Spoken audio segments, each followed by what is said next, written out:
But when you measure it flat, it contradicts that. I'm spitting flat facts and that. And I know you don't like that. Google Maps is flat, it presents elevation profiles like that. I'm a spitting flat earth king. Sentence has a ring, doing my own thing. If earth was a big roast chicken, factually finger licking chicken. We just got the measurements missing. I'm spitting eggs and begs, begging the question lesson. I've said it before, time after time. Welcome I'm the spitting to Flat flat Earth earth Debate, king. Uncut and After Show. I'm your host, Nathan Oakley, and if you are new to this channel, or you've not done so already, then be sure to subscribe. Hit the bell notification icon and join button to keep up to date with the Flat Earth Debate. If you would like to support the channel, there is a super chat that runs alongside each of these shows while they premiere, and there's also a coffee, Patreon, crypto and thanks button in the info box below the video. Most importantly, if you'd like to join the discussion, you'll have to wait till we're live, as this is not broadcast to a live audience. But I will say a massive thank you to all of my patrons while I buy time extending this intro, getting things ready on the fly.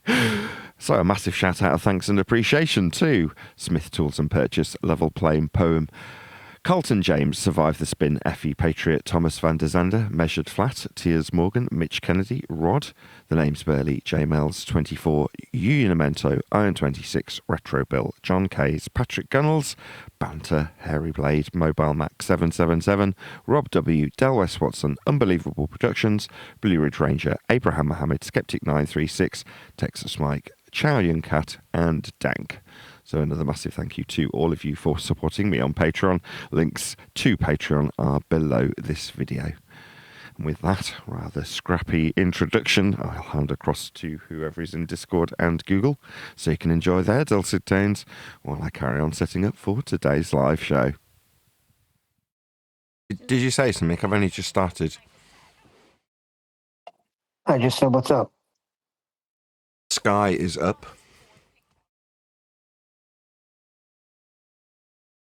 In reference to what? Perpendicular to a plane. Got my neighbour's support dog today. So bring him here, Clover. This dog is... This apartment block doesn't allow pets, right? But this isn't actually a pet, it's a support dog. Bring him here, Eleanor. Oh, so he's got the doggy today. Cool. So we've got the dog. This is Barney. Say hello, Barney. Woof. And he's a sausage dog. What's up, Barney? High five. High five. So the girls get to play with him because Hello, my name's Barney. he's an emotional support dog. Aren't you? Barney, meet Ringo. All right, we're going to put... hold on, let's put Neil's Woof dog on screen. You see Woof's dog? Is Woof dog? He is an ugly dog. He's a pug, right? See if I can get my... on. There we go. Say hello, Woofs. Can you see the other Woof? Yeah. This dog's not going to look down the camera lens, I'm afraid. Can you see the other dog? Hi, man. God, I thought that was you, Neil, for a minute. Right, girls, take him away. Nathan, where you got a dog from? My neighbour, so not supposed to have dogs in this apartment building, I was just saying to my audience. But because she's, well, without disclosing why she's got an emotional support dog, she's not been well. So she's got an exemption for a dog.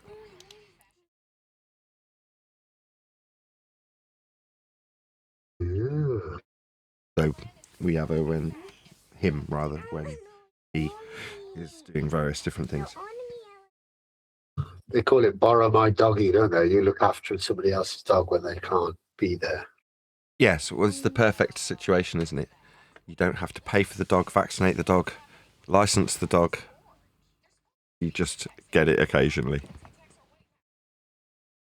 And then send him back home quick. Yeah. And we normally have it That's for the a few hours. perfect way to have a dog. Absolutely. And when she gave him to me, she's like, he's already been walked. I'm like, brilliant. So I don't have to do anything. Just fuss him. Great. It's a bit like grandchildren. I was going to make that comparison, but then I thought, I've not experienced it, so I wouldn't know. You'll get there.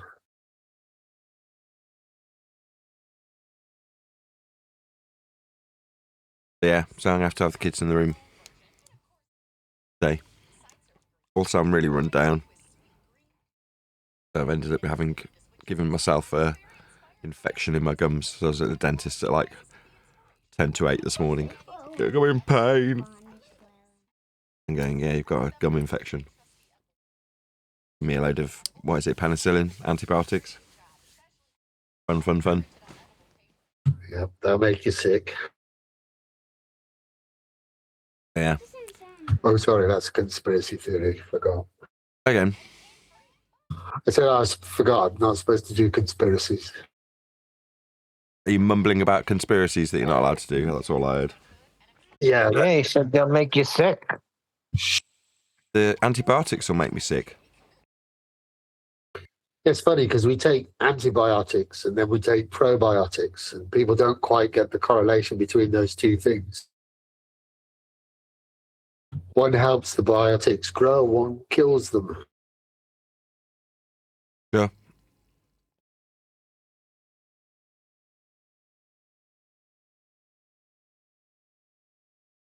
I thought they just assisted.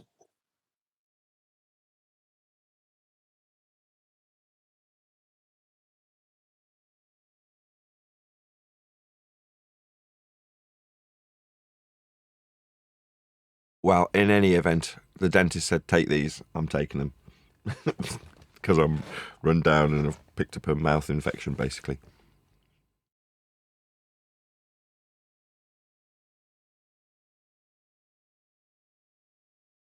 And a dog. I don't think the dog's here because I'm run down, though.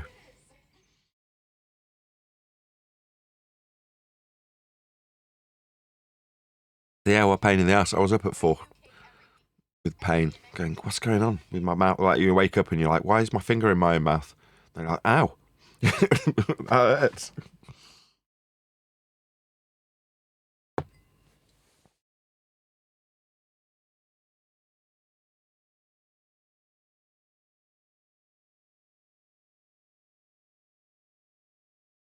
You planned on curry for tomorrow? Because I'm not up for it.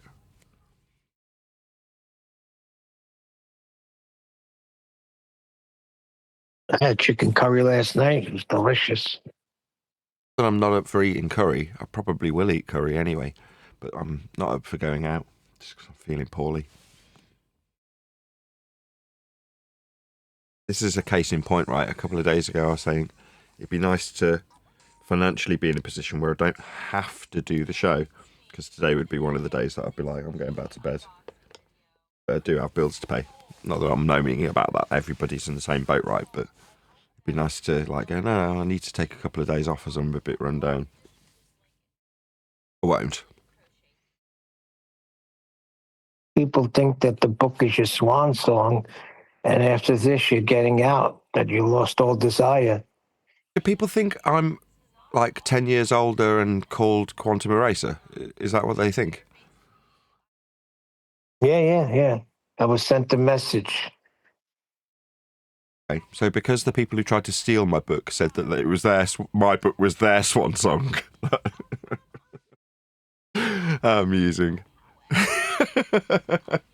I mean, that's just Chinese whispers for you, isn't it? So let's just clear that on camera. So to set the record straight, no, this book is not my swan song. If you've been watching for the last 2 or 3 days, I've been praising how much I love sitting in this chair making YouTube videos. This is what I trained for my entire life. I'm finally at the point where I can just about say I pay my mortgage with this show, right, through the financial support that I get from the people who watch. However, 2 individuals tried to steal my book because they wanted it to be their swan song.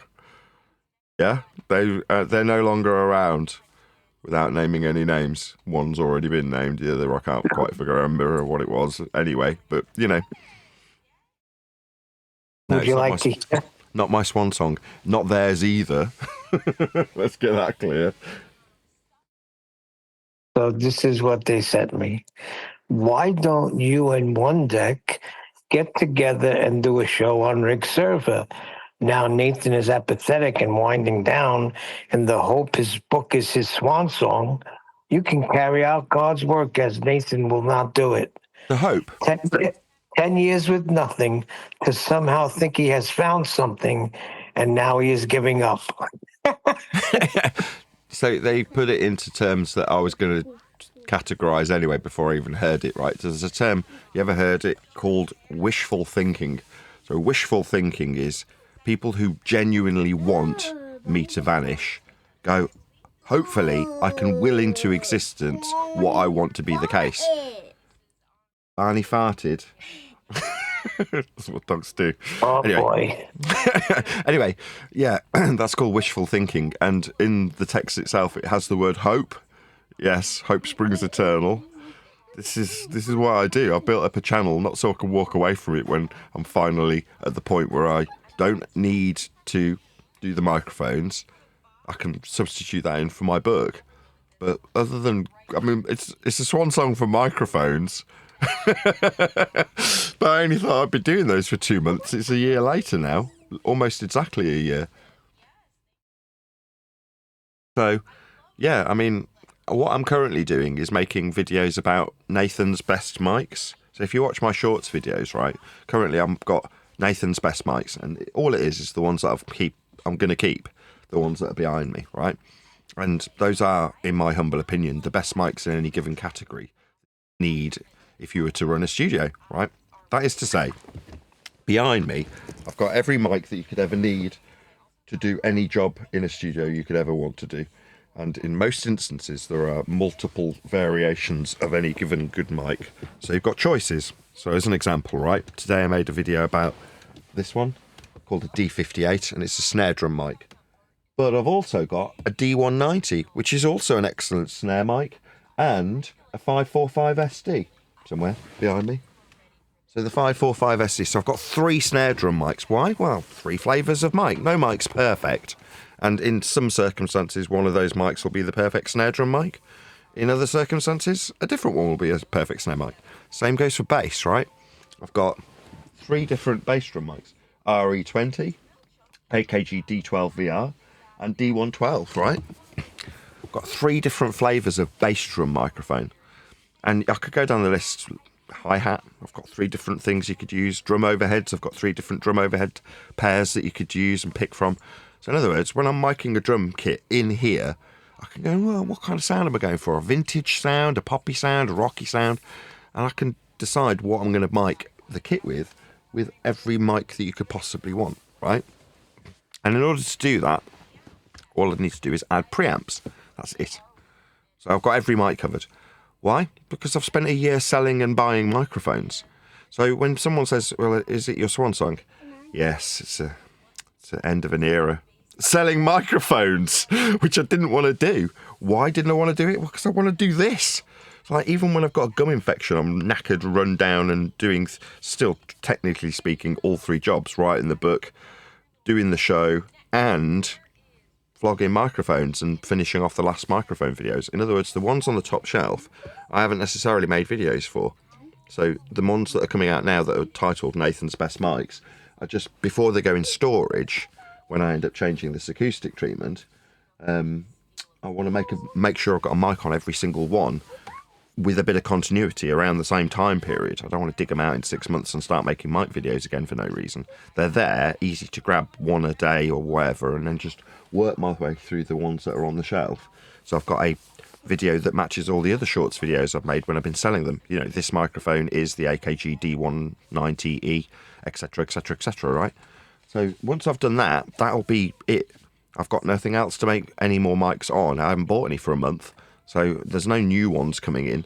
There's just the ones I've got. So I might as well make videos about them. Then I've already bought these several months ago when I thought I was going to end selling them the first time and put them into storage. Flight cases, I've got 3 of those that I'll put all of these in, and then I'll retreat this wall. I'll put 2 more panels in, a new large bass drum microphone, a panel that's for bass, and then that'll be improving the acoustics and visual appearance of me when I'm doing my show. That's the whole point. Or on someone else's show promoting my book. But the book is housekeeping, right? There's an end of an era in terms of flat earth debate because housekeeping isn't something that is necessary anymore. It's redundant when you know that Earth's measured flat. But that doesn't mean that flat earth debating and talking about flat earth is any less evergreen. And when you say evergreen, then what does that mean? It means you can talk about it continuously and always. It's never going out of fashion. Microphones are also evergreen. There will always be a requirement for microphones. There'll always be new microphones coming out. Therefore, if you've got a channel making microphone videos, you will always be able to produce content. Now, me with Flat Earth, I see Flat Earth as far more expansive than microphones in terms of its scope to talk. You know what I mean? We can talk about...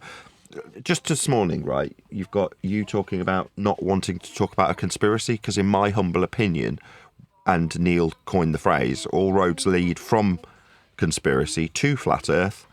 So therefore, you know, there's a general tone in our little group that it's not a good idea to talk about your views on penicillin or whatever, right?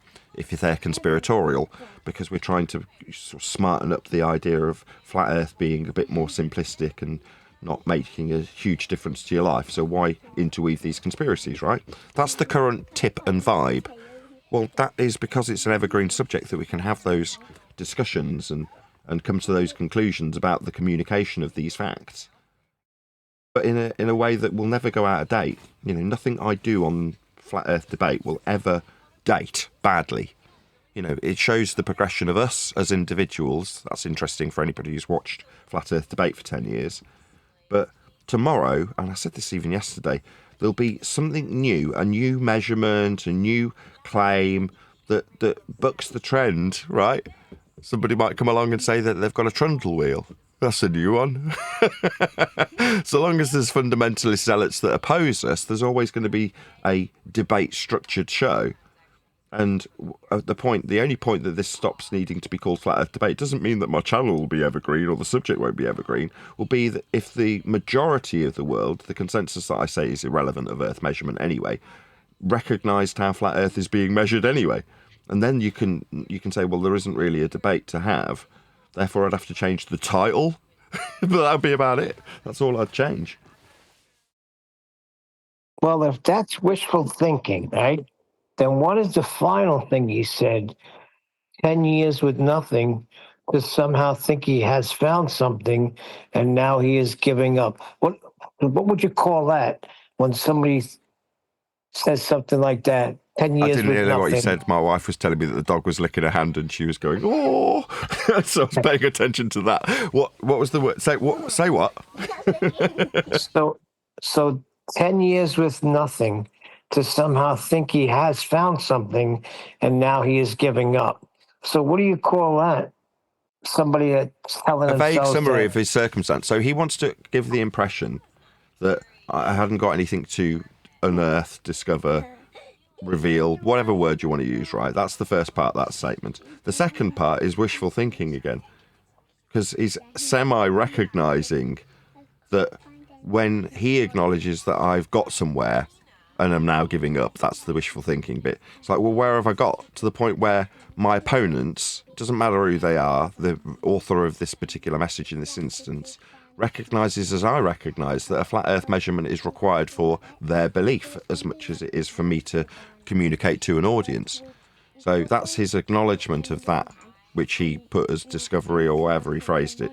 So he's saying on the one half of the sentence, they'd never had anything to find, but now they've found it, he's going away. You're like, so you've got a playing down of 10 years of discovery, a tacit recognition of what we are at now, which is the recognition of a flat earth prerequisite, and then wishful thinking, and now he's buggering off. Again, why is this person assessing some random stranger in terms of their career arc? I'll tell you why. I mean, it's not obvious to everybody. These people are utterly obsessed with us because of our overarching explanations in terms of the flat earth subject. That's why they're here. Like, you know, when they suggest in their other messages that, well, no, you're lying and we need to do something about it, you're like, Well, I can draw the parallel with ghost hunters. You know what I mean? Like, and you can have all the same questions. Are they intentionally deceiving? Would you call it lying? Or are they delusional when they're holding their EMP meters and seeing the clicks and pops? I mean, if they've got words coming out of these machines, there's a good chance that they've literally gone to the effort of pre-recording this shit. So in which case, you know, they know the blag, they know that they're being deceitful, in that case lying, right? But you can't prove that based on what footage you've got from the ghost hunters. But none of the people who surround us specifically are concerned with other nonsense subjects. We used to make the comparison with Bigfoot back in the day, right? It's like, you're not too concerned about the Bigfoot bullshitters. It's only this, because it challenges your worldview and your belief in a ball Earth, that you're here telling us that we're wrong when we point out that you're using flat Earth measurements. And then you lie to yourself, telling yourself that you can acquire anything other than a horizontal linear distance to derive drop from. You're like, you can delude yourself and then have your wishful thinking. But what would be better would be contentment. If I know something to be true, and there's somebody out there bullshitting about it, Bigfoot or ghost or whatever you like, conspiracy, 9/11, Sandy Hook, I don't care. I'm like so nonchalant about it because I'm indifferent to it, right? It's the apathy that, you know, was being mentioned a moment ago. If I'm apathetic to it, then I don't care. You know, it's not like I'm going to concern myself with those pesky ghost blaggers, those charlatans, them. I just don't care, right? But caring, I use my words intentionally, is what our pretending to be opponents are doing. They care what I'm doing. You're like, oh, bless. It's a fine line between hating somebody and loving somebody. They're very similar in terms of what you give up of your time towards the individual you direct that emotion towards, right? Apathy, that's how I feel towards the ghost hunters. I can't remember the last time I read, watched or involved in any way myself with something to do with ghosts, because I couldn't give a crap. Now, I'm starting to develop that attitude towards my opponent because there isn't one in this subject anymore. I can't see these delusional dweebs as an opponent. It's like, well, you don't oppose me. You use what I use, and then you have to lie to yourself about what you're actually utilising to express your belief. Now, I don't care if you want to lie about how the distance is utilised. I couldn't care less. You know, using an orthographic view inside a ball, this is where they're gleaming well, he's giving up. No, I'm apathetic to you. In their delusional mind, if I've lost interest in them, I'm giving up on the world. You're like, what? No. You are so self-obsessed and self-absorbed that you think that when next man goes, I couldn't give a crap what you do anymore. It's inconsequential to me. Oh, he's giving up, everyone. Where did you get that idea from? What, me losing interest in you? It's like back to the ex-wife analogy. When she's furious, well, he's found another girl. I thought he would wither and die and vanish when he left me. No, shockingly, he didn't, did he? You stupid bitch. What are you talking about? Oh, of course, you're utterly self-absorbed. Yeah? Now someone's getting on with a different life that doesn't involve you. You can't freaking believe it. In fact, it angers you greatly. Right? But we're not at that stage. That'll be next. At the moment, it's wishful thinking. All right, we're getting a divorce. Well, therefore, he'll vanish into non-existence. Well, no, because you will specifically keep an eye on what he's doing. He will have complete apathy towards you and not care what you're doing anymore because you're not together anymore. But the bitch ex-wife in this hypothetical scenario doesn't quite get that. Well, they, by metaphor, our opponents on the globe side, are like that when they're utterly obsessed with me. Yeah? They can't help themselves. Well, why? Well, because pretending that they're not interested whilst telling the world that I'm lying and lying to themselves about how they measure Earth is the order of the day if you are a fundamentalist and slightly nutty and a dweeb. So that's what we are having to contend with. Fun to talk about it, though, isn't it? Could do this all day if I wasn't slightly run down. That was Edda Bear, by the way. They're all the same. They're all the same. They were our formerly to be considered opponents, and they're just not anymore. Any of them. Like, what are we doing when we deal with these people currently? We're waiting, all of us, for them to say a word that we can go, ha ha ha, you're measuring it flat, dickhead. That's all we're all waiting for, isn't it? So if you take Bev, let's make the trio complete. When he was talking to us, he's like, yeah, horizontal distance. That's the end of this discussion. You're trying to slip it in under the radar, another flat earth tool. But it's never going to happen. There's like 10 trained ears that are all waiting for you to use a flat earth prerequisite so they can laugh at you. Now, the fact that we're at that stage is us going, we know that there is no opponentry anymore in what the opposition, in quotes, in air quotes, coming here to oppose us with. You like, you can't oppose us. You use flat earth measurements, all of you. That's how it's measured. So, you know, why would I have an argument with you? It's pointless. All it does is serve them the benefit of deluding themselves into thinking that there is an argument to have when we're the ones making it abundantly clear that there isn't. So, like I say, to wrap this all up in a nice bow, the wishful thinking element is if, like I've been describing, it was a Scooby-Doo example. If it wasn't for those meddling kids, I'd have got away with using my flat earth measurements. That's what this all boils down to. And we are the meddling kids that are just stopping them from using flat earth measurements without anybody recognising it. Now, up until the very recent history, nobody was noticing that everyone was using flat earth prerequisites. And for, like, John's story arc, he did too until he started laughing and realising how ludicrous it was to be using flat earth prerequisites in your ball faith when you suggest that you're deriving, that's calculating, curves from what you can tell yourself are actually measurements when they're flat earth prerequisites. That's to say flat earth measurements of distance and height and angle. All of these things, up until the recent history, none of our opponents were recognising the awful truth that they were all using flat earth measurements. They couldn't quite frickin' believe it when it's being highlighted, and then they have to use them. They have to dodge, weave, duck, dive, moreover, lie around that fact. But fact it is. So based on it, you can't do anything other than have wishful thinking that if only Nathan wasn't here, I wouldn't feel this pain. Because I'm the one that's pointed out the measurements first and foremost in the face of opposition on my own side. The people around me saying, don't talk about it being measured flat. It's not good argument. What the hell are you babbling about? Not a good argument? It's not an argument. It's just a statement of fact that everybody's using a flat earth when they measure it.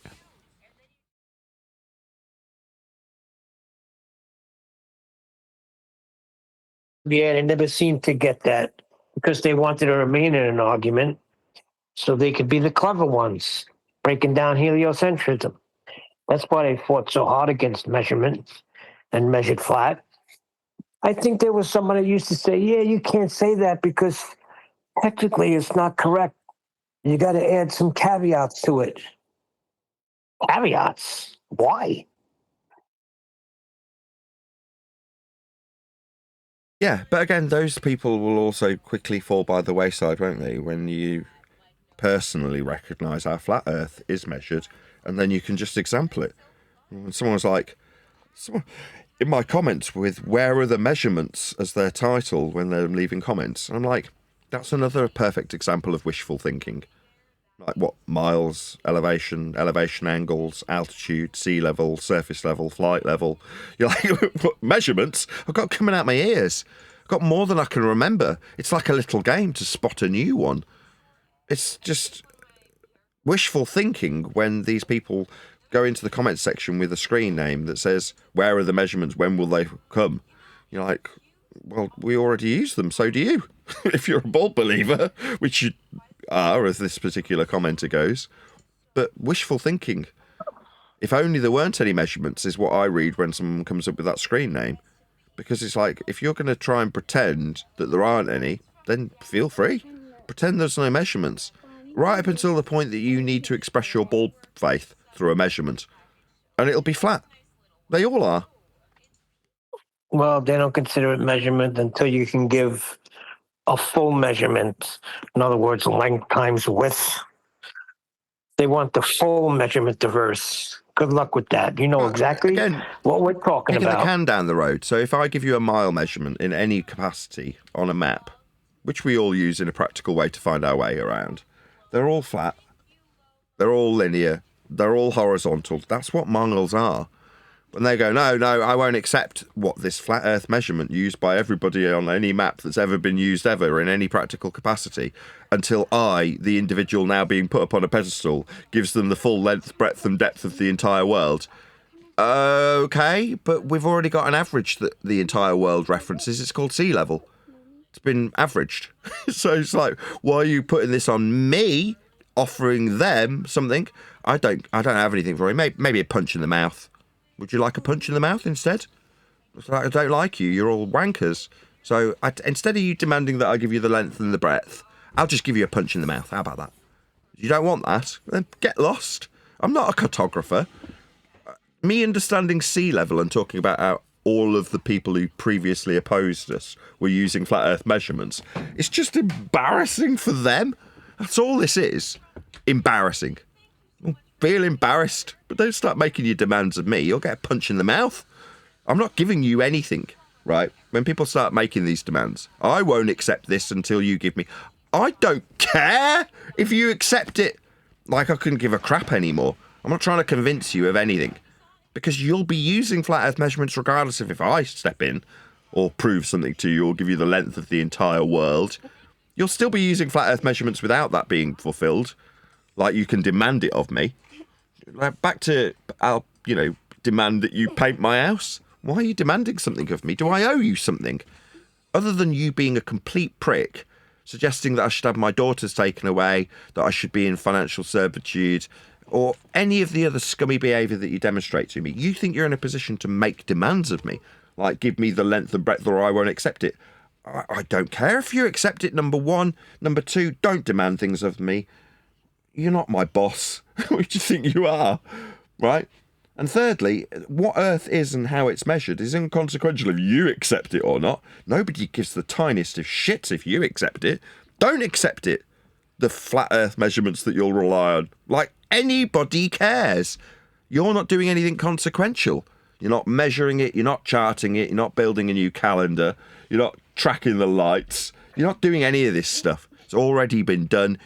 These people are nobodies, and putting me on a pedestal is a way of, by contrast, making them on a pedestal, like they're important in this regard. Now, I can break this down all day and continue, or will continue to do so as time progresses, and people say, well, what does this mean? I'm like, why are you asking me this? Did you get the impression that I'm a cartographer? I'm a YouTuber. I've never professed to being able to do any of these things that you demand of me. You'll still have to pay your mortgage tomorrow. You'll still have the bills. People will still think you're a prick. It depends on the person. I disagree. They'll accept the measurements when they got to go somewhere and they got to travel, right? Well, yeah, but Then do the you measurements care? work. I don't care if these people fail to use a map correctly. They'll accept it. I don't care if they'll accept it. I couldn't care less if they're out with their map and I don't know these people or care about them enough to concern myself about whether or not they'll have to use a flat Earth when they go out and use a map. I know what a map is. I know what a mile is. I know what elevation is. I know what surface level is. I know what sea level is. I know what an elevation angle is. I know what flight level is. I don't care what they know anymore. When it was perceived that they were opposing us because there was an argument to have, the only reason I was having the argument was because I wasn't in unequivocal, no doubt territory where suddenly it becomes unimportant. That's why I can be apathetic. Whether or not they have an opposition or an acceptance is irrelevant, isn't it? What's that? They keep putting it on us like it's incumbent on us to convince them. I'm not going to accept it until... just going to stop you there. I don't give a shit what you do. What's that? You won't accept it? Oh, okay. Don't care. Well, what do you mean you don't care? Aren't you supposed to convince me? What, so I can sniff my own fart? And exercise my intellectual prowess with you for half an hour? No, I don't really care about you. So why would I do that? Like, you are inconsequential to me. I mean, I can punch you in the face if you like. Would you prefer I just punched you in the face? Because you're generally quite irritating to me. Like, I would sooner rather break your nose than try and convince you of something. Because one is less effort. Like, punching you in the face is less effort than convincing you that your map works the way it works.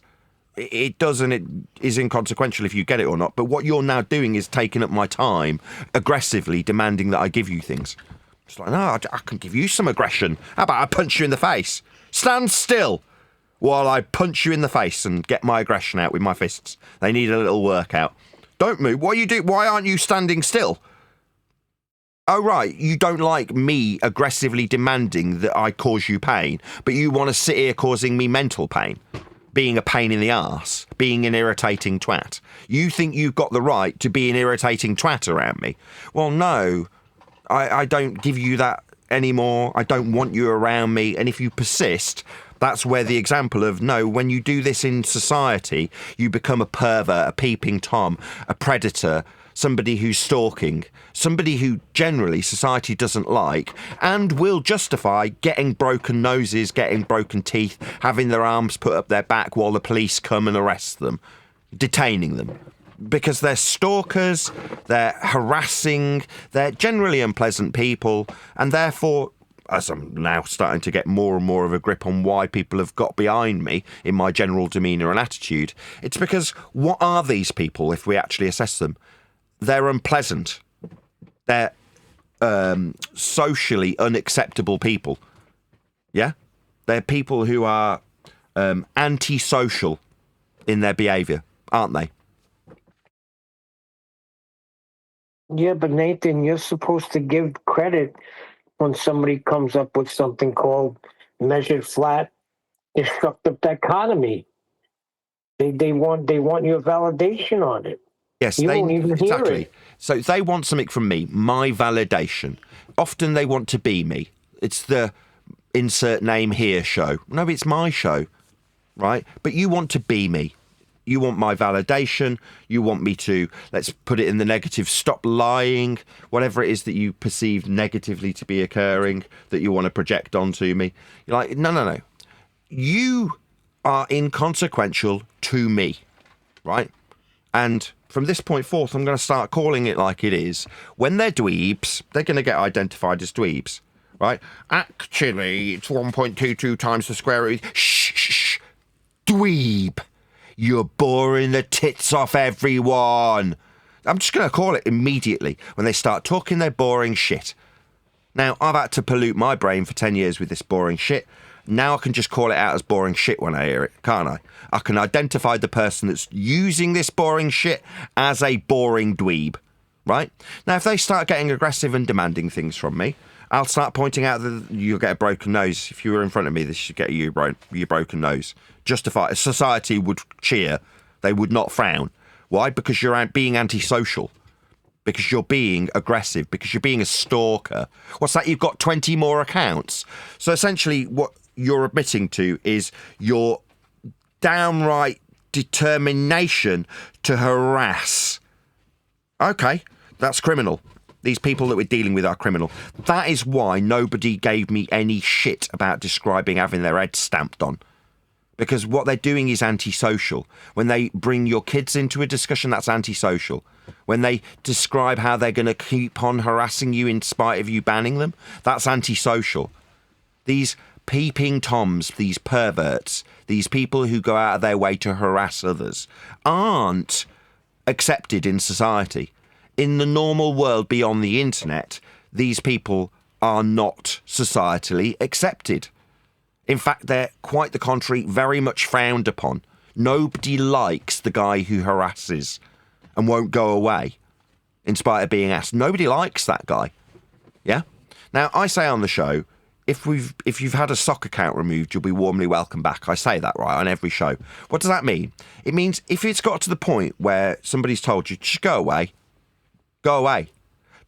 If you decide that you, because you're a self-entitled dweeb and you know how to create a new account, decide that, no, I'm in charge of whether or not I irritate every person in the local vicinity, what you become is antisocial. Now, in modern society, that is not tolerated. People frown upon it. So when it happens, I'm going to call it out. What's that? I need to tell you something. You'd get a broken nose if you started demanding something of me, right? If we were out in public and I told you to get lost and your response was demanding that I gave you something, my time, my intellect, my knowledge, my anything. You don't get to demand anything from me, right? Now, me, I like sitting around with a like-minded group of people who have recognised how flat Earth gets measured, not waste my time with aggressive people who harass you because they need your validation. I don't want those people around me. And it is frequently the case that we tell those people, go away, ban them when they are rude, bring up your kids, bring up your wife, tell you that you're going to have your channel taken off you because they're going to start a little hate campaign. Whatever it is that these complete scumbags decide that they are going to do that is factually antisocial behaviour, we're going to call it out, or I'm going to call it out for what it is. Stop there, dweeb, you're boring everybody. What's that? You want that from me? No, this would get you a broken nose in society. People don't tolerate this. Yeah, you're being too aggressive. You've been told to sling your hook and you're not. You're still here. Yeah? And I tried to summarise it a couple of days ago with that kid. I know exactly who, I'm just never going to use his name in case he ever listens to this. But that kid that would not bugger off, that everybody told, go away, nobody likes you. And there he was the next day. You're like, go and find people of like mind, right? That person does eventually get their head flushed down the bog. Because you're like, what do we have to do to you to make you recognise that we don't want you around here? Now, that person would go to the headmaster, then flush my head down the bog. What, the people that you can't leave alone? Leave them alone, then. You're in the bog with them, trying to smoke a cigarette when they're telling you, get lost. We don't want you around us. All right, well, then I'll tell on you. That's their these dweebs. That's their attitude. I will poke and poke and poke and poke and poke, hang around indefinitely, and then go and call the police on you. You're like, you're just dweebs. Antisocial dweebs. Now, they've become antisocial because they found an outlet, the internet, where they can get away with antisocial behaviour. That's all it boils down to. Getting away with it. Right? Now, because of that caveat, people, when they've heard me say no, in reality, when I hypothetically describe not getting away with it, people go, yeah, you're absolutely correct. You know, sometimes you do have to defend your territory, fight for your family, for your work. That's what you have to do. Now, on our opposing side, they'll give it themselves as a freaking screen name. Fight the flat earth. Oh, right, like aggressively attack someone and something. Yeah, well, as I've been saying, we don't have any opponents anymore. So why are you still hanging around? We don't need you anymore. You're not necessary. That doesn't mean I'm buggering off. It just means you're surplus to requirements. That's all that means. What, you'll hang around anyway? You thought in your mind with your wishful thinking that I was writing my swan song in my book. No, I'm sure I've got plenty more books under me. Or in me, I should say. No worries. You know, I'm trying to incorporate a whole new chapter into the old chapters of housekeeping that are redundant because we have moved on. Therefore, it cannot be overlooked and just written in the way it would have been written 2 years ago. Yes, it was originally drafted 2 years ago, but things have changed in this evergreen subject that is an ever-flowing and ever-changing subject. So I am privileged as much as I have picked a really good subject, but for the fact that it is heavily suppressed. But even in amongst the heavily suppressed algorithmic position I find myself on YouTube, you've still got people who watch you that want rid of you, that want to go and get you banned, go and report you. You're like, yeah, what scum? You know, and they get shocked and shaken when you're like, you know, we don't want to be around you. We think you're irritating and unpleasant, because you are.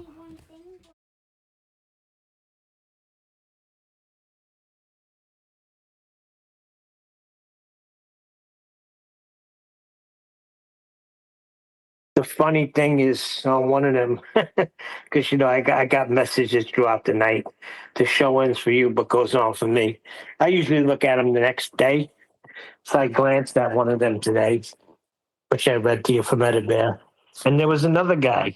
So on a football team, the cool jobs, the cool positions are the quarterback, the running back, the wide receiver. They're known as the skill players. The other guys are just big grunts. Or you have the dweeb on the team, and he's the kicker. He just comes on and kicks the ball to start the game and kicks the ball through the uprights to get an extra point on a touchdown, which is 6 points. So I got a guy telling me how great he is, that he played football and he was the kicker on the team. I just didn't know that. I And don't know the trying to be American football cool. status, He's a but dweeb. very amusing. But again, they're under the misapprehension that you need to know how cool they are. It's like dweebs never get what being cool is, right? Being cool is not needing to tell you how cool you are or why you're cool, right? Exactly. It's just they just never get it. They never get it. They never will get it. No, I am actually cool. I do all these cool things. I'm a kicker. Yeah, very Fonz-like. I tell you, when I read that, I could not stop laughing. I was like, oh my God. Even in trying to be cool, he's a freaking dweeb.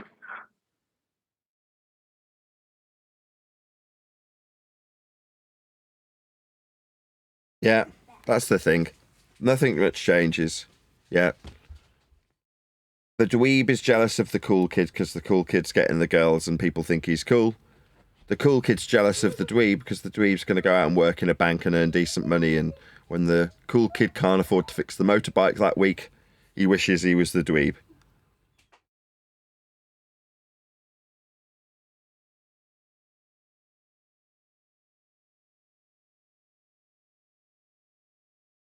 It's a hard balance to strike in life in general, right?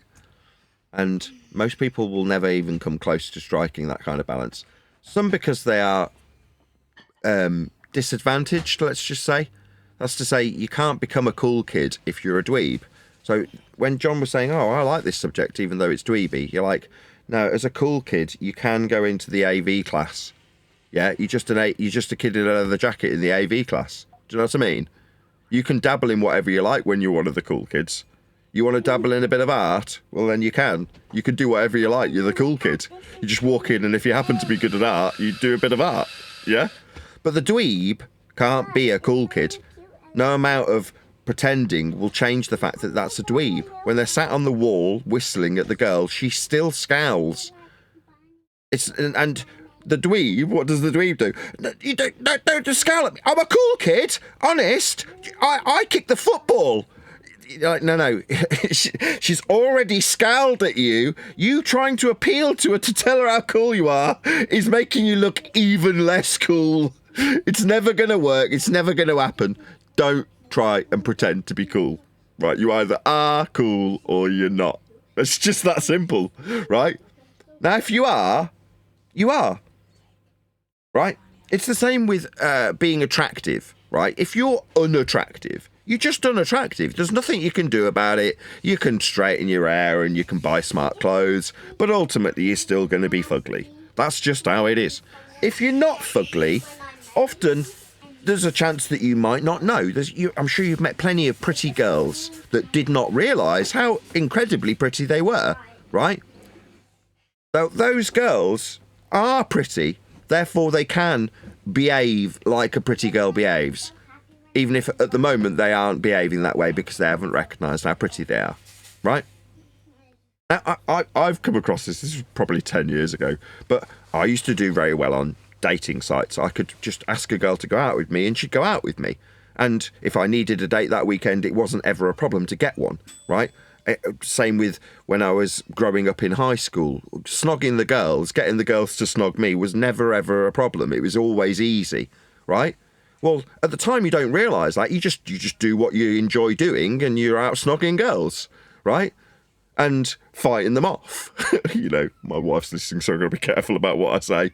But I remember at various different parties where I was fighting them off and many different women were trying to get me into my bed in my bedroom at the party I was hosting, right? And you'd have to fight them off, literally.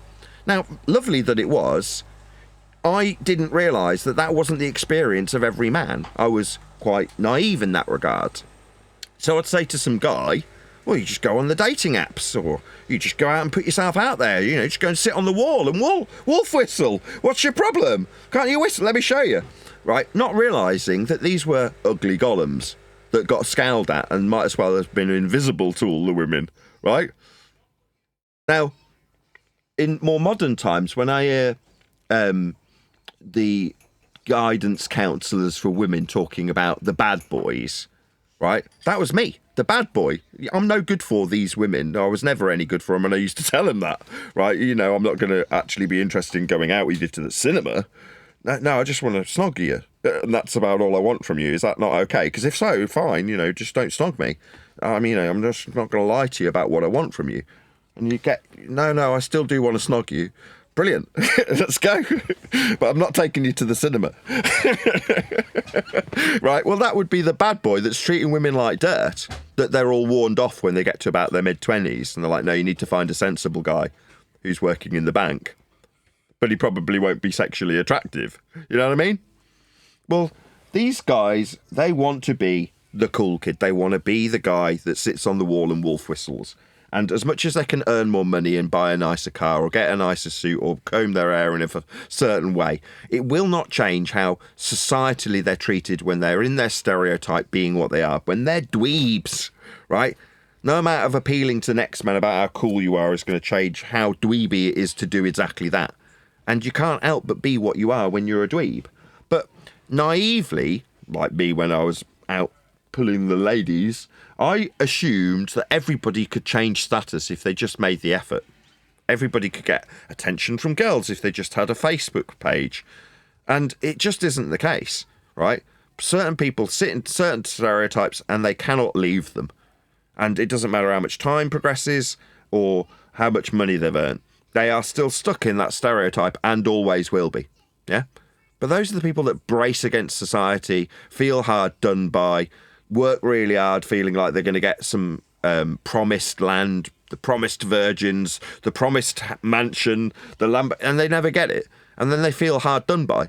Normally, they'll never point their finger at themselves and say, what could I have done different? Should I have lowered my standards? Should I have done this? They'll try and project it out into the closest person they can blame. It's their fault. It's my boss's fault. If only even had promoted me. You know what I mean? That's the kind of wanker that we're dealing with. You know, they did like this survey, and I think it was 10 best pickup lines or how to like communicate with a girl. What do you think the number one line was? Well, my attitude towards this is the line does not matter, because if the woman finds you sexually attractive, you could basically say anything. That's the reality. Well, in just the first meeting, I tell my sons this all the time. Just a little bit more to the answer to that question. Furthermore, if I gave one statement, right, let's say I delivered a line to a girl that walks by, in my prime, not now, with no hair and fat, but in my prime, I deliver a line, the girl giggles, blushes, and the next thing you know, I'm flirting with that girl, right? Now, you write down the exact words that I said to that girl and then give the dweeb the exact same line and the exact same girl. And she's still going to do what I described earlier and just scowl at him. In fact, she'll probably call the police and say he's a pervert. You know, with the same words. Yeah. Well, what I was trying to get at, and I try to tell my sons this, the number one line was introduction. Hello, my name is... And that's it. No, that is wrong. Straight away, that's incorrect. More than anything. No, wrong.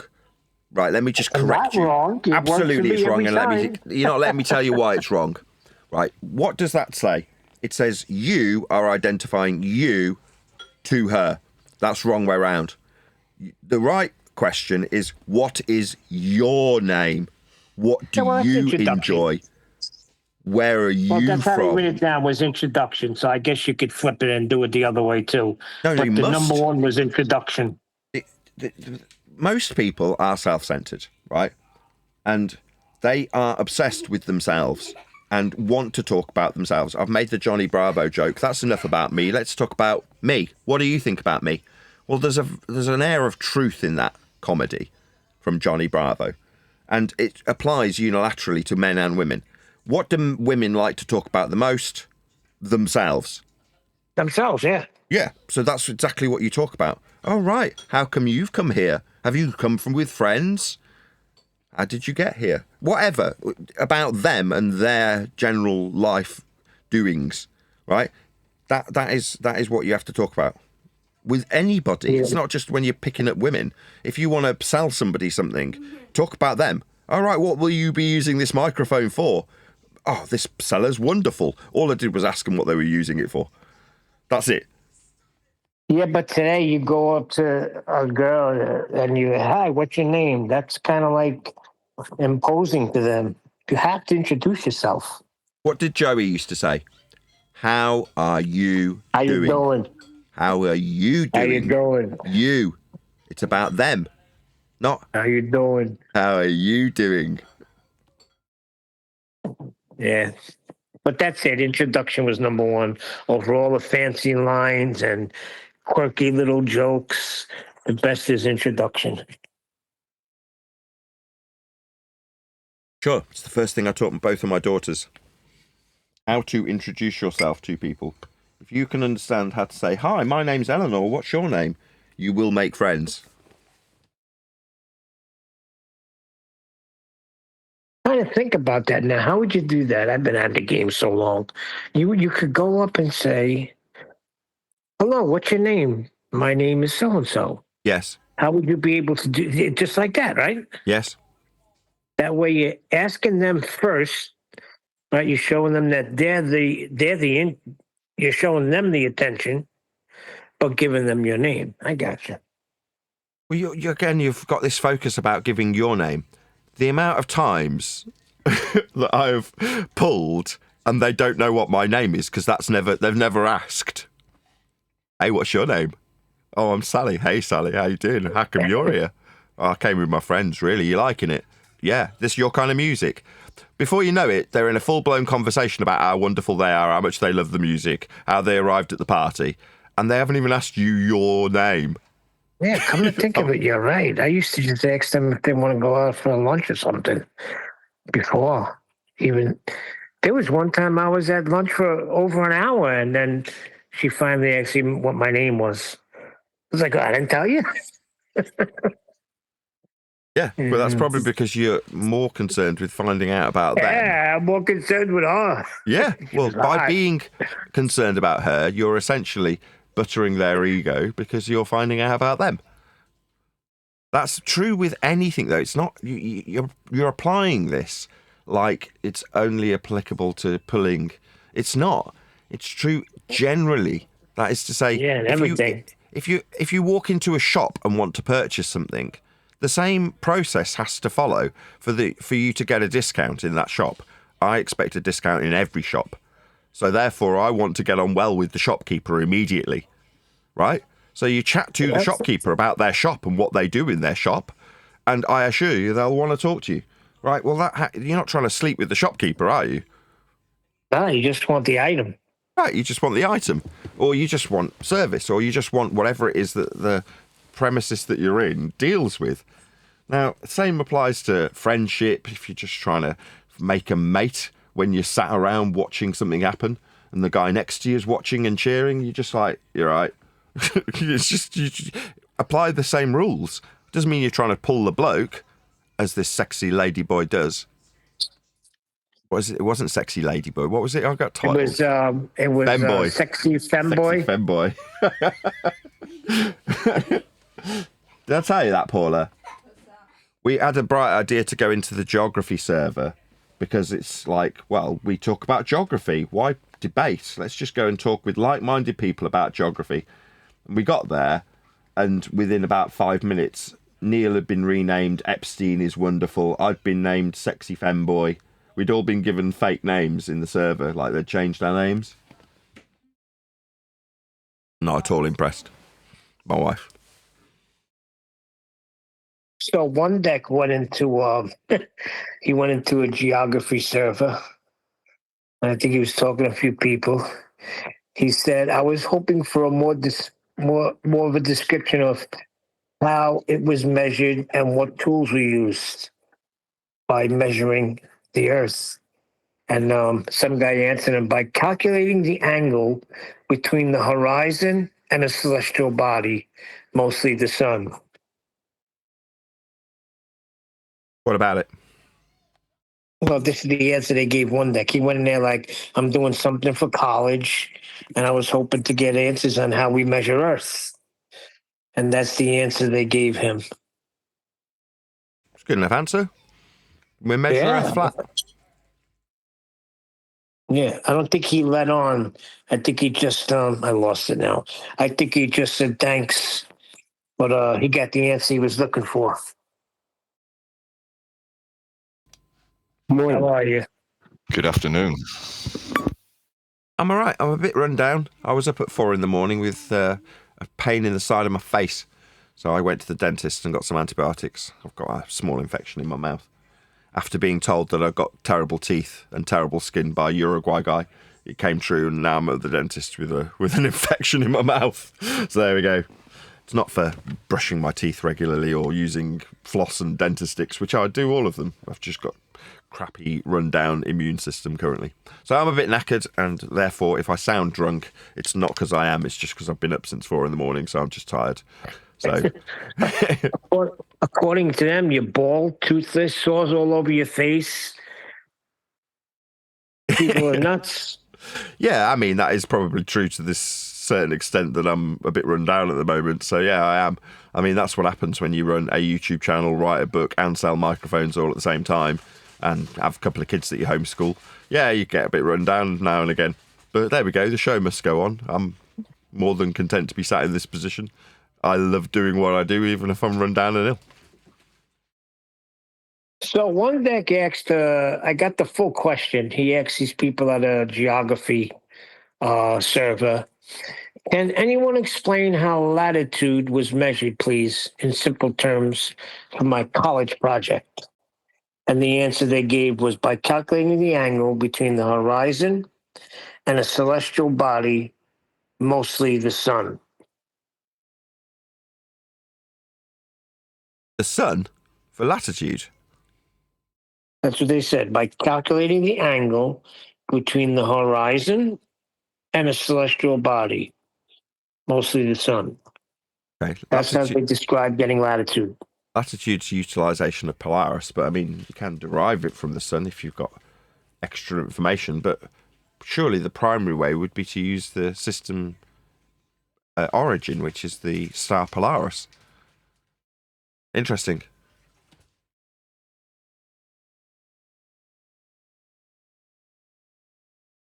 When you've got at least you didn't get booted like we did. He had to lie. He had to lie. He had to say he was producing a college project. No, he wasn't. He was sniffing his own farts, wasn't he? Yeah, he did. That's right. I missed that. We went in there. Well, you went in there and told them who you were. Yeah, I did. I went in and I'm like, what? Who are you? I'm like, I'm a YouTuber. Really? What do you make YouTube videos about? Flat Earth? Really? How many subscribers have you got? 26,000. So I told him. It's like, and I made it clear what my purpose for being in there was. It's like, well, one day I'll maybe run a show from this server if I get on and make friends and influence people. I got banned. Yeah, but maybe instead of saying I run a show about flat Earth, you should have said I run a show about how we measure Earth. Yeah. We do that. We do, but we also talk about, even though we're condemning it, by extension, condemning something means you have to talk about it. So when I say we should not talk about 9/11 because it paints us as conspiratorial. So when I'm putting that out there, you can't help but bring up the subject of 9/11 if I say that it's not a good subject to be talking about if you've got measurements of Earth's surface as a flat plane, because it's unrelated. But I'm telling my audience of flat earthers who are all here because they've come from a conspiratorial route, some directly through 9/11, why it's detrimental to the cause, so that hopefully I can explain to that flat earthing audience member how they are merely a pawn on a chessboard when they engage in said behaviour. You're there for a different pawn who's pretty inconsequential to the overall game to fight about their belief versus your belief, But your belief won't be a belief in Earth measurement. That won't get pointed out. It'll be, look how stupid this flat earther is. He believes 9/11's an inside job. What does he know? We found the passports on the street. Or whatever they appeal to in terms of the mainstream rhetoric versus your conspiratard rhetoric that you haven't proven. That's purely speculative.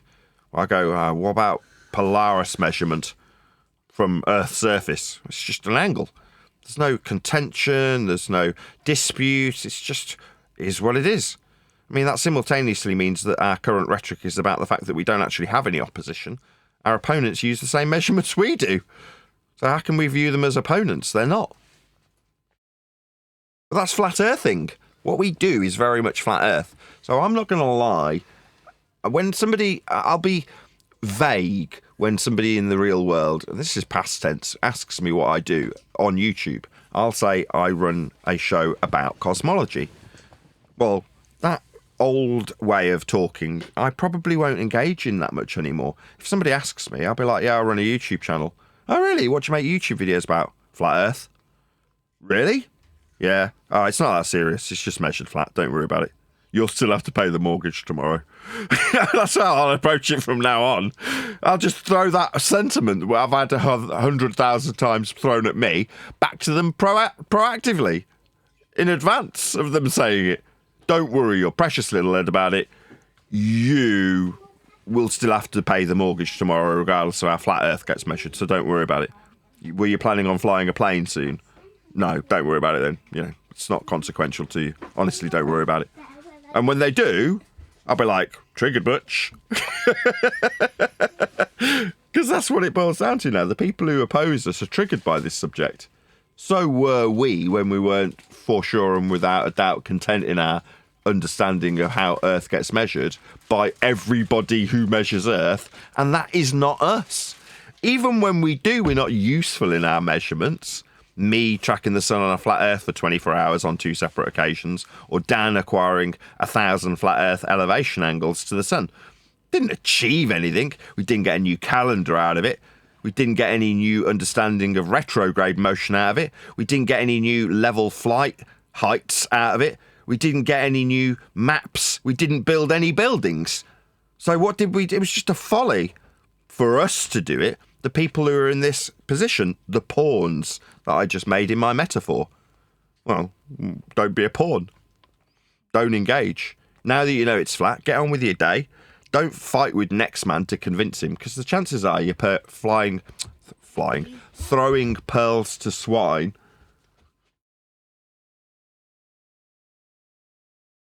Nice one. You don't even have to say, like, yeah, if someone asks you, you know, what's your YouTube channel about? Because at the moment and recently, it's been about geography, surveying, navigation, and flight and mapping, hasn't it? So they're the topics that we're covering, which obviously incorporates measurements of Earth being from a horizontal plane. So flat Earth then, if we were to sort of sum all those things into one.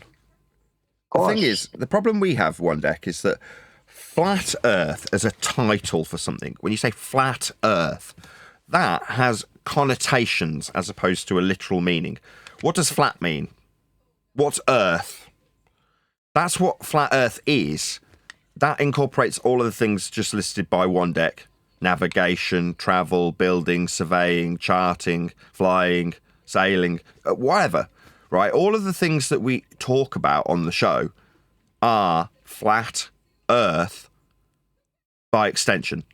But flat Earth, in air quotes, is about people who talk about 9/11 and conspiracy.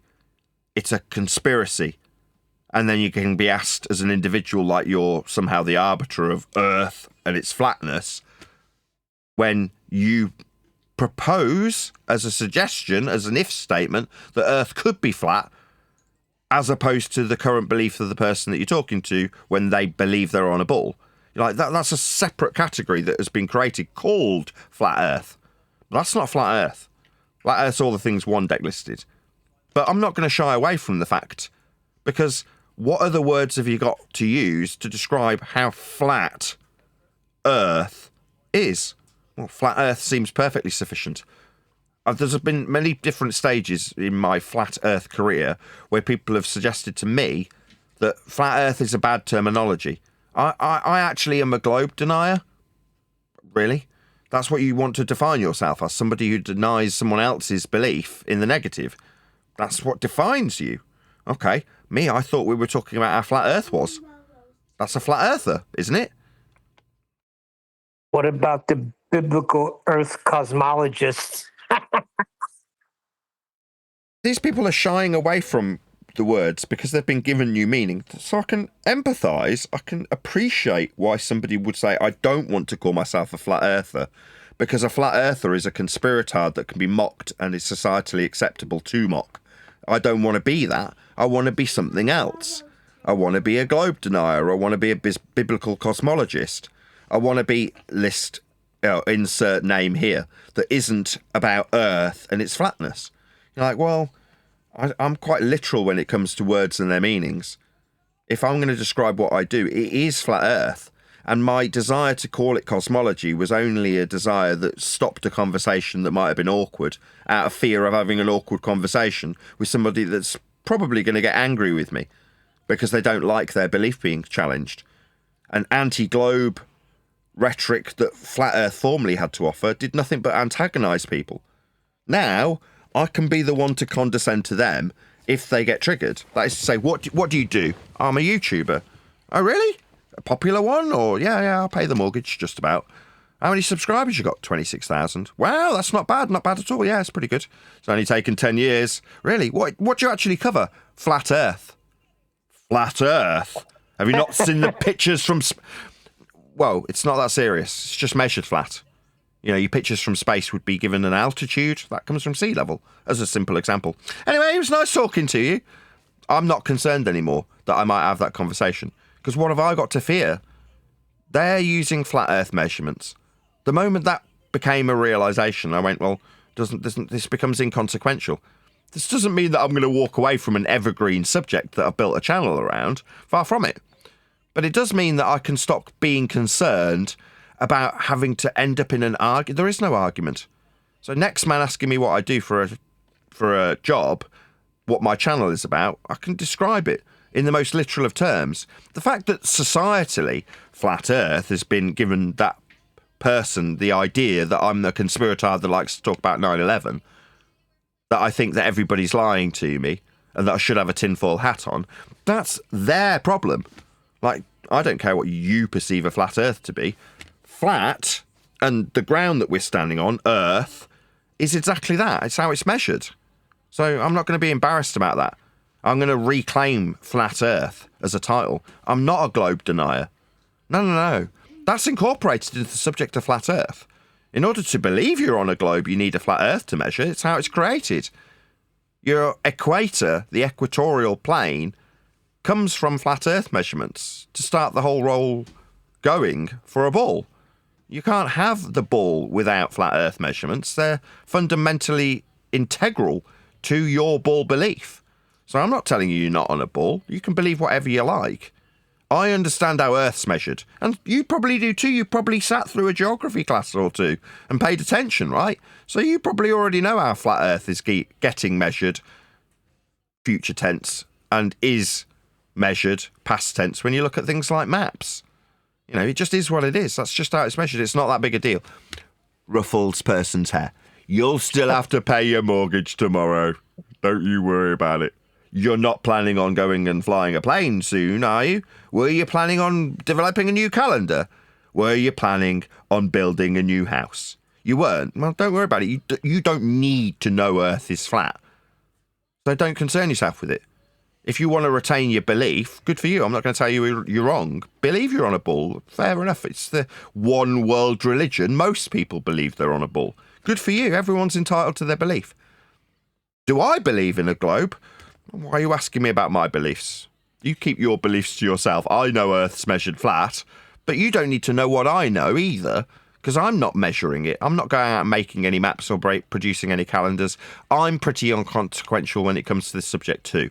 So as much as I can condescend, rub your head and tell you you've got to pay your mortgage too, so have I. And I'm not going to actually develop any funds from measuring Earth. That's not my job. I'm producing YouTube videos to the adoration of many who put me on a very high pedestal. Some people find that what I have to say is incredibly consequential to their lives, so much so that they become obsessed with me and stalker-like. But that comes with the territory of having a YouTube channel and being a personality on YouTube videos. But I'm not a cartographer, I'm not a pilot, I'm not a builder. So I don't need to know Earth's flat. I do, though. It is. That's just how it's measured. It's just not that serious for you or for me. Yeah, it doesn't have the same ring if the show was called Welcome to Sea Level Debate or Level Earth Debate. Gotta have that flat earth in there. Yeah. In a way, because like Thomas Sheridan was saying, you want people to hate you if you're memorable. Well, if people choose to hate me because I stand in direct contravention of their belief that has formerly utilised flat earth measurements without anybody mentioning it, like if it wasn't for those meddling kids I'd have got away with measuring Earth flat to suggest we're on a ball, then yeah, there's always going to be a reason that someone finds to hate me and the people around me when we talk about currently how your ball requires Earth be measured flat to create that ball. You know, just look at how you derive radius value or altitude or elevation angles or any of the things that are intrinsic to ball creation for you to believe that you're flying around the sun. I mean, more power to you. Everyone's entitled to their belief. What's that? You wanted to use the flat Earth measurements without anybody highlighting that you were using flat Earth measurements. Oh, I'm sorry if that's offended you. That's not really my problem, though. I don't care. I think that was part of the... A while, you know, maybe a year or two ago or longer, there seemed to be an argument and people would get frustrated on both sides arguing. Most of the arguments that were being had or discussion topics where the frustration was to do with just the heliocentric nonsense, the feast of nonsense, like talking about the sun and eclipses and gravity. And once you come to this point where you realise that, like you just pointed out earlier, Nathan, that they're actually, the measurements they're using are no different than what we're using because everybody uses the same measurements. And once you realise that, you can sit back a little bit and relax. And, you know, because we're just talking about the measurement now. You know, every measurement they offer you will be a flat Earth measurement. They will be using an angle measuring tool like a theodolite or a sextant. They will be using vertical height above sea level. Then that's what they're offering us. So we're all the same. We're all using the same methods and the same measurements. And once you realise that, you can sit back and relax. Yes, you're correct in everything you say, but no, you're not measuring anything. And I'm not measuring it. I don't need elevation angles. I haven't got a boat. So I didn't have to pay to train in celestial navigation so that I could go out on a boat. I don't have a boat. I'm not about to build a building. Everything you've said is correct. And when you suggest that the people who've put themselves on some self-important pedestal, like, well, I'm going to be measuring elevation angles today to derive a polar radius so that I can infer sphericity to tell you that you're wrong about how flat Earth is. You're like, yeah, but you're not.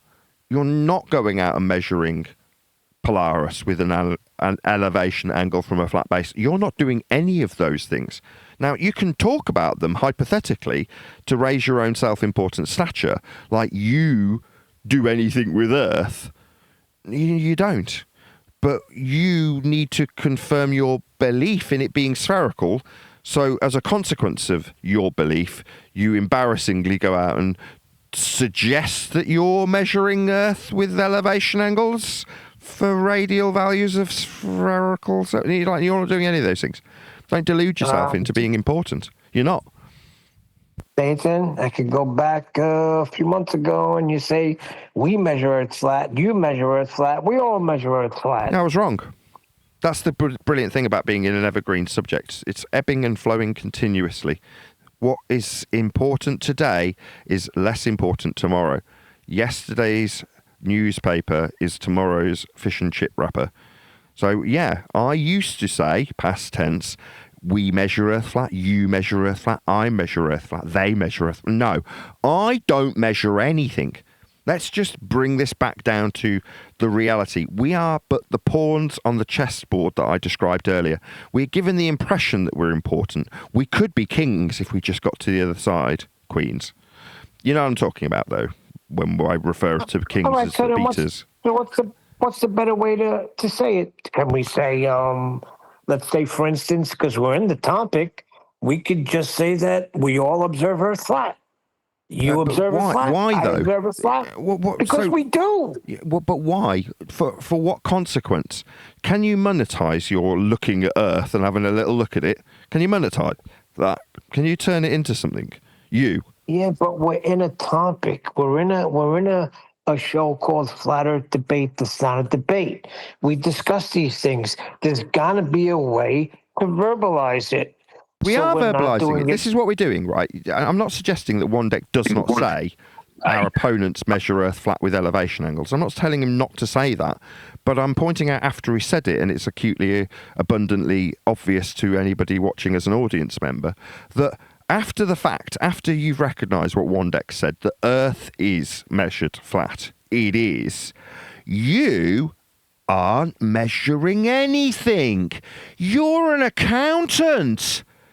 Don't you run a dog walking company? You're not doing anything to do with it. You walk people's dogs. Why would you think that you are consequential to this? You're not doing anything with Earth's geography. You do people's taxes. So why are you worried about this? Oh, because you need to measure Earth flat in your mind, hypothetically, so that you can turn the flat Earth measurement into a sphere that you can sniff your own farts at parties when you bore the tits off everybody about how the world moves around the sun. Oh, I see. So it's actually just about you sniffing your own farts and pretending to be an intellectual when you talk about the world in a heliocentric motion, or gravity, or Coriolis effect, or molten iron cores, or flat Earth derivations of elevation angles. Because you, personally, dog walker, aren't doing any of these things. You just think you're important. You're not. Now, if you do anything that anybody's relying on for their livelihood or for their life in general, like not dying, then if it involves Earth measurement, you will unequivocally, without question, measure Earth flat. But you, me, and everybody in this arena with the label of Flat Earth above their head, that's globe believers, flat earthers, conspiratards, and tinfoil hatters, none of them are actually consequential to the actual game of measuring Earth flat. Nobody's doing any of that stuff. Now, it's all well and good me saying, well, everybody's measuring Earth flat. No, there's only a small handful of people that actually go out and measure Earth at all. It's just not us. Right? We got embroiled in a relinquishment of a religious belief we were trained in when we were at school. And because we've realised that what we were trained in school, shock and awe, wasn't correct, we now have deemed ourselves important in the discussion, not the application, of flat Earth measurements. Discussing flat Earth measurements get the boat home? Did discussing flat Earth measurements make sure that the plane remained in level flight? Did discussing elevation angle measurements develop the latitude system? No, measuring it did. But we're not doing that. We're just talking about it. So I, unfortunately for both sides, why am I being cast down by fellow flat earthers as you're trying to make me redundant? Yeah, that actually translates into, you don't have any bearing on this, do you? But you've built yourself up to have some sort of importance in the matter. You self-absorbed little prick. You fart-sniffing idiot. You don't measure anything. And as I said at the top of the show, even when we do, I personally go out and measure the sun at its zenith. Well, what did I do with it? Did I develop a new calendar? Did I develop a new map? Did I build anything? Did I make sure that flight levels had a new altitude from perpendicular sea level to reference when they're not crashing into each other and parallel flight level? I didn't do anything with it. Likewise, the delusional idiots on the ball-believing side aren't doing anything when they measure Earth flat from Antarctica for a 24-hour period or measure 1,000 elevation angles to the sun. What do they do with that? Did they do anything with it? Did it give us anything? Did we get a new map? Did we get a new calendar? Did we get a new building? Did we get a new clock? No! These things have already been done by people who are not us. So what are we? Pawns on the board, keeping ourselves occupied, arguing about this stuff that is utterly inconsequential. We have no bearing on it. Whoa, Well whoa. said, We Nathan. ain't arguing about anything. I was just going to say it might be more correct to say, and you have said this, and we have, the Earth is navigated, built upon, mapped, flat. You're not saying I'm measuring Earth flat. It's navigated that way. It's built upon that way. It's mapped that way. Exactly. Somebody else is already doing it or done it. I can get behind that. If somebody asks me, it's like, well, don't worry about it. You're not doing any. You'll still have to pay your mortgage tomorrow. It's just measured flat. That's how it's dealt with. It being Earth and its surface when measured. But I'm not measuring it. When they're like, well, what about this? Sorry, I'm a YouTuber. You realise that, right? Why are you asking me? Oh, right, because this is offensive to you. Yeah, okay. Oh, I mean, feel free to go out and find out how the latitude system was derived. But, I mean, I didn't derive it. So I'm not suddenly the arbiter of this just because I've told you how flat Earth gets measured. Because I have a YouTube channel about it. I mean, I make my living by producing content on YouTube, and we talk about it like friends. What's that? You now want to tell me that I should have my kids taken away, my balls removed, I should jump off a tall building? Go away. You seem deeply unpleasant. What's that? You're back again with a new account? How's You got that? 20 of them programmed. They got over 20 accounts programmed where they just hit a button and they can pop right back in. But even if you say what one deck suggested, that it's navigated, flown upon, built upon, you'll still have some idiot come along and say, have you heard my measured flat destructive dichotomy So you're saying, argument? so you're saying when the kid gets his head flushed down the bog, he still comes back the following day and goes, look, I've got a leather jacket just like yours. Yeah. That's a good one. Welcome me into the cool club, please. Yeah, there's a lot of people that want to be in the cool club. But the reality is, we don't have any bearing on it. I mean, regardless of who's the cool kids and who's the dweebs, right? We don't have any bearing on this stuff. That's the reality. We learn in geography how Earth got measured because there's a moderate chance that one of us would actually take a career in something that was geography related, or history related, or science related, or maths related. You know, you learn a lot of stuff in school. But for the most part, you know, most of the subjects that you cover, you didn't become an expert in and turn it into your career.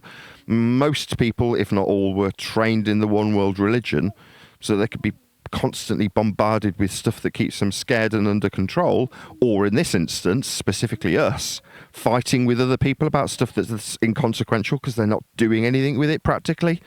So, yeah, fine. Yeah, make sure that those people, the people who believe 9/11's a conspiracy and the people who think Sandy Hook wasn't real, put all those people up against the dweebs that think that they're consequential when it comes to dealing with Earth as a ball. Yeah, make sure that they're totally irrelevant to the subject, like they're not actually going to achieve anything or do anything or measure anything. Make sure those people are the ones arguing amongst themselves. Are you saying Sandy Hook wasn't real and 9/11 wasn't real? I'm not going to bite on this, Neil. I'm not going to bite on it. I'm You saying brought it up, not we are me. inconsequential to how flat Earth gets measured by everyone if they are measuring it, which we are not. We are not personally. Now, if somebody comes along and goes, actually, I own a trundle wheel, I have measured. Go away, dweeb. Go away. What's that? You still want to hang around and tell me about your trundle wheel? Yeah, you're the type of person that had your head flushed down the bog, right? Just go away. What's that? I can come back with a new jacket tomorrow. Then you'll accept me. Then you'll love me. Then I'll be able to validate my belief to you and you'll understand because you don't understand. I'm telling the headmaster. I'm getting the police. You shouldn't have a channel.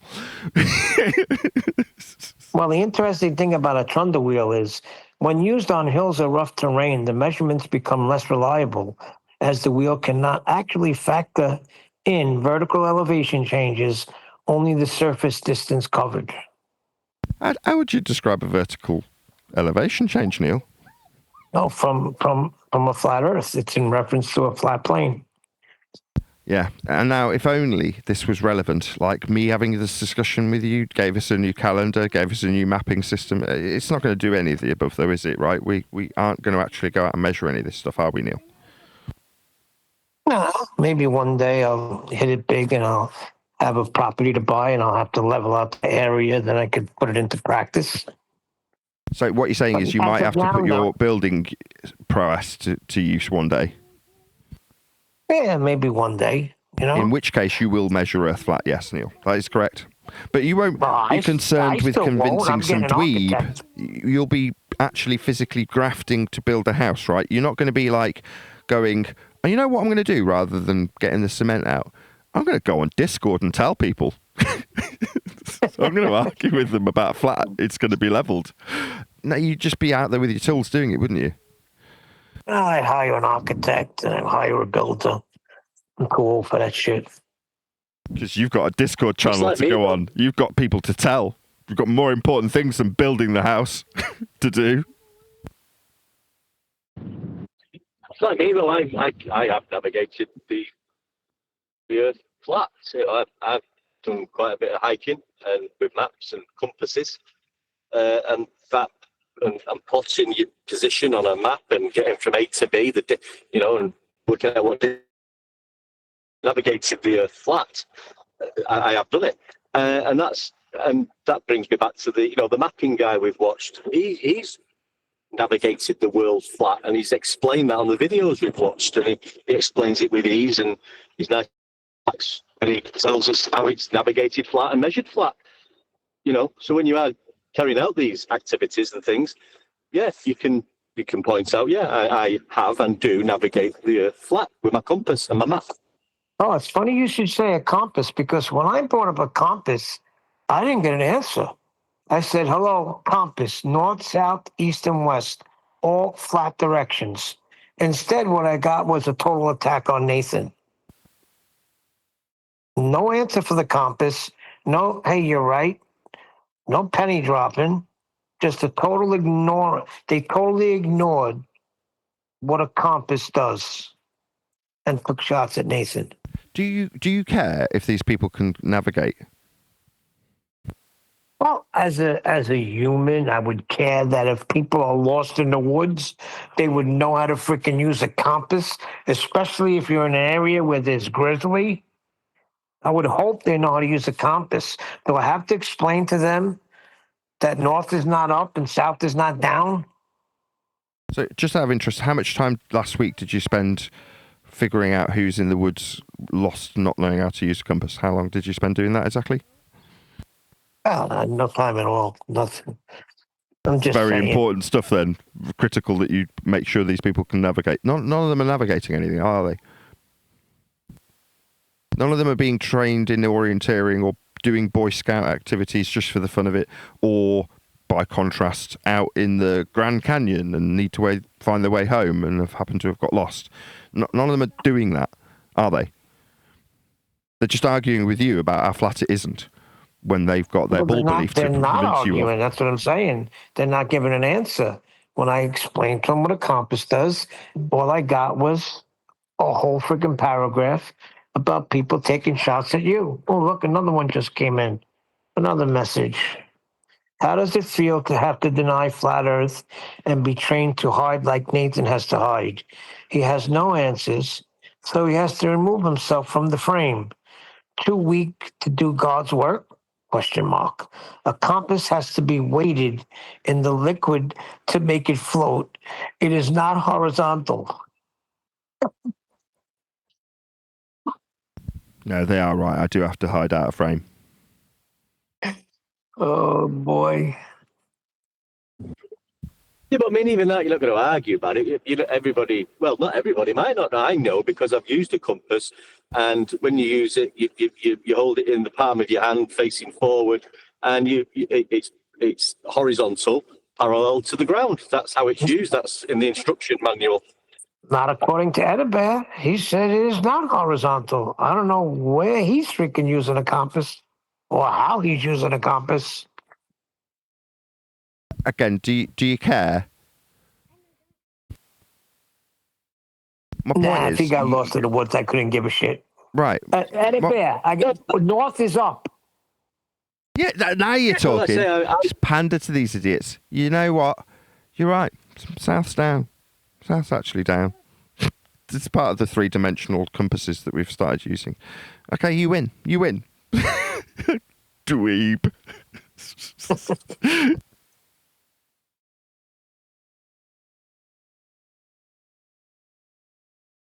Yeah, That's like the way he gets denied flat Earth. When did we deny flat Earth? We talk about it every day. well, that's projection, isn't it? They're denying flat Earth. The one that they need to measure, the one that they need to travel in, the one that they need to derive a drop from. All of the flat Earth prerequisites they deny, they need to project onto us. But I'm sick of being this person that is placed on some pedestal because they need to elevate themselves by contrast. So by contrast, you up on this pedestal I've put you on, being asked about your use of a flat Earth that you are denying makes me right by contrast when I show how wrong you are. Well, how am I wrong? Well, you hit your kids. Therefore, I'm right and Earth's a ball. That's what they do. North points down unless the needle is weighted on the southern tip. Okay. Why did he say it was floated in liquid? A compass has to be weighted in the liquid to make it float. It is not horizontal. The only reason there's liquid in there is to dampen the movement of the needle, allowing it to settle on magnetic north without excessive wobbling or oscillation. Yeah, according to him, north points down unless the needle is weighted on the southern tip. So is that how we use south then on a map? We point downwards when we've laid the map out on a map table. Is that how we use I don't south? Is point it? down? Down? Why would you point down? You wouldn't. South's not a downward direction. But again, this person isn't out and about doing navigational tasks. They're arguing with you about how down a two-dimensionality in direction terminology is. It's ludicrous. Back to you're a pawn on a chessboard currently, arguing about something that is understood. It's fundamental to what compass is and how it's used, but we're arguing about it. So it's back to this perception that there's an argument to be had about what a compass is. I'm all right, thanks, dweeb. I know what a compass is, thanks. You don't need to be telling me this. I'm good. What's that? You want to now convince me that south is down? I'm going to flush your head down the bog. Go away. Yeah, you use the compass the way you want. You go ahead. I don't care. I'm not even going to say that. That's leading into it as well. Going, well, you do it however you. I don't care how they do it. I'm like completely apathetic to it. I'm not going to tell them. Well, you go and use it being down. I don't care what you do. Like literally, I'm just saying you're irritating me. This is boring. Why are we talking about compasses again? This is tedious. But we're surrounded by frickin' dweebs, aren't we? They want to talk about a compass. Actually, the needle of south will be pointing down. Did you hear yourself, you boring little prick? There's a reason people don't like you, because you're bloody boring. Actually, it would be weighted to be not... Shut up. Actually, Nathan, you got a point. Picture hanging out with all the cool guys, doing your cool things. I don't ever remember talking about a compass. Girls, yeah. Music, yeah. Fast cars, yeah. I don't ever remember talking about a compass until now. Well, you did if you decided that you wanted to be a Boy Scout.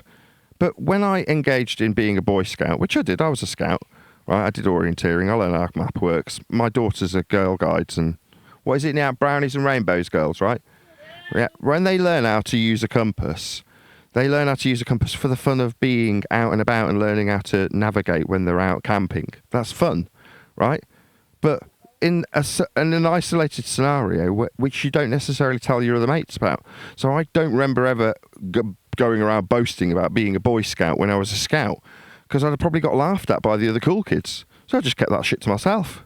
It's like, I'm not going to boast about the fact that I'm a Boy Scout, dib, dib, dib, dob, dob, dob, with a little woggle on and a neckerchief. I didn't boast about that. But at the time, when I was learning about doing it and going out and doing archery and stuff, you know, you're doing stuff that's fun as a dweeby side hobby. You know, it is dweeby though, isn't it? But when you're a cool kid, you're allowed to do whatever you like. And if somebody says, "Oh yeah, I saw you in the scout hut, you dweeb," you know, you do realise I can break your teeth, right?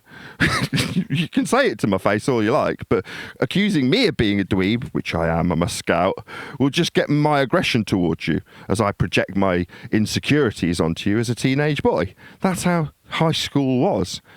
So, yes, people do become scouts. Yes, for fun, they go out and they navigate with the maps that somebody else made, with the compass that they did not invent, using a principle of directionality that they have no bearing on. They're just temporary users of these concepts that have been derived from flat Earth measurements that they had nothing to do with. They're not Euclid. They're not making maps. They're not deriving compasses. They're not figuring out how magnetic north functions. That's flat. They had no bearing on it. What's that? They need to argue with you about how actually south would be weighted. Oh, shut up, dweeb. We're not camping now, dickhead. Get out of the toilets. We're here to smoke. That's exactly what we did as Boy Scouts. We didn't freaking have uniforms.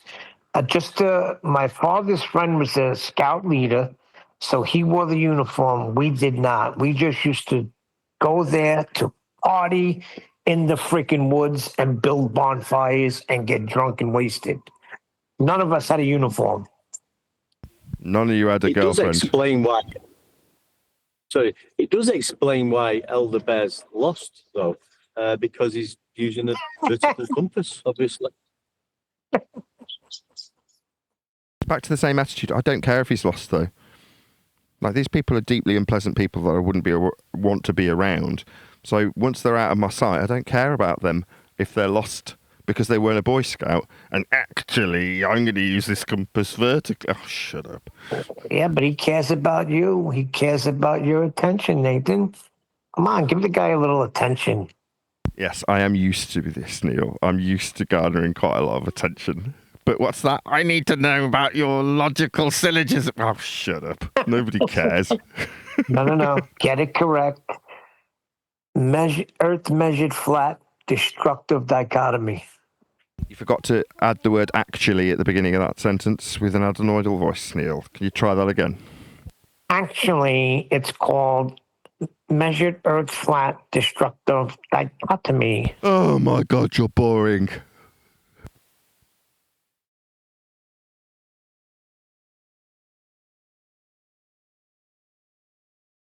I'm being asked why I'm saying things I'm saying now by my youngest daughter. You're going to take this dog out for a walk if you're going to start asking me questions from the sidelines? Among Us. Okay. Did everybody bring their clothespins today to put on your nose? What to say, actually? Actually, it's a logical consistency. It's nothing personal, but I've named it after you. Yeah, they get it confused. We bring up your name to mock you and laugh at you. There's a big difference. So when you count how many times we mentioned you, make sure you realize it's not in a good way. Well, I put the same criticism towards you, actually, Neil, which is to say that there's a fine line between love and hate. And just the fact that you're exercising your time on these people's responses and comments to you tells me that you are concerned about them.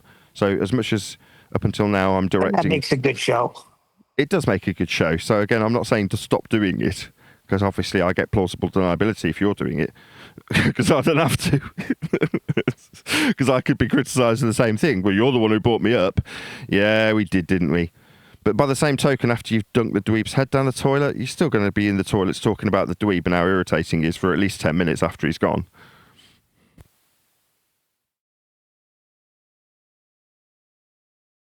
So in the pre-show, we were discussing, again, we've been doing this all week, the characters that befall us in this arena and who they are, what their real places are after they've had 10 years of brave pills. Now we're like standing back from the discussion and the topic and the arguments that we perceive to be in play because we realise there aren't any. So we can start looking at other things. It's like, well, who are the players? Forget the game. The game's over. Now, they maybe heard us say that 12 months ago, but in their mind, what, you're stepping back from the subject? Au contraire. Now I can look at you, if need be, and analyse you as a character, as a stereotype. And you, as a stereotype, are amusing when we describe how frickin' dweeby you are. That, to me, is highly amusing. I can make a whole show about this. In fact, we've done it for an entire week. It's a great subject to look in from the outside upon. You can look at flat earthers and criticise them, and I'm sure there's plenty of flat earthers out there that hate me at the moment because we've done nothing but point at our own. But now we've stopped pointing at our own and start pointing at our previously perceived to be opponents and gone, so, okay, we've established that our own are conspiratards and have come here from 9/11 and Sandy Hook and moon landing fakery, and that's fine. We've done that. But who are you? Who are you? Yeah, you were the kids that got bullied at school. You're the dweebs. You're the unfuckable golems. You're the girls that got sneering remarks in reply to your wolf whistle. That's what you are. Now, you've forgotten because you've managed to hide behind 1,000,000 miles of fibre for 10 years and started to sniff your own farts so much that you've deluded yourself that you genuinely should be the secret king. Now let's just bring you back to earth. Flat that it is. You're not, you dweebs. You always will be. You can't become the cool kids. You never were. You can't suddenly become less unfuckable. You can't become cool. Nobody's going to just buy you a leather jacket and stick you on a wall and let you wolf whistle at all the women that go by. They will all look at you for what you are. That'll never, ever, ever change.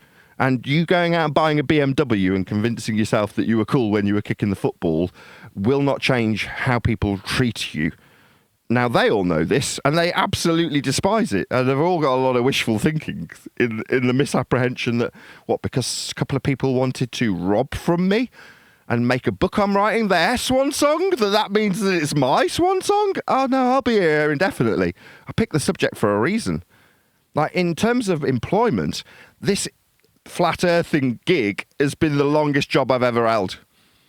It's the longest sustained means to pay my mortgage that I've ever had. And I've done plenty of different jobs. This is the longest I've had. Why? Because I like doing it. Because there's no boss. Because I get to decide what I talk about today. I'm talking about you, dweeb. And how boring you are. That's what I'm talking about today. Absolutely related to Flat Earth. There's a lot of dweebs. They come along and tell us how actually I can derive a sphere from flat Earth measurements, therefore we're all flying around the sun in a vacuum.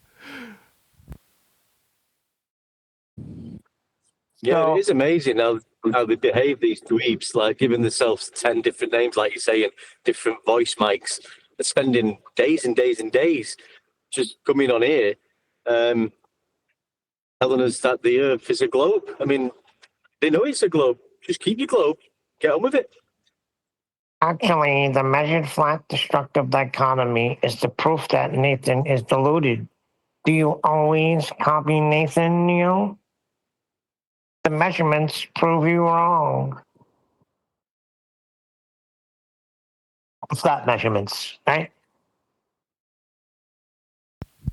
Yeah, it comes back to what would happen in the society that they're trying to hide from online. All right. Sorry, you're saying that I'm what? You do realise I'm stood here, right? And I can just give you a slap. And I will if you continue to behave like that. What's that? There's another 1,000,000 accounts waiting for me on the internet. Yeah, of course there is. Yeah, nobody likes being told that they're not welcome, that they're not wanted, that they're not needed, that they're redundant. Nobody wants to hear this. I said, actually, yes, Nathan is our fearless leader. We follow him. Yeah, that's correct. As much as you say it in jest, many a true word is spoken in jest. You are here following me. You are here looking for my approval. You are trying to convert the people around me away from me. You are trying to drive a wedge between myself and Neil by pointing out how many times I've told him to shut up. These are things that are an obsessive person who is antisocial does after they've been told to get lost. You're the stalker that hangs around outside the ex-husband's house with a set of binoculars. That's what you are. Now, we've identified who the players are now. We've identified who these people are and what they do. And they are what they are. and every single time they reply to you or send you these messages, Neil, they are confirming their own stereotype, aren't they? Yeah, that's the funny thing.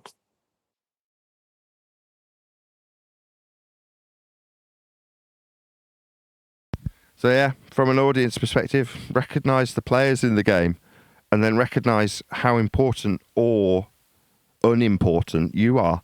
And then ask yourself, why am I having this argument?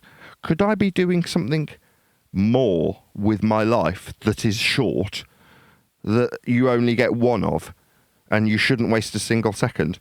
Or should you hang around somebody who fundamentally is unlikable and is telling you that they want to ruin you and destroy you and take your family away?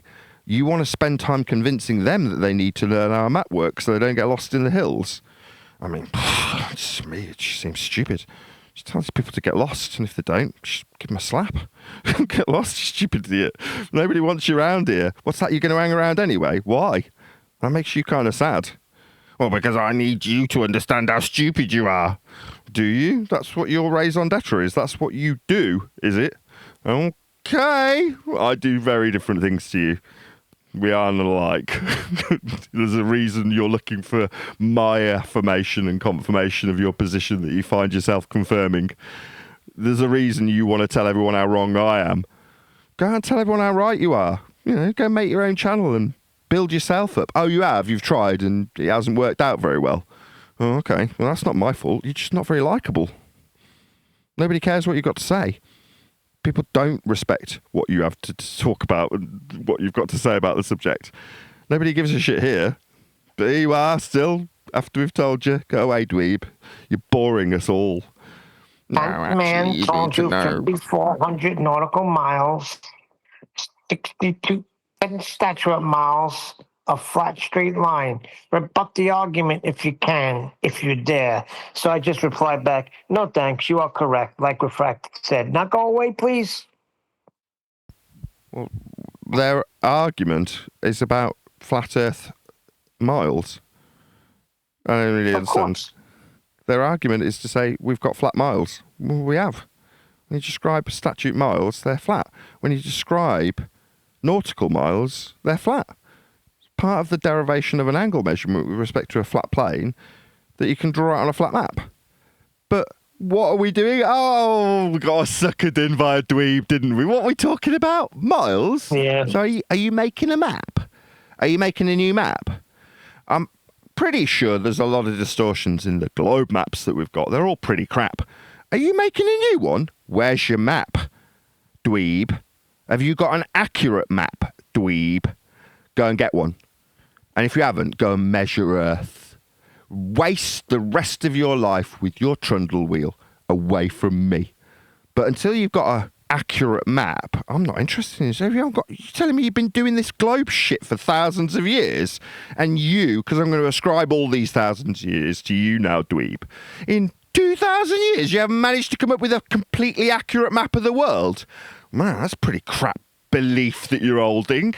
Is your belief not producing globe projections? I know they're flat and I know miles are linear and we'll have to use directionalities in flat reference frames. But you believe you're on a ball and you haven't got an accurate map yet. Go and get a map that's accurate, you dumbo. Chop, chop. Off you go. Off you pop. I'll give you my approval when you come back with a map at my behest, like a good little doggy. Now off you pop. Go and get us an accurate map of the world. Because you're consequential to this, right? It matters what you say about the subject. You're very important, bless you. So go and get some map. And if you haven't, we're just going to call you idiots. You stupid little dweeb. You haven't got an accurate map, dweeb. My God. Did thousands of years of heliocentrism not even give you an accurate map? Every single criticism that I have faced over the boring 10 years of dealing with dweebs, I'm going to start firing back at them. You'll still have to pay your mortgage tomorrow, dweeb. What's that? You think your linear mile measurements are curving? You'll still have to pay your mortgage tomorrow in spite of your stupid belief, dweeb. You're still going to pay your mortgage.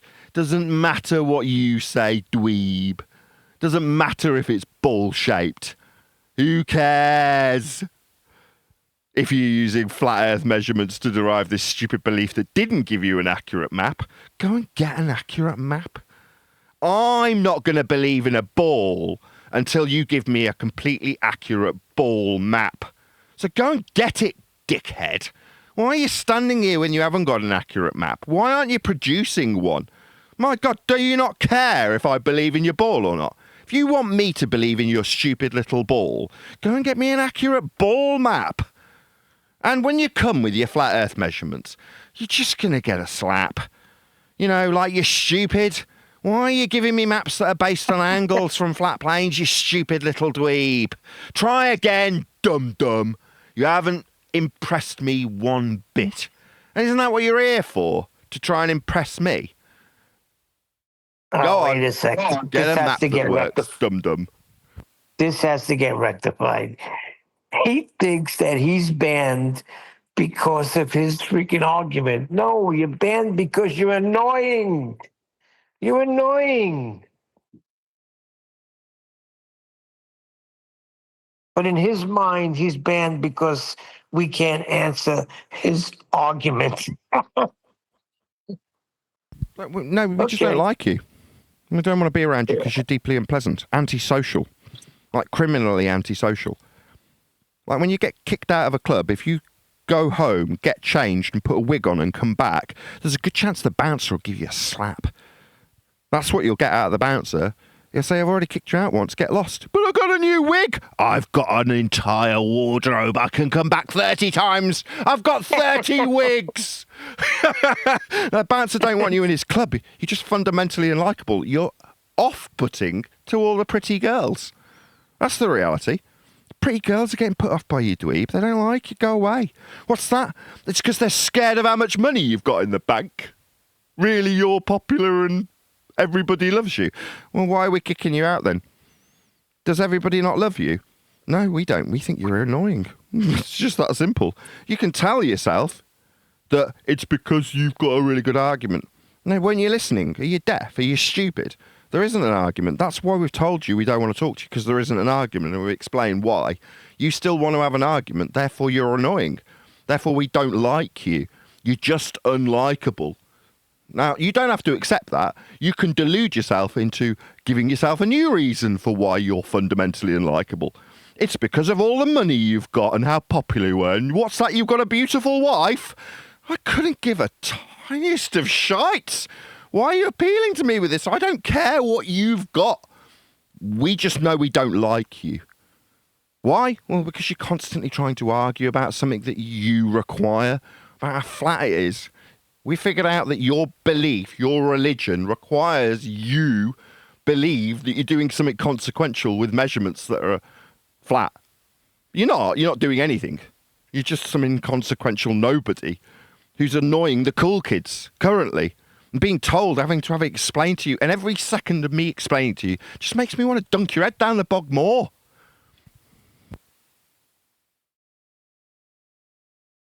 Uh-oh. Sounds like you finally got it. Yeah, that's it. No. Adam Bear is full force today. Okay, deal with the argument. I have been the doorman. Nathan would be denied entry. There is an argument. Deal with it or be cowardly. See, deal with me breaking your nose. This is back to what I got exampled earlier. When somebody starts telling you that you're going to do something, all right, stand there while I punch you in the face. Why are you dodging around? What's that? I must deal with something you give me. I don't want to deal with anything. Did you not understand? I don't want you around me. You are irritating. What's that? Deal with this. Deal with a broken nose. Because what you're now doing is harassing me. I'm feeling a bit threatened by you. I've told you to go away and you're still here. So what I'm now going to do is stamp on your face if you don't fuck off. What's that? You're going to go and tell the police? Yeah, I'll explain to them. We told him repeatedly we don't want him around us. He keeps demanding things, telling me I've got to deal with something. No, I'm not going to deal with anything, but you'll be dealing with broken teeth soon. That's what you get in society, right? But a million miles of fibre means you can go and get a new wig, get a new screen name, call yourself Hayuka, and start talking in a funny voice. When you pretend to be someone else, you pathetic little gamma dick. that nobody likes. No, we won't be dealing with anything. And if you were in front of me, this would be a justification to get a broken nose. Don't tell me what I'm going to be dealing with, little dweeb. You'll suffer consequences. What's that? You're threatening me with your dilemma and destructive dichotomy that I must deal with. Deal with this. Balls fist up, breaks dweeb's nose. Yeah? Don't tell me what I'm going to do.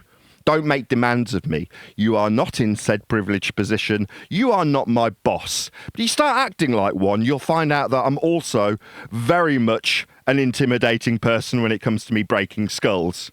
Because that's what you'd have in society. If somebody repeatedly told you that they didn't want to be around you, they didn't enjoy your company, they didn't want you around them, and then you said, no, you'll deal with me. No, you'll deal with broken teeth. Unless you're online and can go get a new wig. Right, beta? Yeah? Doesn't matter that people are telling you they don't like you, you'll hang around anyway. How sad a life you lead, little cuck. How sad when the big kids that tell you they don't like you are your only friends. The only people that you can hang around with are people that despise you. Haven't you got any real friends? You got to hang around people that don't like you. Yeah, we know. That's why we don't like you. Your sense of self-loathing that you project out onto everybody while you make your demands like you're worthy of their time. Like, if they say they don't want your time, you'll force them to have to deal with it. No, that's called being antisocial. Criminally antisocial, like a creepy stalker that won't go away. Like the ex-wife parked outside with the binoculars. That's what you are right now. Just creepy. Don't you understand how creepy you are? No, you've got to deal with my logic. No, we don't. You don't seem to get it. Yeah, but Nathan, he changed the 24/7 rhetoric. They speak differently now since his Earth measured flat destructive dichotomy. They changed their whole rhetoric now. I see. He got the mods to like the Beatles. I couldn't give a shit what that other group are doing. I'm not them. We're here in the toilets trying to smoke a butt. You, on the other hand, are telling us how we need to deal with you. Telling us. No, you'll be telling my fist something shortly, Dumbo. We've told you 5 times, get lost. Now, if you can't take a hint, eventually, the people around you feel a bit threatened. Like, by you being around. Like, is this creepy stalker going to do something that I don't like? Because he's now talking about my family, isn't he? So I think we better punish this person pretty sharpish. That's what happens in society. You are actually, in reality, the person that gets punished for being antisocial. And that's what you are being. When your presence isn't required and it's been made abundantly clear that it's not wanted, if you still hang around, that's cause for concern. Like, you've become a creepy little stalker. You've taken that gamma behaviour to a next level that people just don't like. But what's that? No, we must deal with the actualies. We must deal with the actualies. No, we won't. We've had enough of you, boring dick. Go and talk about logic somewhere else, right? We have better things to do. We have progressed beyond this boring shit that we had to learn about for 10 years. So we could stand in front of the boring gammas that got above their own station and tell them, actually, we're done with you now. We don't need to have this argument anymore. Now, I'm sick of pointing out how flat you require to measure it because you are inconsequential to me. I don't need to appeal to you anymore. But you need to appeal to us, in spite of us telling you to go away. So you've just become a stalker. You're just creepy now. That's all this boils down to. We've got a lot of creepy weirdos around us. The dweebs have become creepy. And it's starting to border on criminal. Like, why are you here harassing us? Yeah? You're just giving us a justification to break your noses. That's what's happening. Why did you break his nose? Because we told him 25 times to go away. He's harassing us. So, when he wouldn't, he got a broken nose. Who broke it? No one wants to admit to it. No, it was him. No, it wasn't. No. Yeah, that's what happens. Nobody sides with you. Nobody likes you. Nobody wants to protect you. When you have illnesses, nobody feels pity. When you're a broken man, nobody cares. Yeah, that's what your position is. That's where you find yourself. What you should do is go out and find other like-minded dweebs to correct that will enjoy being correct. Oh, thank you very much for correcting me. Actually, I was unaware it was supposed to be derived from a flat plane. I'm glad there's no flat earthers to stop us using this angle. Go and find other dweebs. Hey, Nathan, did I hear correctly? Someone has made an argument against a measurement. Yes, well, they didn't phrase it into an argument. They just gave miles in statute and nautical and then said, answer my argument, after declaring that miles are miles. There was no argument to actually be suggested. They literally just made a declaration about a flat earth measurement in miles. It was ludicrous. Again, another reason why this person would have their head dug down the bog.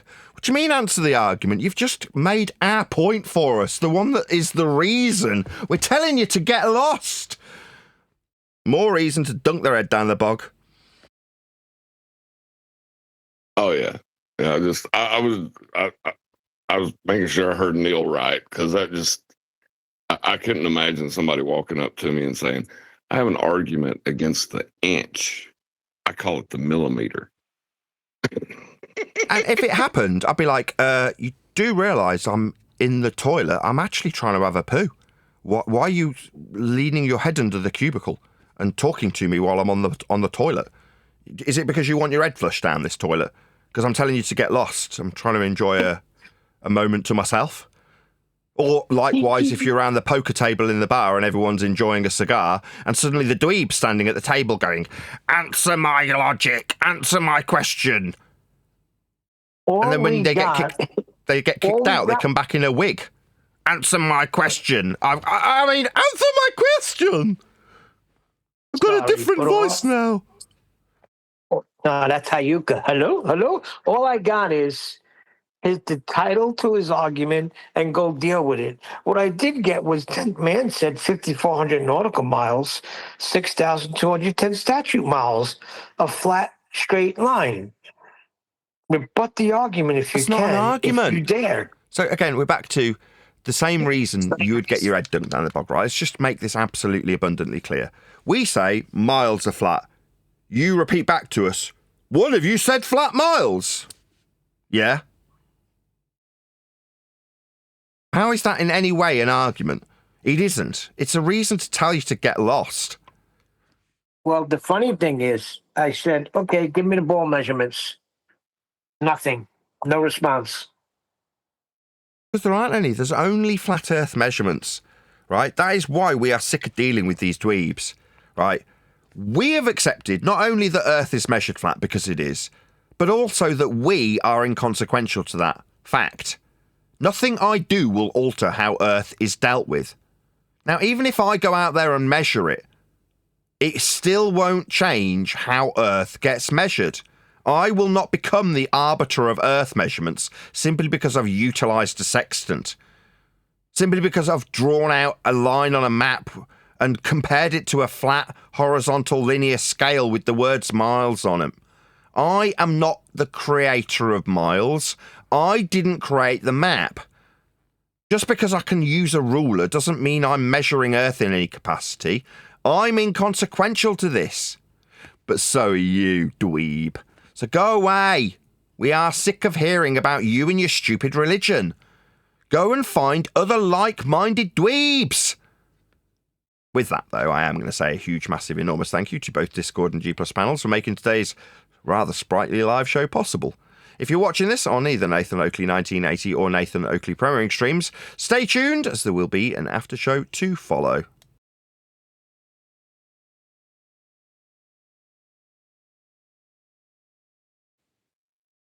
No, yeah, we don't. Oh my God! I promise not to laugh, but where is the argument in that? This statement of fact. What are we going to argue against that with? What is the point of contention? There isn't one. Which he thinks is incorrect. There isn't one. There is no point of contention when you say 10th man said miles. That's not a point of contention. That's not an argument. This is ludicrous. Those are things he got from the freaking celestial navigation books anyway. We didn't come up with these measurements. You Now come you're up with talking my 60 language. nautical miles, Neil. I did. Yeah, by Yeah, saying you it, did. right, they want to have their cake and eat it, right? They want to brace against the inaccuracies that are offered to them by heliocentric measurements of a flat Earth and then ascribe them to you. Now, by having a bit of humility and being humble in this regard and saying, actually, I didn't actually measure these measurements. No, I'm not the arbiter of the latitude system. No, it's not my creation. It's the utilization of a flat measurement by ball believers who've created a ball with it, though. That's just not me. I'm not that guy. What's that? You want me to be that guy because I've described it? Maybe call it the only person to ever have described this heliocentric derivation of flat Earth measurements. No, I'm not that guy. I understand how Earth is measured flat. I understand how ball believers' belief in a ball came to pass through flat Earth measurements that they aren't measuring either. So I'm inconsequential to this discussion, making the failed, useless, incorrect ball utilization of flat Earth measurements mine won't work. I've already relinquished my importance in this. Because if you can escalate me on some pedestal, parallel to a plane of reference in altitude terms, then you, by contrast, feel that you are important and consequential to Earth and its measurements when you make me wrong. What, therefore you're right and important? Both are incorrect. No, I'm not important in this regard, regardless of how tall a pedestal you put me on to try and make me wrong. And no, you don't have any bearing on how flat Earth got measured to create the ball that the world believes in. Now, I don't believe in that anymore, and I'm not using the flat Earth measurements that created the ball as a proof of anything. I don't care anymore. I'm not measuring anything. I don't need to. I know how it got measured in a past tense terminology. I know how it will be measured, future tense, should I require to measure it.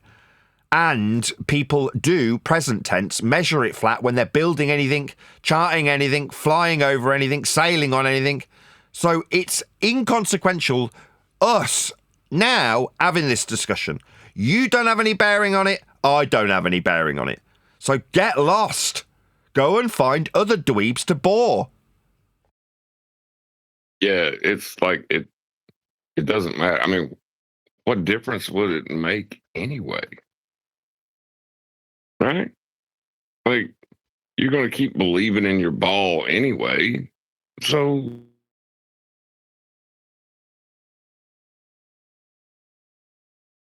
or is there something else going on?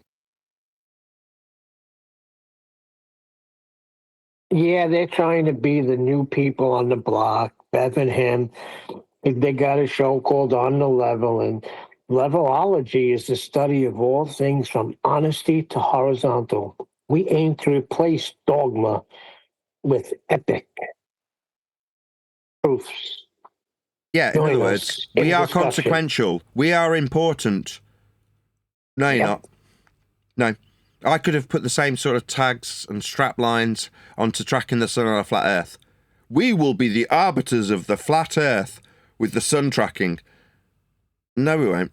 We were deluded too. End your pain, face the argument. Bev taught me the power of an argument. I have progressed through this journey.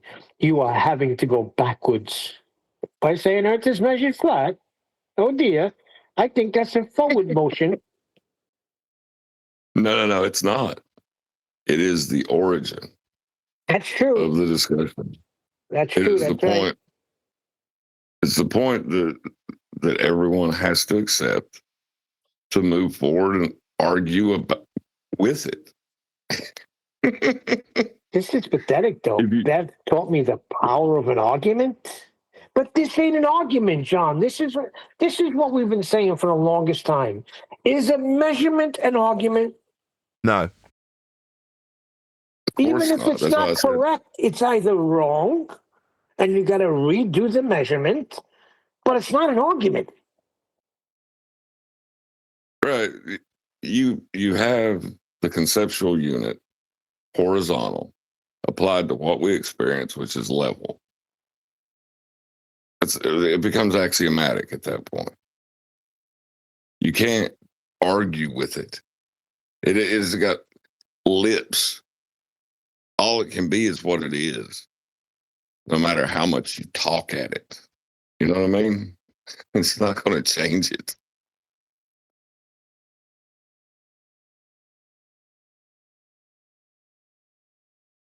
Yeah, it's the equivalent of shouting at a compass. No, you're not flat! If you weren't weighted, you'd be going down! It's just like, what, are you nuts? Are you bonkers? It's a compass. It's not going to argue back. It is what it is. Oh, he says rebut the argument or deny God's work. So they're doing God's work. Boy, they got delusions of grandeur. Making demands like a creepy stalker. Again, the reason why it's been justified by even the Christian community when I've suggested violence towards these people, this is the reason.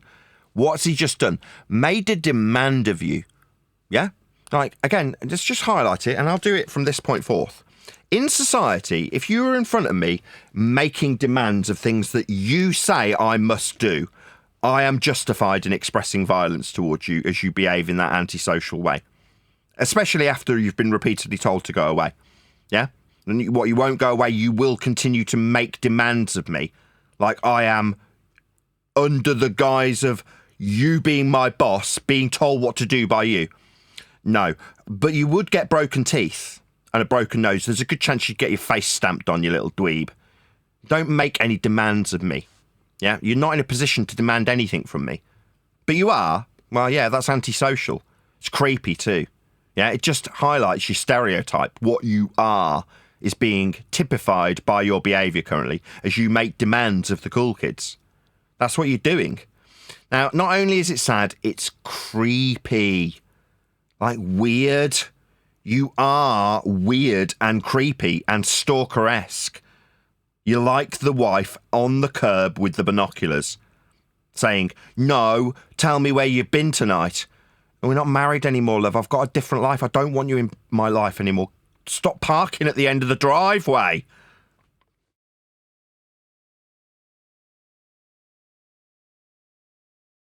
Yeah. I always thought that was weird that they could make demands of you, you know, when you just make a statement of fact, that they would demand this commonly accepted fact it be proven. Like, I don't even know if that's a real sentence, or you know what I mean? Like it seems malformed. Like, give me the evidence of your evidence. You know, it doesn't. Well, the way they do that sense. is putting it into if statements. So they'll simultaneously accept the prerequisites they need, like flat, linear, miles, horizontal, distance measurements, or altitudes, but then say if Earth is flat, and you're like, whoa, you've just accepted the prerequisite, and now you're asking me in a question like it's an if statement. Like, no. When you put it into an if statement, you, with a contrapositive, can't utilize it if it's proven wrong. Like, then you don't get to use heights or horizontal distances anymore. So why are you putting it into an if statement? Well, the answer is it can't be put into an if statement, but you will require it being in an if statement, not because it's needing to be relinquished or proven wrong, but because you want to make an individual wrong. Because again, it's back to by contrast, they think that if Nathan's statement about miles being flat is proven wrong, ergo Nathan is wrong, I am right. What are you babbling about? You're using axiomatic principles of measurement. You can't deny them. You can't make them mine either.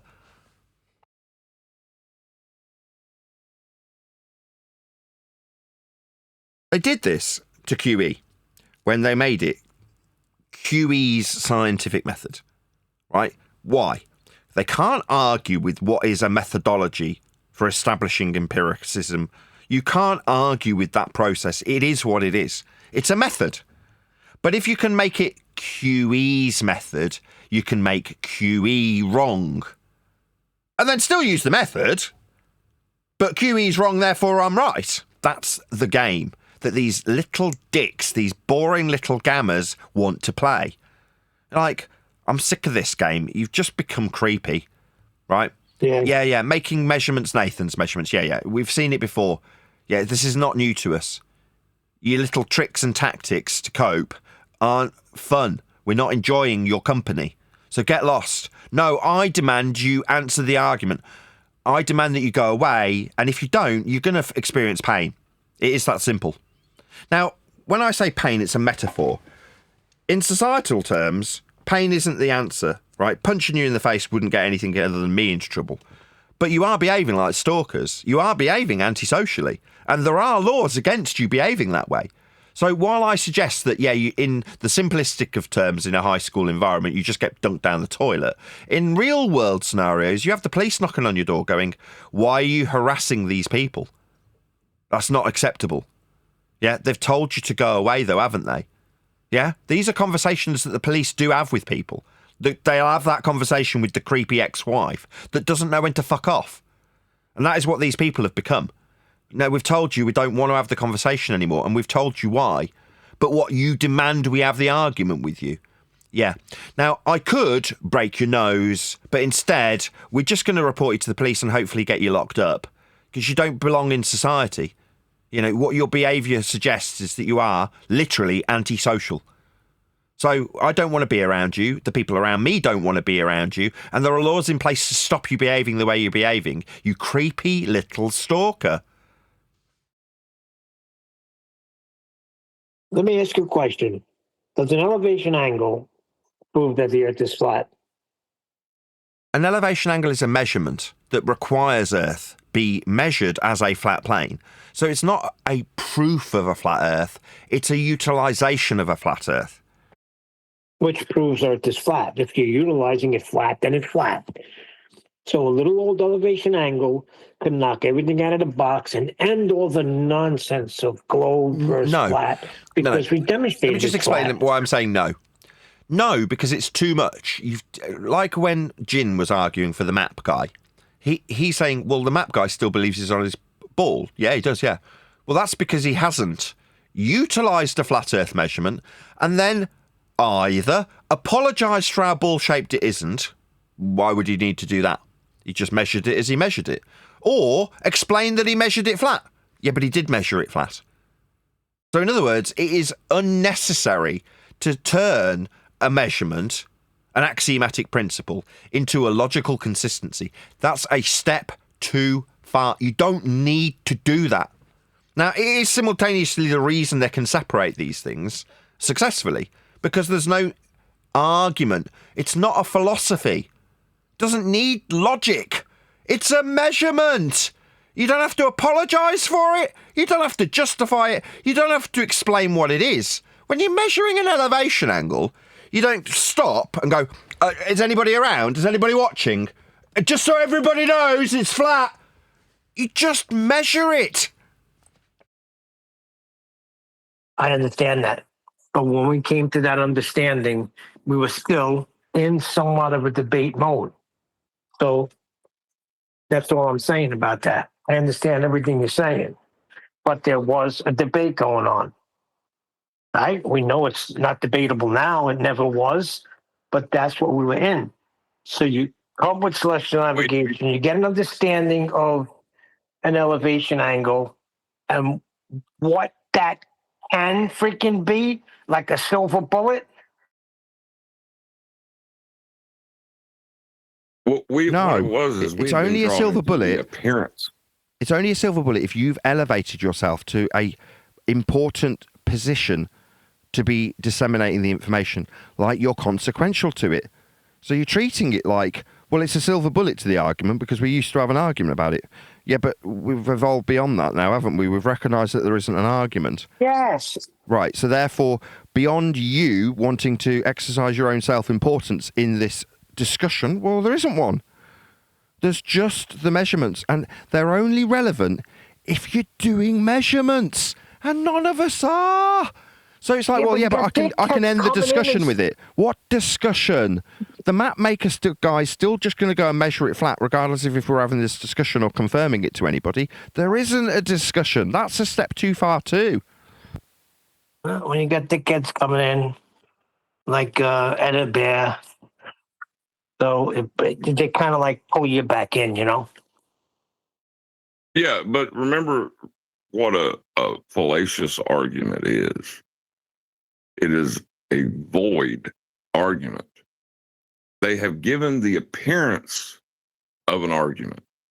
That's what they do. By arguing with them, will you in any way convey that?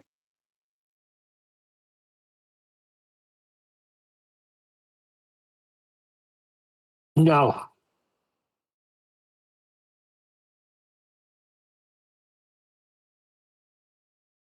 Yeah, I mean, we don't need their agreement. We don't need their acceptance. They can keep their belief if they want to, but we know.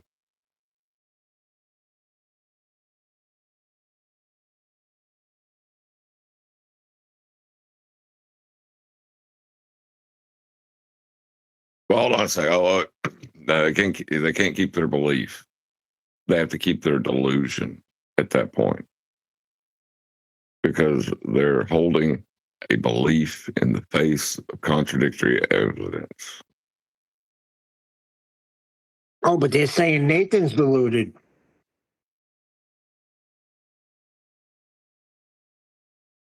Yeah, Nathan's deluded because he accepts the measurements. That's delusion, is it?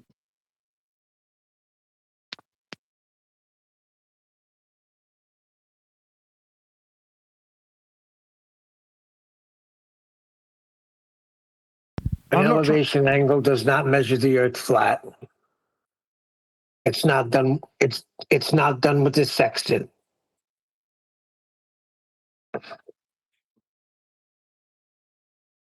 Right, I'm not trying to piss on anybody's bonfire, but this suggestion of debate by saying no to a measurement isn't actually him disagreeing with a measurement. It's him attempting to create an argument with you, a person. That's what it is. And it's successful. It's happened successfully for 10 years. So this message that I'm trying to communicate, I'm not concise in yet.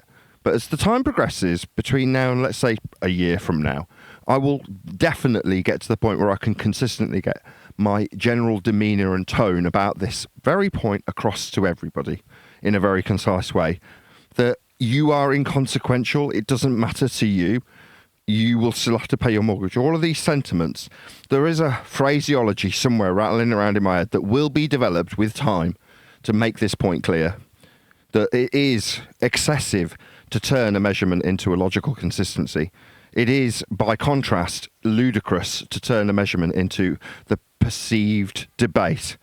It is unnecessary for you to be doing anything in this regard. You're not measuring anything. And for me to point out how flat it's measured doesn't mean I get the opportunity to sniff my own farts. Because, number one, I'm not measuring anything. Number two, measurements are what they are, regardless of if I talk about them, do them, exercise them, debate about them. They just are what they are. The map guy can just do measurements. He doesn't have to apologise about how ball shaped they weren't. He doesn't have to apologise for how flat they were in a logical consistency statement to anybody. He just goes and measures an elevation angle. What's that? An elevation angle isn't measuring Earth flat. Okay.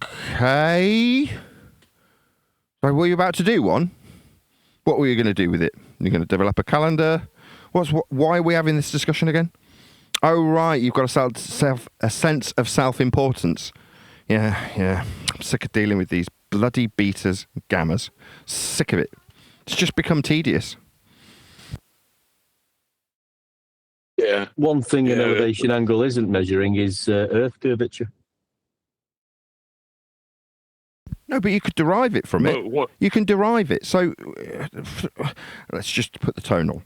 Actually, you can derive a spherical radius value on a flat disk with an elevation angle. It's called the equator. You just like, oh my God, what have I become?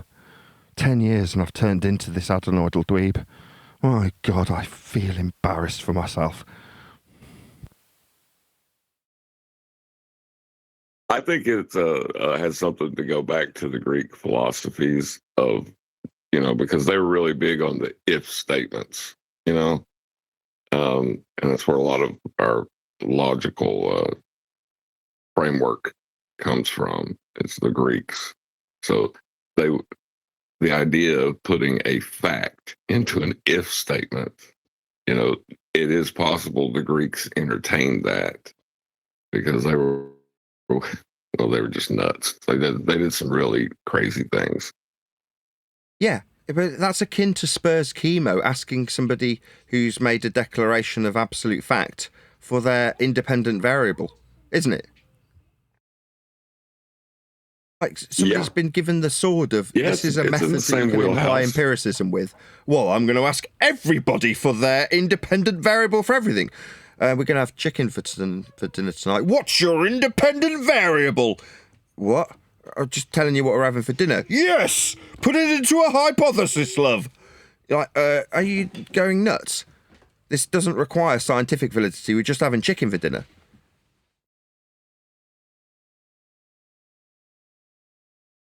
Yeah, that'll lead you to gas pressure don't exist.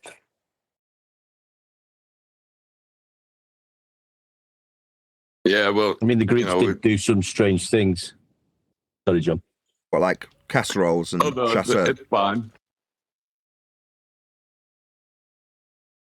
I was just going to say the Greeks did do some strange things. They measured a flat and then claimed they'd measured the circumference of a globe. That was a bit strange. I think you'd struggle to find primary sources for that, Sorry, I didn't do it correctly. Actually, I think you'll struggle to find a justifiable historic standard for that statement, one deck. You know what happens? You could all relate to this. And it happened to me today. I got sucked into it. You know when you give the little dweeb a little time and then he wants to hang out with you all the time and you can't get rid of him? Yeah, I didn't want to say it. I wasn't going to be the one to tell you this. I'm glad you've come to your own recognition in this regard. The kid that I won't name from high school was just like that. In other words, at some point, why does he feel that he can come into the toilets? Most of the kids don't. Most of the kids just get a look off the big kid and then walk the other way immediately. Why does this particular dweeb still walk into the toilets, resulting in him having his head flunched down the bog? Because at some point, one of the kids was like, "You're right." That's it. That's all they did. They went, "You're right." That was it. They didn't immediately just bully him. They asked if he was not all right, but all right. As you do when you're a teenager. Yeah, I can't get rid of him now. Now it's just nonstop. In all fairness, Neil was kind of worried about him. You held his head underneath that water for a really long time. He was kind of unconscious when you brought him out. So yeah, Neil has brought this upon himself. Now, what I'm smiling about more than anything is the fact that you, Neil, have recognised this. Yeah, you've gone, hang on a second, this is my fault, isn't it? Yes, it is. Yeah, because when you let the geek hang out with the cool kids for a day, like you want to be nice, and he don't go away. And then all the cool kids look at you and say, "What the frick did you bring him here for?" Yeah. Now we can't get rid of him. 20 girls gone by and all they seen was his ugly face. Yes, sorry, guys. Exactly. Exactly, Neil. That's why you need your head dug down the bog. Wait a second. I can't believe you just said that. Hold on. This is classic because he said, "Thanks for your time. You will still be locked in Nathan's toilet next week." I said, you just said that. That's classic. Yeah, again, he's like one of them. I'll just say this one last thing. Again, it's very telling, right? I don't normally mention this, but this when I say they want to be like me, right? They do it all the time. They'll take my little quips and my little shortened, concise descriptions, and they'll repurpose them. You're like, someone the other week was accusing you of not having any original thought, Neil. You're like, I see this all the time. Like something that I've come up with, a way of putting things, gets phrased back. And like, that's copyright Nathan Oakley 1980 right there, though, isn't it? You've just repurposed it. Like, you actually do just want to be me, don't you? Like By be me, I don't noticed that mean with they want to be Sodbuster, Nathan Oakley. he What I was- mean is they want to be like the cool kids. They want to be a cool kid, something they'll never be. They can only emulate the cool but kids. Sorry, go ahead. Sorry, Nathan. I was just picking. Yeah, I noticed it a few weeks ago with Sodbuster when he was saying "stop yammering over me" to you, and then he was deliberately counting how many times something was said, even though he got it wrong, and you had to correct him on that. By the way, Right, exactly. But he was doing it, wasn't he? Exactly. For about the last 8 years, when I get sick of, it's out of necessity that these things develop, right? You can call them like catchphrases or whatever you want to term them, right? They're developed out of necessity. What necessity? Well, the necessity for a fundy to ignore something. Neil was saying it earlier. You put the compass to them, they completely ignored it. Well, when that was happening to me in comment sections, I'd be like, what I'll now do is I'm going to count them off. Right? So you won't address the compass. #2. As in, this is the second time I've pointed out the compass to you. #3. Yeah? Well, that's me counting off the numbers. But then when someone like Buck is like, the cool kid's using numbers and counting off the amount of times he's mentioned something, so I'll start doing it. It's like, no, number one, you're just emulating what the cool kids do, but that won't make you cool. The reason that has developed, that counting off, is through the experience I, as the metaphorical cool kid, have endured. Now, these people, they're never going to be us. Now, what are we 10 years down the line? We're battle-hardened, aren't we? Why? Because we've had to deal with dweebs for 10 years. Dweebs online, right, have battle-hardened us. But then they look at you and go, look at you with your battle-hardened nature. I'm just like you too. I'm battle-hardened. Here's 3 examples where I'm battle-hardened. You're like, oh my God, this is utterly disgraceful. Have some self-respect. My God, this is so pathetic. Why? What's the word? I think it's dignity. Is that the word I'm fishing for this whole show? They have no dignity. Humility. I don't think it is humility. I think it's dignity. It might We'll be. look it up. It might be. It's like the Black Knights sitting there talking about how battle hardened he is after you cut his arms and legs off, you know? He just wants everybody to know he's battle hardened now because he's seen battle.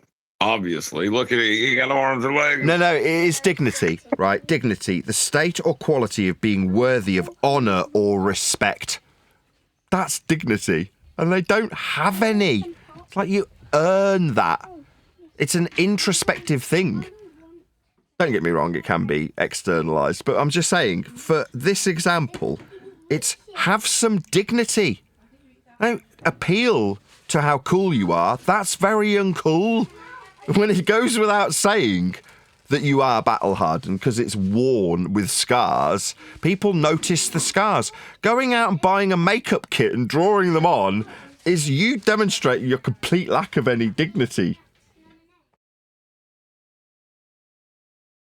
It's funny because he at the end he says, go hide over there.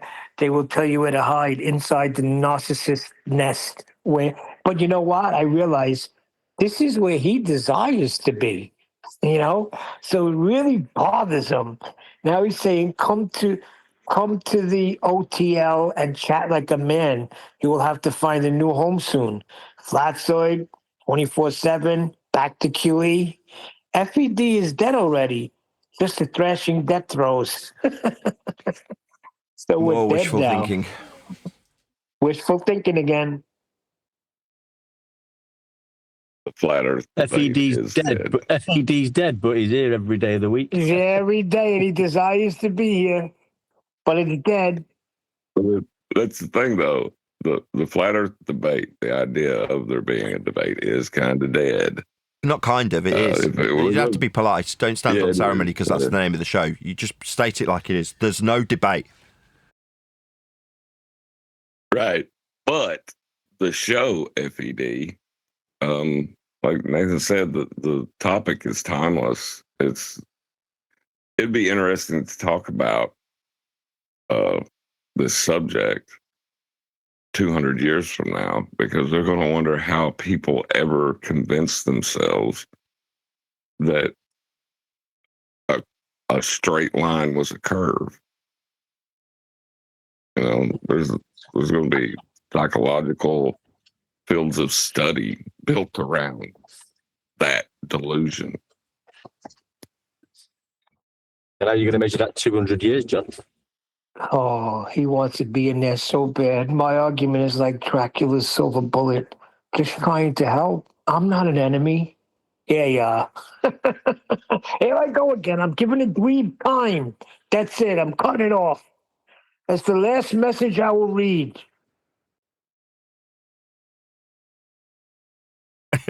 You love it, Neil. By the same token, right, do what you want to do. If you want to entertain the dweebs, then entertain them. You know, No, because you can't for get rid your of them then. amusement. You've said it a few times on the show. You're like, no, we want to laugh at you. You're like, okay, right, well, in a sadistic way, you're deriving amusement from their pain. But you be you, Neil. Yeah, but what happens with that is, Nathan, like I just started reading some out. These messages go back for months. I just picked a few out to read to maybe have a little show about them. But now it don't stop. You get them throughout the night. Their phone keeps beeping. Bing! Their name comes up on top. Edda Bear's new message. Bing! Name's up on top. This guy's new message. And it's like, it gets tiring after a while. I'm trying to watch a freaking movie on my phone and freaking messages keep popping up. It's like one of them, do you know, like some people go to Amsterdam on stag do's and the mates for a joke get them a dwarf and the dwarf gets chained to the arm all day long and they can't get rid of the dwarf. That's Elder Bear and you, mate. Yeah, that's it. I can't get rid of him now. And now he's I'm just trying to help. I'm not an enemy.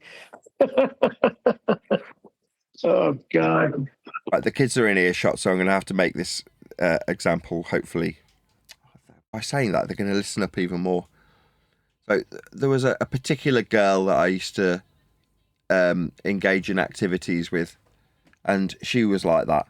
And it got to the point where I had to say to her, no talking, just the activities.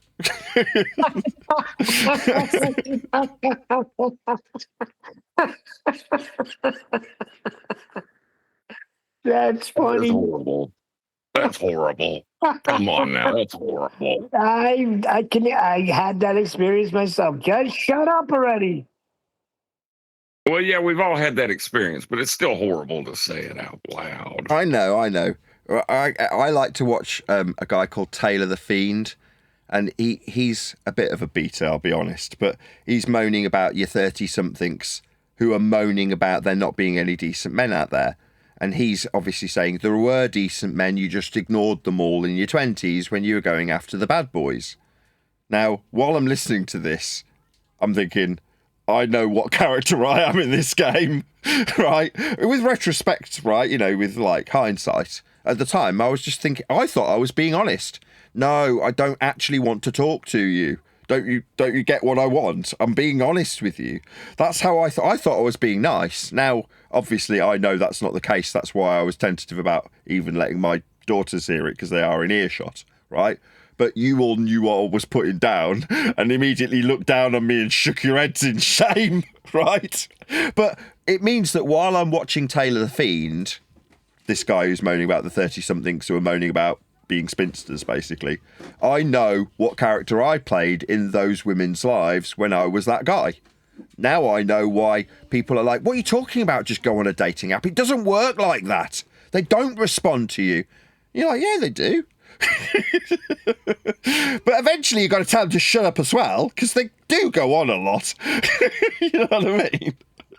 And let's be honest, you've met them and they weren't as pretty as they looked in their photo, and you told them that therefore you wouldn't want, you know, anything serious with them.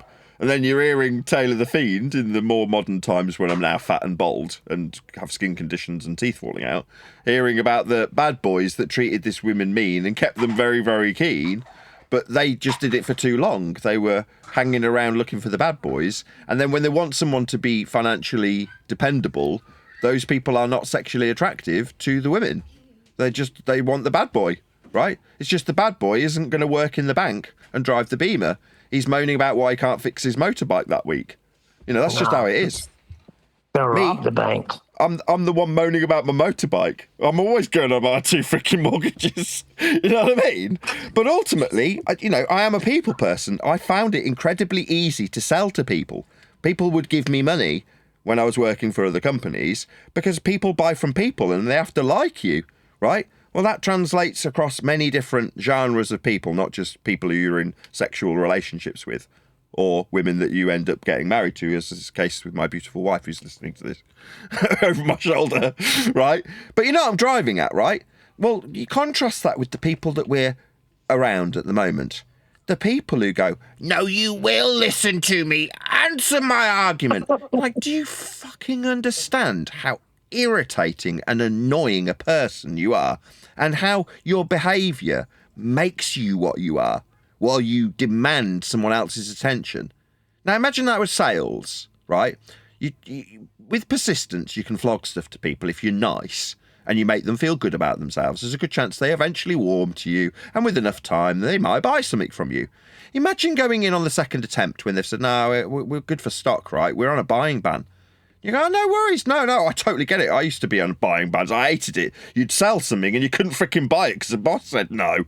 And they were like, yeah, that's what we're telling our staff. Just sell the stuff in stock. Suddenly they're warming to you for the next time you go in. Now, let's try it a different way. No, you will buy my product. You will sit there and you will buy it from me. That's what they are doing to us, aren't they? These dweebs that demand our attention. Well, like, do you not realise how unsuccessful that tactic is? Not only will it not get you the sale, there's a good chance it'll get you a slap. Yeah, because that's what the women are complaining about is the hashtag good guys, you know? The ones that, like, at the first moment, it seems as if the woman has her own mind. They want to yell at them and call them names and stuff, you know, because they're not conforming to whatever their mind says they should be at that moment. Oh, wow. So, yeah, it's got to. Man, you just described the attitudes of men towards women in that circumstance in almost the identical way that Taylor the Fiend summarises women's attitudes towards men. The minute the men have an attitude that is, I am actually independent and will do what I like, and no, I don't want to give you undivided attention at this particular moment, I've got other stuff going on, suddenly the women's feel like they are hurt and wronged and blah, blah, blah, blah, blah. In other words, the same summary you just gave, John. Nothing changes. Men and women are basically the same. Interesting discussion in this regard. Yeah, I noticed that because they call it MGTOW. It's like a men's men going their own way movement. Yeah. And they have the same arguments that the feminists do. And it's like, are you guys listening to each other or you're absolutely spot on. Absolutely correct.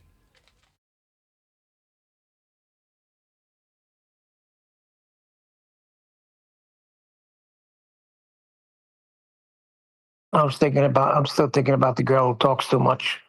Do you remember that scene in Coming to America when he's trying to find the girl in the bar and he's going through a whole list of them, and then there's the one girl, I want to be a singer and a rock star. People tell me how talented I am. I want to make MTV videos. And she goes, shut up. Yeah, that's a bit annoying.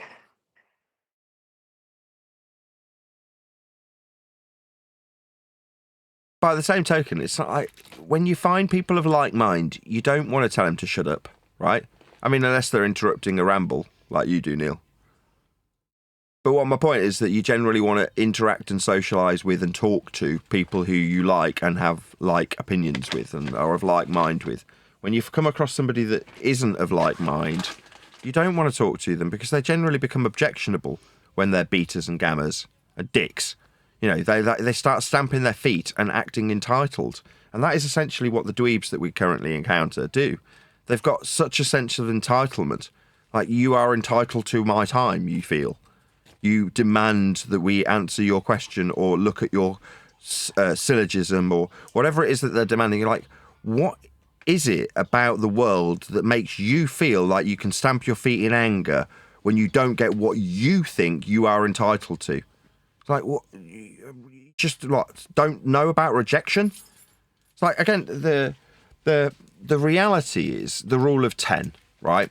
So I often apply the rule of 10 in terms of sales. I did it on today's and yesterday's show when I was asking people to get me names of shows to promote the book on. I said, I'll need at least 10 because that'll get me on one show, won't it? Right? By the law of averages, if I can approach 10 people, there's a good chance one of them will show an interest.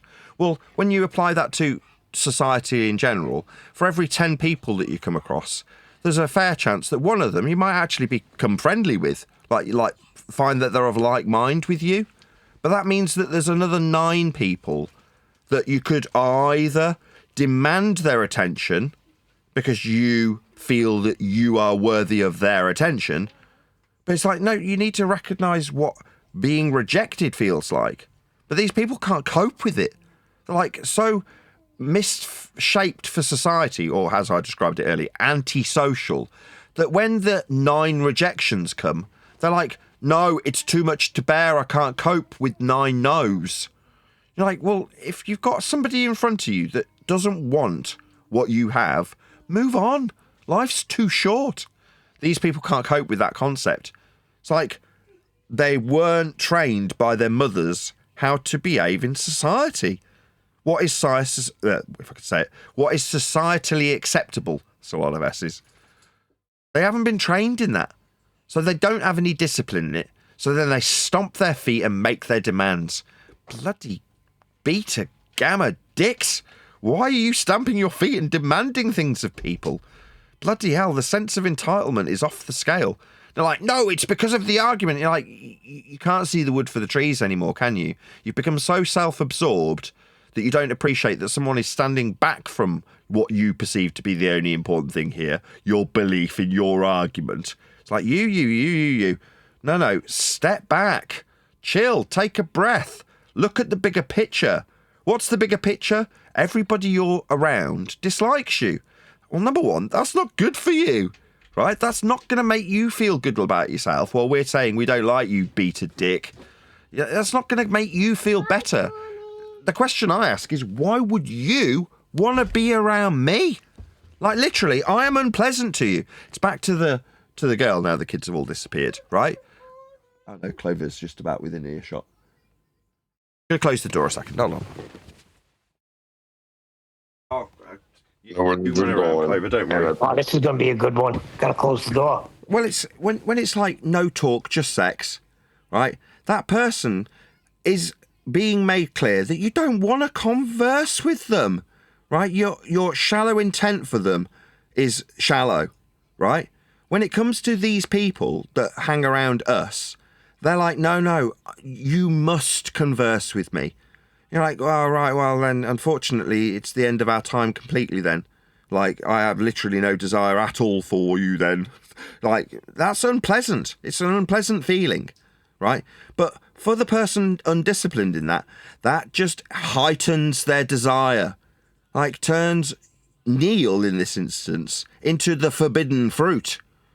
Like, suddenly you're much more juicy, Neil, because you're saying no.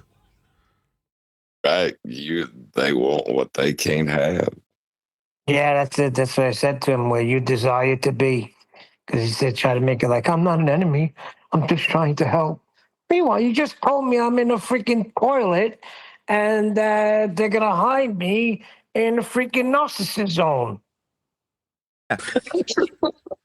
So why would you want to be around me or Neil or anybody in this example? When we're saying, I don't like you, I don't actually want to be around you, I find you unpleasant, the question then becomes, why would you want to be around me? If you're describing me, like by projection, as a narcissist, as an evil doer, as an evil man, someone you think that actually hits their kids, right? The question then becomes, why do you want to associate with this person? Like, oh, that's the person that is X, Y, and Z that are all terrible. Why do you want to associate with them? Why do you want to hang around them? Oh, well, so I can get them in trouble. Like, really? But then we have to actually look at what you're justifying to do that. And it's because they're being unpleasant to you. Why are they being unpleasant to you? Because they don't want you around them, but you're still around them anyway. Like, this is a vicious cycle that you are responsible for. But you don't want to ascribe blame to yourself. Introspection is definitely not the order of the day for these dweebs. No, projection is the order of the day. So, like, all you're doing is causing your own life to be miserable. Now, no matter what I say, it doesn't matter what I do. No amount of appealing to them, explaining this, telling them to go away, dunking their head down the toilet will change that. Because I, number one, don't care, but more importantly, have no control over this self-inflicted madness that the people who surround us want to engage in. They are masochistic. They want to be martyrs. They want to bleat and moan. They weren't pleasant to me. They want to be in the headmaster's office. They're dweebs. They want something to complain about. So why do they hang around when they know they're going to get their head flushed down the bog? Well, because martyrdom. They want to moan about it, basically. And you go like, well, you've only got a very short time on this flat plane that we all dwell atop together and measure flat. Why would you want to waste it moaning about somebody that doesn't want to be around you? Go and find somebody else. Somebody you can sniff your own farts with and tell how wonderful you are and ignore the flat earth measurements with. Go and find that person, not the person that's saying, I don't like you, and therefore I'm going to treat you badly. Like, and the more you hang around, the worse I'm going to treat you because I don't want to be around you. I find you unpleasant. Hey, Nathan, is it possible that heliocentrism, this is a chicken or the egg question, kind of. Is heliocentrism's projections of flat plane measurements why these people project so often? Or is it because projection is an intricate part of the way humans deal with things that heliocentrism came about to begin with? It's both true, because if you look at the originators of the heliocentric model without any sociology applied to them, they're projecting because that's human nature, and therefore they're violating their base principle measurements to project into existence a sphere to answer a question about lights in the sky. So therefore it's the latter when it comes to the creation of heliocentrism. But when it comes to the betas and the gammas, it's the former. Like, there isn't any necessity for them to do anything, is there? Heliocentrism already exists in that regard. It's back to my, well, they're not consequential to it, so why are they doing it? Oh, just masochists. So therefore, when they're being that way, masochistic, like self-loathing and self-punishing, they want to deny that, so they project it onto the other people around them. Well, you're being horrible to me. You're like, well, of course I am. You're a horrible person. You're deeply unlikable, and I'm telling you that fact. That's it. No talk, just sex. That's what that is.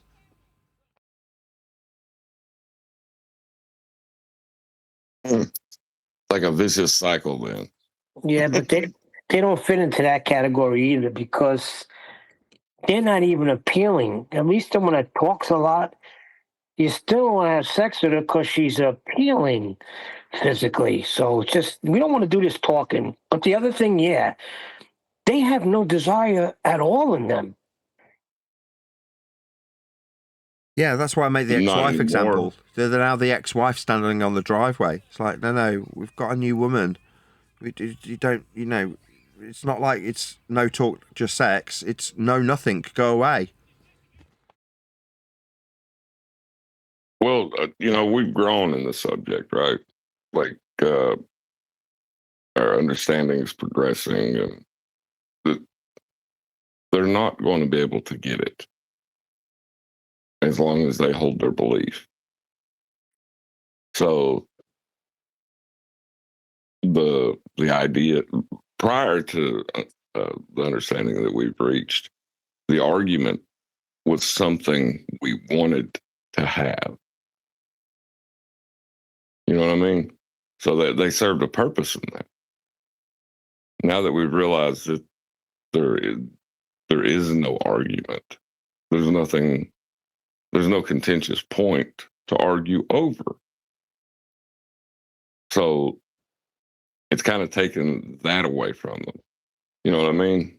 No, It's not. you got to hear my argument. The flat Earth measurement destructive dichotomy. You must hear it. Sure, but what John is saying is that sex equivalent by metaphor is transitioning away from heliocentrism. Well, cognitively, unless you're the kind of person that talks to yourself, I am, then you need something to bat off. You need something to reflect your opinions off, or, to put it another way, debate with. Therefore, they serve that purpose. Now it's come to the end of that useful nature for our opponents, the dweebs that we have encountered for the last 10 years. You said it yourself about 6 months ago, Neil. When I said that we don't need them anymore, they got really annoyed. That's what this is. That's all it is. Like, we've gone, well, actually, we don't need to have this debate anymore. We already know what the score is. Now, Katz was the first person to do it. It was like, are you not even pretending there's a debate anymore? I'm like, well, there isn't. So you become completely redundant to me. I'm not even going to argue with you because there isn't an argument to have with you. On screen now, when you look at Alexandra and Cyan, that was the same 10 years ago. They were making the argument 10 years ago about how you measure angles to the sun and get shadows from it. And on a globe Earth, it would put the stars far away. On a flat Earth, it would put them close. What? How has this become a fucking if statement? How ludicrous when you look back on it with retrospect. You're like, this isn't an if statement, this is just a measurement. Well, that's when you know who's who in this arena. Because the ones that could come to that understanding and realize, holy shoot, we are redundant in this matter. And there were some that are like, no, you can't say it's measured flat. You can't just end the argument. You gotta continue it because people still think you want a globe. So you must entertain the argument. You Yeah, gotta show how much the ball is not correct. As much as this is going to sound like the most fart sniffy statement of them all, we have elevated ourselves above the argument. Say it again. Yes. We've elevated ourselves above the argument. That's double entendre if I ever heard one. But, you know, it's reached the point where we've recognised that not only is there not an argument to have, but if we are to express how Earth gets measured, unless we're actually measuring it, we become inconsequential pawns in a so-called discussion we shouldn't have been having in the first place. Yep. And I think like that was brilliant, that Nathan. But and I'm not. I think it's happening now. But I've been saying I'm not doing a Brian here like that. 2 weeks ago I did this, but I've been having a feeling that something's going to come to a point where a shift is going to happen, because now we all realise and know Earth is measured flat, and there's been division. There's been people dropped out. We've recognised who people for what they are. And something needs to change and alter. I always thought to myself, something will just naturally meld into something else. And I think this is the beginning of it with what Nathan's putting forward and stuff like that. So I think this is another road that will always lead to a flat Earth. Yeah, it's laughed at as though it's a joke, violently opposed, and then accepted as though it was always the case anyway. Well, we're nearing the accept it as though it's always the case anyway. There'll be plenty of people who aren't precocious enough to get into debates about a flat Earth that have sat silently on the sidelines, waiting and listening and taking in what's going on. Now, many of them will have silently come to the conclusion it's flat, but gone, no way, I am going to put myself through the horrors of being a flat earther, so I'm just going to lie. While the consensus says they're on a ball, I'm just going to agree. It's easier. We saw that guy with Joe Rogan. He was doing that, sort of a bit less so because he's being put on the spot by Joe Rogan, but he's kind of sitting on the fence. No, I'm not saying I'm a flat earther. I'm just saying that when the subject comes up, it triggers people. You're like, okay, you have recognised that societally you're a pariah if you talk about this subject, therefore you best distance yourself from it if you want to get on in society. In fact, better to align with the ball and declare your allegiance to it, because then society won't condemn you and say that your kids should be taken away from you and things like that, right? But all of those people who are on the fringes, who would rather not suggest that they're a flat earther but have heard the subject and made their mind up but never express it or rarely express it, they at some point will hear rhetoric from us. That useful rhetoric, because that's all it boils down to. How useful is this?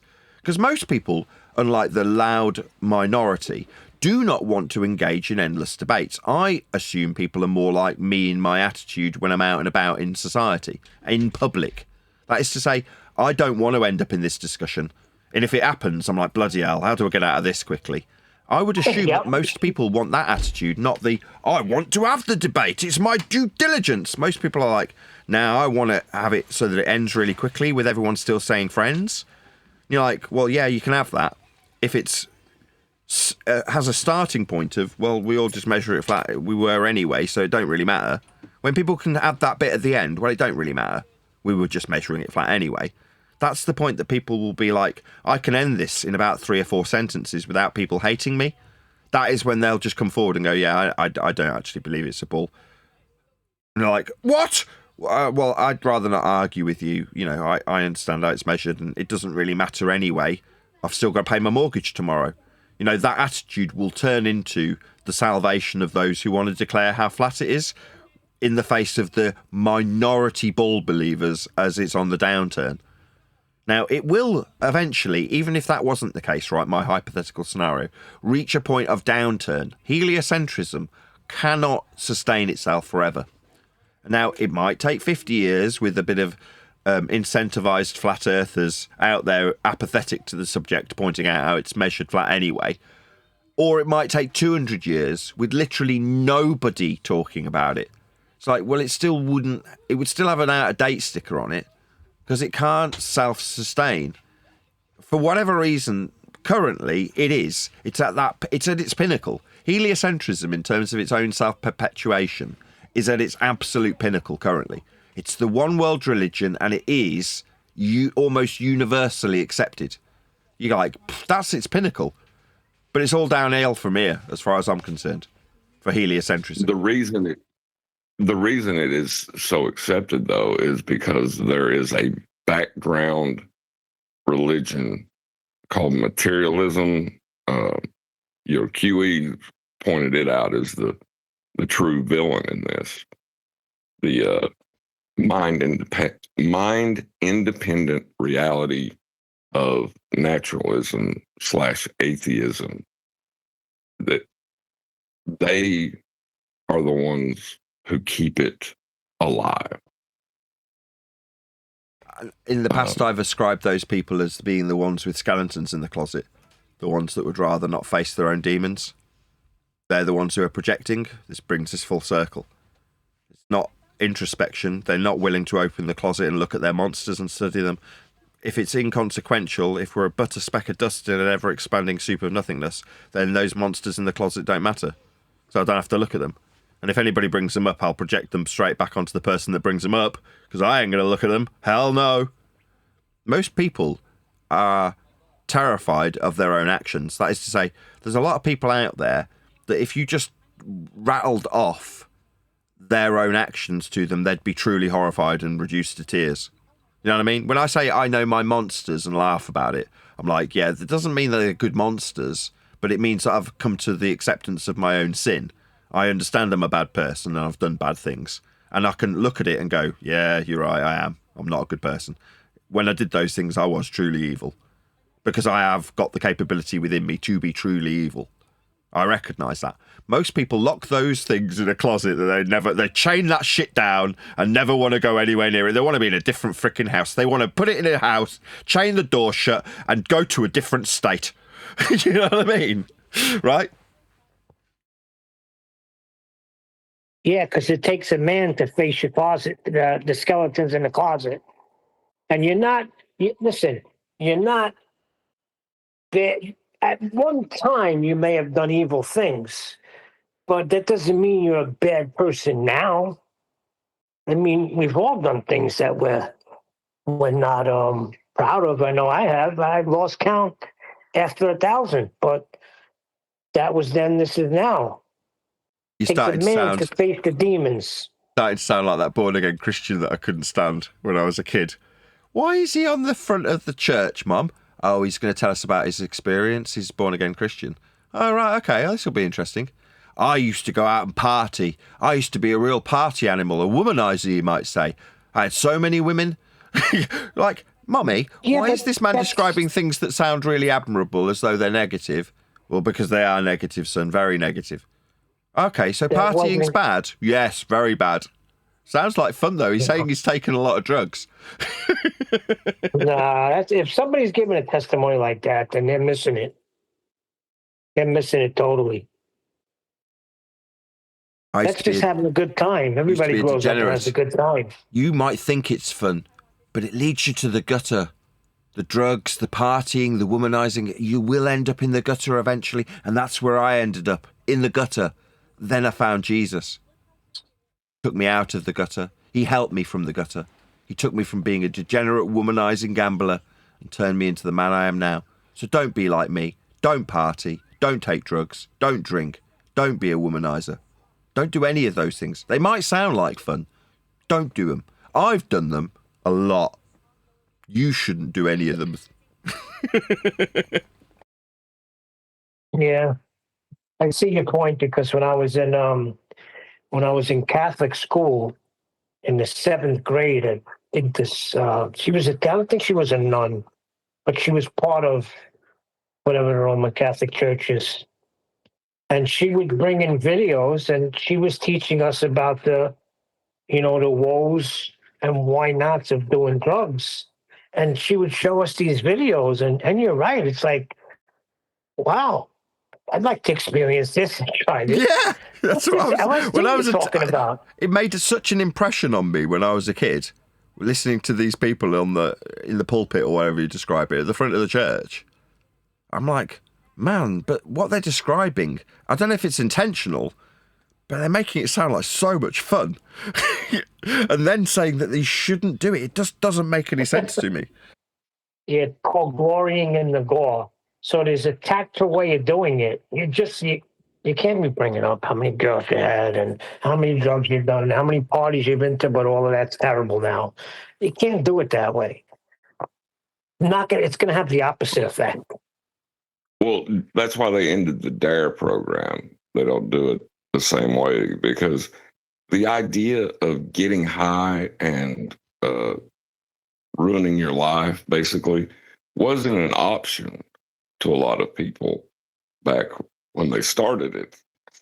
So they actually introduced more people to the different kinds of drugs that exist, causing the rise in drug use across America.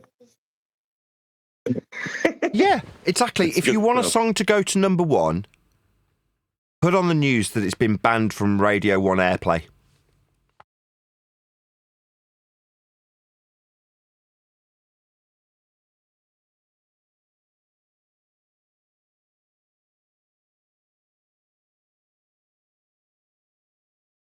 Yes, Nathan, that's correct. People are going to be curious and going to want to buy that record.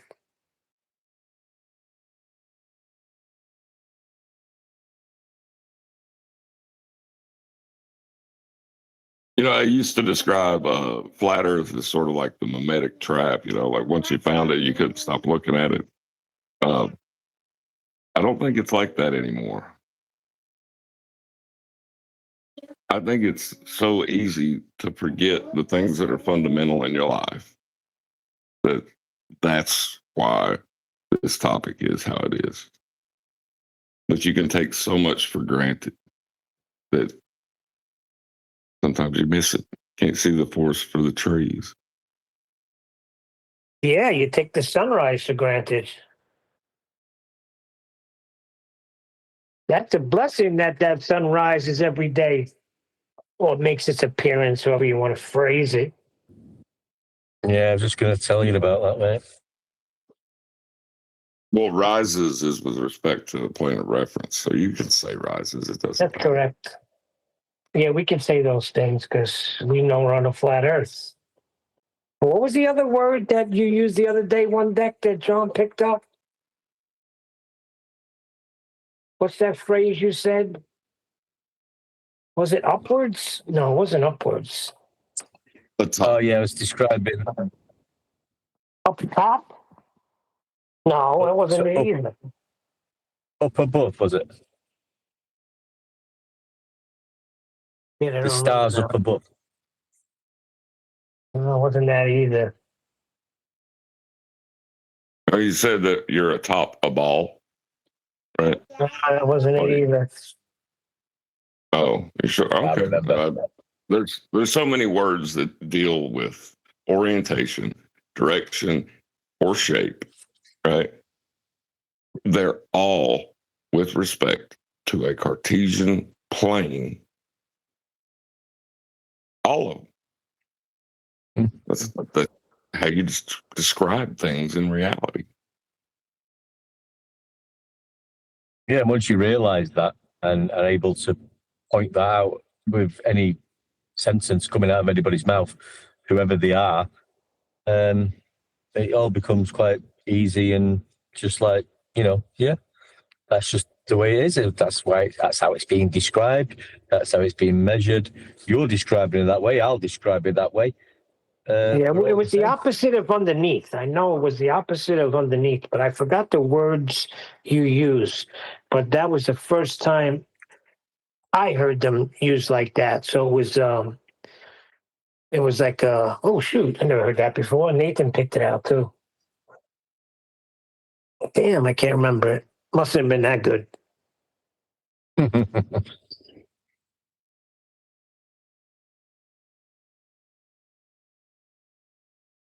I thought it was overhead. That's it. Overhead. That'd be your zenith, won't it? That's it. You said the phrase overhead. Yes, overhead is with respect to the plane of reference. And then in this case, the plane is intersecting your head to be over it.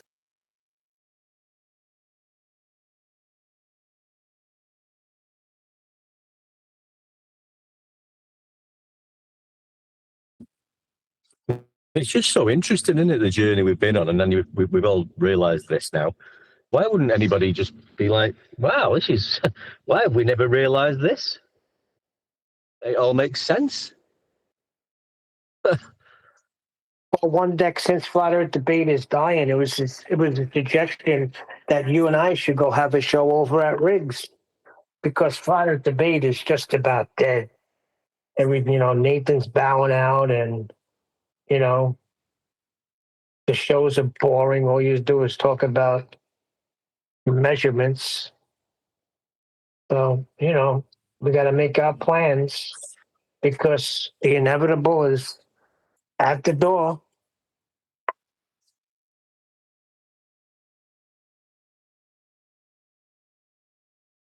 I mean, really, it is kind of boring when you talk about fundamental concrete nouns, right? Things of that nature. It's a lot more entertaining to talk about that which doesn't exist, conceptually only, dynamics, things like that. That's interesting. But there's a reason people fall asleep in school. Yeah, but that's it. It's like that. What's the window for like a really successful sitcom? 10 years. See, when you're on that 10-year window, it's pretty much time. Everything you do after that, you just jump in the shark. Nathan knows what I mean by that. Look, all the cool kids talk about philosophy and come up with logical syllogisms, Neil. I just have to accept these facts, right?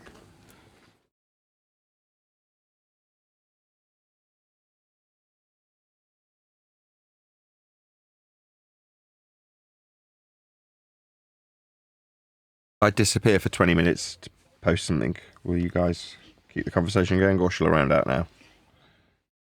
No, we'll keep it going. I got to pick Neil's brain about some stuff anyway. We'll keep it going. Do what you got to do. Do what you got to do since you're bowing out anyway. Yeah, I've yeah. sold the Go ahead and bow microphone. out.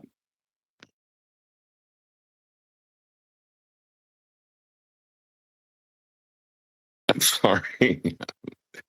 Oh, I am the worst smart aleck ever lived. Like, my timing is horrible.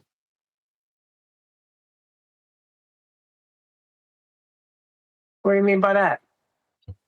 Why is that? Thank you. I usually end up interrupting and like butting heads, like when I'm trying to make a smart aleck comment, and then I usually like it's over somebody else's opinion. Yeah, Well, but everyone does that. yeah, So you and guys just done it with Neil. Yeah, but we've just done it then. wishful thinking on their part. They're wishing that Nathan wraps up Flat Earth Debate and the show's gone, right? Wishful thinking that when the book comes out, it's Nathan's swan song, so he's gonna go away after that. Just wishful Yeah, thinking, you know? I don't think. I think they're realizing with what we've been saying is there's no argument, there's no debate. These are the measurements you can't argue with. You know, yeah, we've been pointing out for a while, and the show's taken a little bit of a different turn. You know, we started off with the normie videos. It's going down this path again now. Are we going to bother going in wherever, arguing with people? Not arguing, there's no argument, but you know what I mean. And they'll miss that. That's what they want. That they want Nathan shouting and screaming like we've been on about the circus and the lion and the lion tamer. That's what they want. They've got something to do. Then they've got an argument. They think they need to keep this argument going, and after shouting and screaming, we're saying, well, no, we don't need to do that anymore. But then maybe some of us, it is difficult when you've been doing it for 10, 11 years of that way and that attitude you've had to sort of think, well, but John's just said it, yeah. In the past, I was the same. I was shouting and screaming. Well, I was shouting and screaming last week, but you know what I mean? I was constantly trying to convert people and it was the most important thing. But I have chilled out with it now, really. You know. But then some people get scared of that because they think, well, what we're going to do now then? What we're going to talk about now? Hold on a second. The debate is dead, like John said earlier. But the show is not. Don't get it twisted. Don't get too excited. You know when Flat Earth Debate will be over? When Nathan says it's over. You know why? Because it's his show. Yeah, but I'm not saying that, Neil, because I said it earlier. I've said, and I mentioned this like I just explained before. I thought I had this feeling something has to going to get to a point now where we're at. It can't just go away, but something will change, something will alter, and we're going through that process now, I think. Yeah, but I don't think. What can change? Tell me what you think can change. Maybe a phrase here and there, but can you measure the Earth any flatter than what you measure it now? I mean, I don't mean that, Neil. I don't mean. I mean our approach or the way the show goes, how we get onto the next part of the pun level. You know, how we're operating, how we're voicing the discussion, just our general approach and demeanour with the topic will take a new turn for the positive, is what I was trying to say. Yeah, it's always going to be towards the positive because we're in the positive space right now. I don't want to say victory because it's really not a victory, but we're under the proper understanding of how Earth is dealt with, right? So how much can you talk about that?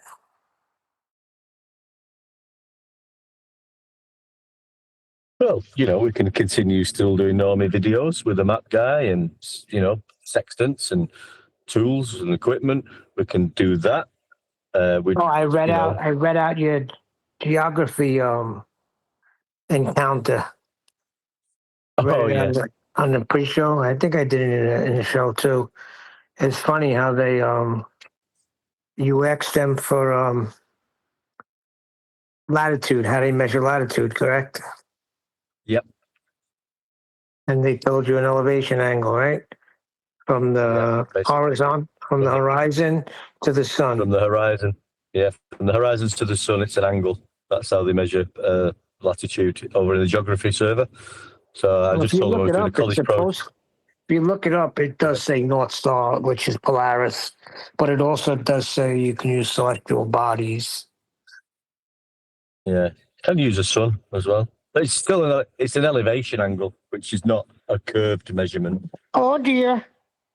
There goes that angle again.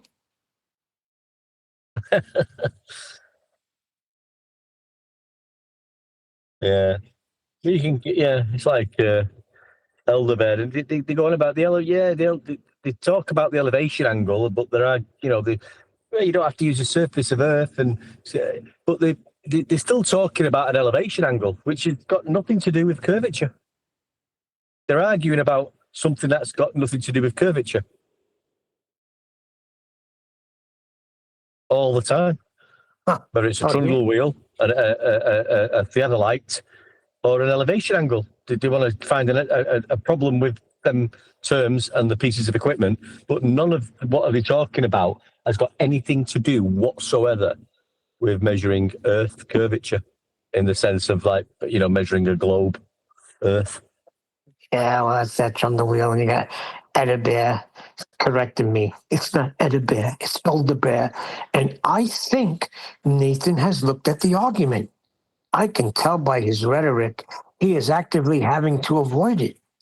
He was the first person I ever spoke to on a live stream on the internet.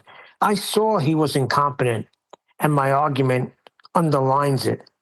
I have only addressed the claims that come from Nathan, Tent Man, Huey, Adam, and Brian. You, One Deck, and the rest of the congregation, it is their numbers, their measurements that are the basis of the argument. It has not been concocted by me. It's a logical, reasoned pathway. So measurements in his mind are a logical, reasoned pathway. They're trying to insert logic into something that does not need to be logical. It's a freaking measurement. The only thing you need to know how to do on a job site is read a tape measure to make a measurement. No logic involved. Well, I've been on the geography site this morning or last night, where it was, and asking about, I told them I was doing a college project and I just needed to know how latitude was measured. And this was the geography server, and they told me, it was an angle measurement from the horizon to a celestial body. So I said, is that basically an elevation angle? And yeah. So latitude is an elevation angle measurement. An elevation angle measurement is not a curved measurement.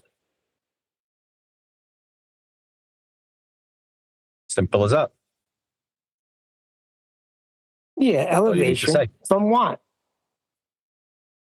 Well, sea level. Oh, there it is. Sorry, I mean sea level. Because I don't know, just up there.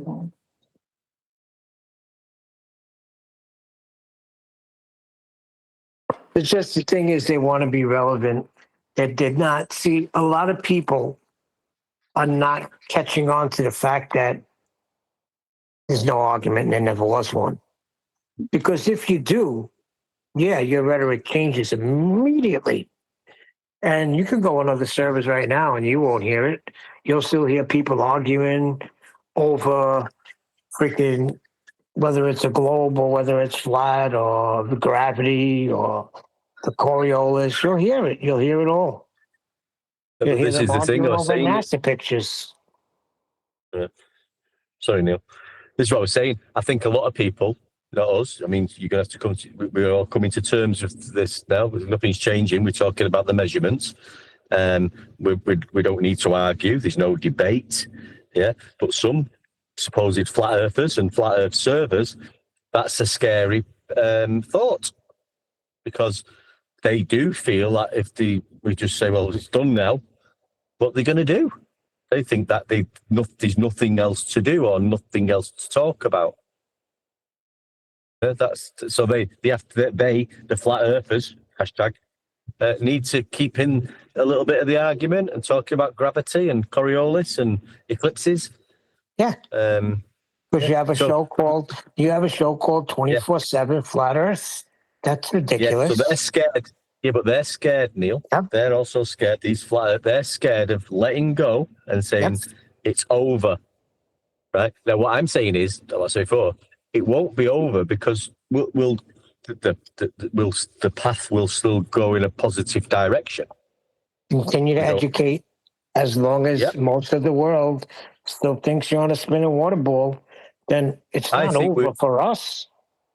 Yeah, I think that could be the thing that will be going. Not that we've not been more professional or educating people, but there'd be no shouting and screaming now. We can put the facts and the measurements forward, maybe without the shouting and screaming and getting into the stupid talk back and forth about the definition of level and horizontal.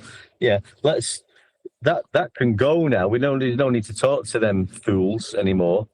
Maybe we now can go forward and just talk about it and present the evidence and the facts that we know, and it'll be more of a educational process. Yeah, like I have no desire to go on these other, like I used to, like when it first came out, I'd be bouncing to different servers, seeing what they're saying here, seeing what they're saying there. When you get to the point where we're at, you go to other servers and it starts to really irritate you. What you're hearing begins to hurt my ears. I could take no more than 10 minutes in any server if we're not there doing what we do here. I'm gone in 10 minutes. And that's a lot if I stick around for 10 minutes. Somebody's got to really be breaking down measurement if I'm sticking around for more than 10 minutes. Other than that, they're talking out of nonsense. Are you still getting a little bit? I mean, I'm not saying you personally. I've done it. When you go in, you hear it and you think, "What you're talking about?" Does it trigger you a little bit? And you rather than say, "Listen, I'm just going to stop you," and in an educational way, and say, "Well, what you're talking about there is, linear distance, or it's an elevation angle measuring its height above surface level." That's because I find, I know what you mean. Of course I still do. As soon as I hear it, I want to jump in and say that. What the frick are you talking about here? Yeah, I mean, that's how it all started. I mean, I wasn't doing it in really an educational way when I got banned from politics. I was just stopping people using certain words that had nothing to do with measuring the curvature of Earth, as in, a globe Earth with a radius of 3959. When he was talking about sextants, that's got nothing to do with that. It's not. You can't tie them two things together. So you're not going to use them words or talk about that piece of equipment. Now, I wasn't doing it education. I was just saying you're not using that word, and people, they didn't like that then because it's stopping an argument. It's stopping a debate. Right. It started for me there. Yeah, I was stopping a debate. Stopping an unnecessary debate because there's nothing to debate. I mean, you could say, well, I could have came at them maybe a different way and tried to educate them. I mean, you're not freaking breaking down fractions here. You're talking about measurements. You know what I mean? What's there really to teach other than what 10th man was teaching us about celestial navigation? I mean, I got it right away. As soon as it got to the flat part, I was done. I checked out. I don't need to know anything else. I really don't care. I don't have a boat. What are you saying? That, wait a second. You're telling me if you plot 3 stars, how much flat distance is that? Oh, dear, oh, dear, oh, dear. That's all I need to know. But that's what we was doing. We was talking about an elevation angle, and the argument then became, you can use a bubble sextant. It's got nothing to do with the ground. You've got dip correction. Yeah, no, but this is where it went, wasn't it? And then you've got the dip correction after the elevation angle at sea level, where when you say, well, it's an elevation angle, you're arguing with me. Yeah, you're trying to put a point forth about living on a globe and how it's measured, and you're arguing with me about an elevation angle measuring tool and an elevation angle, which has got nothing to do with the point you're trying to make. It's ridiculous. Well, that's why they have dip correction. They're doing a correction for the curve. No, no, no, no, no. Then you got to go into that whole thing, how it's done at port. If you're freaking on a 60-foot high ship and you're 6 feet tall, you're going to make that correction because it's going to be the same 20 miles out in the ocean. So you do it at port. Then we had to go into that whole nonsense. Yeah, but John said, right? John said when you take the angle with the sextant, it's not initially an elevation angle until you do the dip correction and account for the curve of the Earth. And then Neil and Nathan and everybody else said, okay, sea level. You're at sea level with a sextant. Nobody's at sea level. Nobody's in a raft using a sextant. Oh, then what did the book say? Well, they should not be interested in elevation angle measurements, should they? Or sea level, No, you're or right. the horizon, or horizontal, or vertical. They shouldn't be interested in any of that. That's got nothing to do with the point they're trying to make about their belief system. And well, pi equals too. The measurements don't match the circumference. Because when I add them up, I come up with pi equals 2.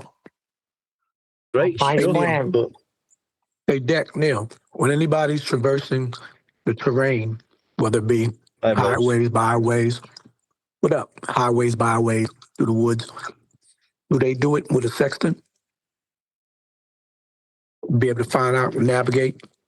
They use a sextant when they're on the terrain? Outside, I'll make it simpler.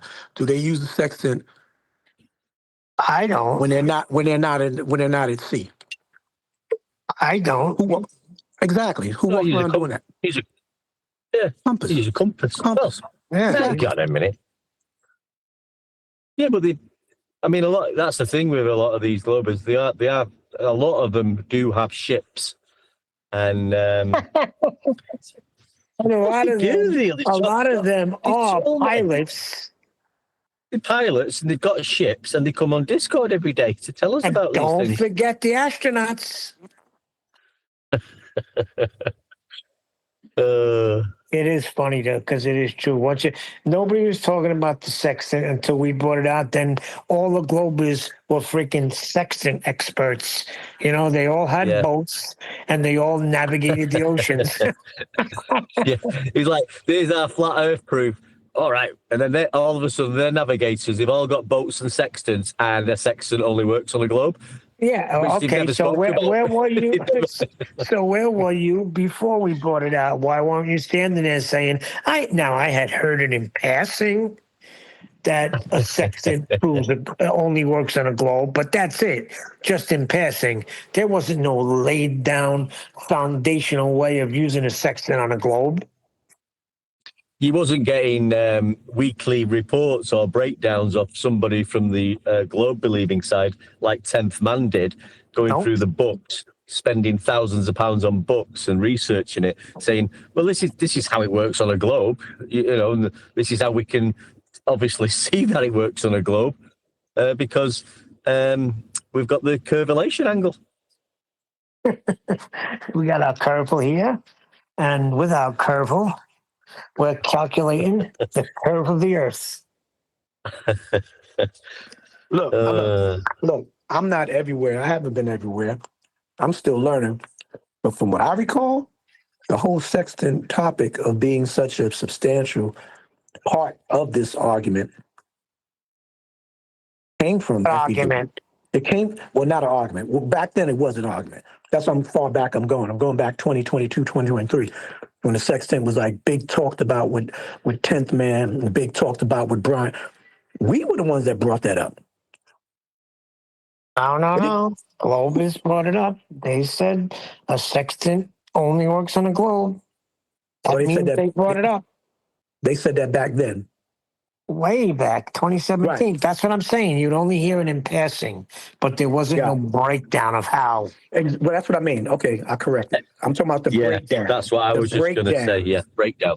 Yeah, the breakdown and the details of how it works, why it works, who uses it, and the purpose of it came from FED, period. Yeah, well, you know why they didn't break it down? Because it would They prove a can't. flat Earth.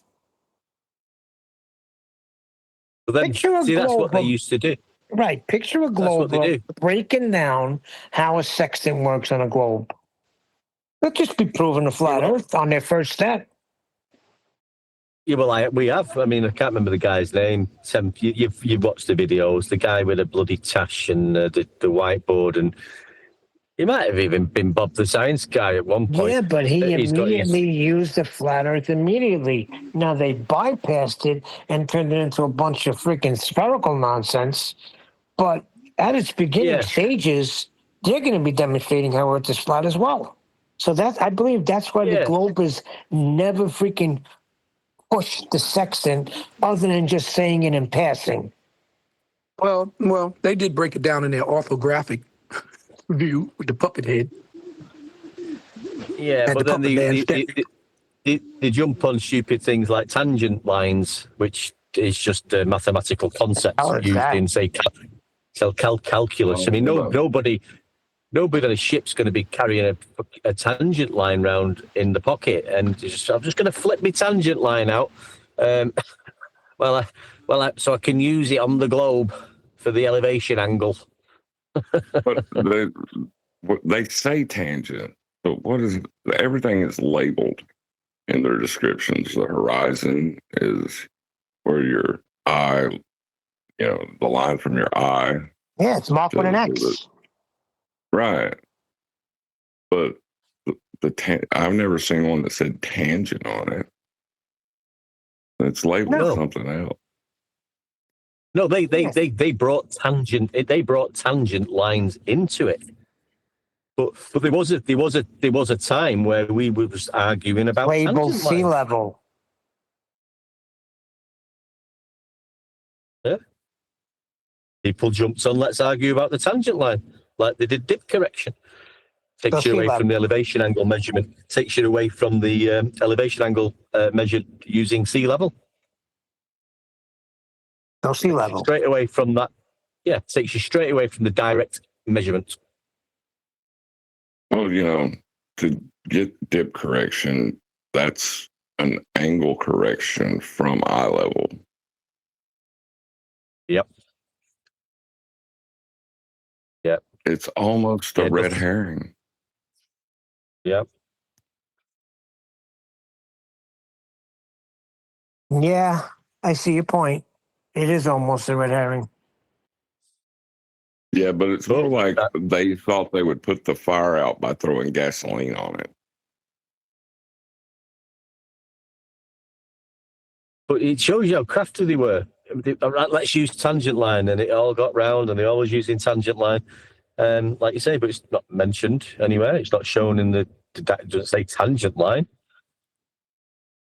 Hey, John, you know who does that a lot? You know who throws, this was my favorite. You know who throws gasoline on fires, saying that it's going to put out the fire, thinking that, that is water?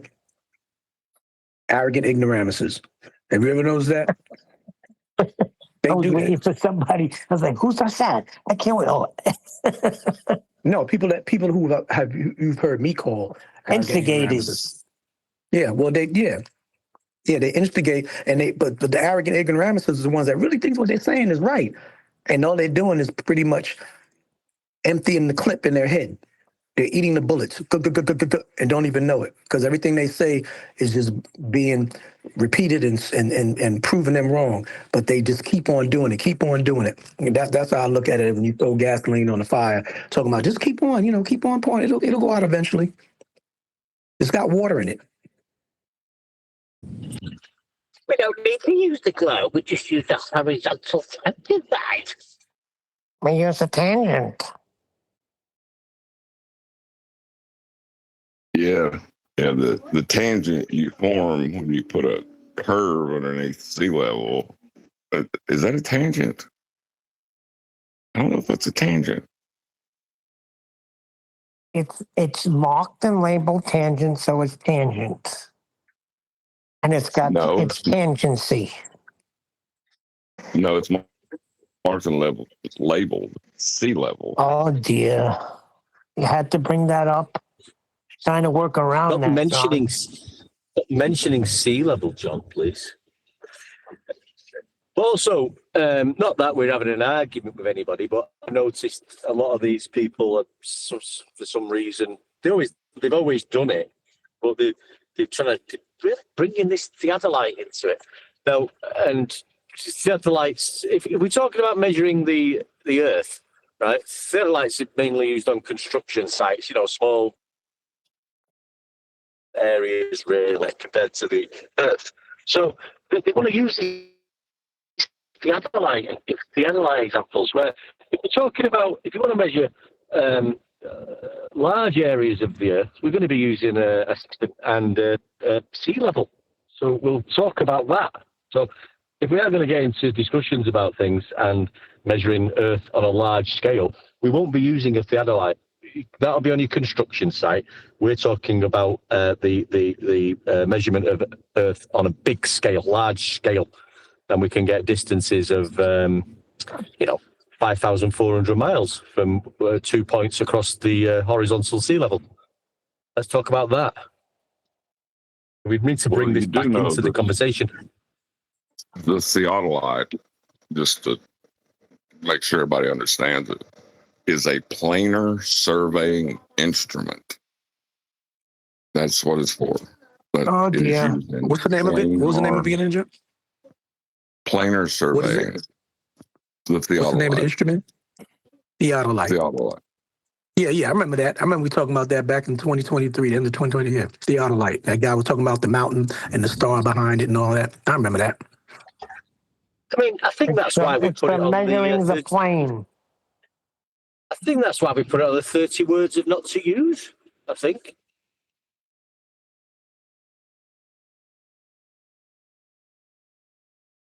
Well, I mean, they shouldn't use anything that involves motion, direction, orientation, or shape. Those broad topics require a plane of reference.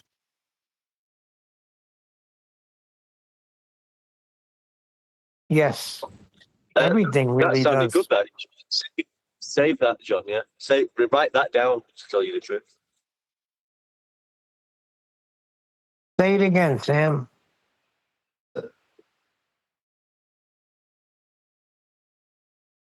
What, anything that involves motion, direction, shape, or orientation requires a plane of reference? Yeah, that's it. Get it. Get it said twice so people catch on. Well, write it down. But I mean, stuff like that, like we've been over 30 words. That's a good topic to go through on a show in detail. Let's all do a bit of research on it and explain why we're making this statement and giving examples Hey, John, of why. John, wouldn't it be even fair to say, even when you measure someone's height, a human being's height, or the height of a giraffe or whatever, still got to use a respect to a plane of reference. You know what I'm saying? You can't. Yeah, I mean everything. The word height Yeah, itself. but you can measure from one point.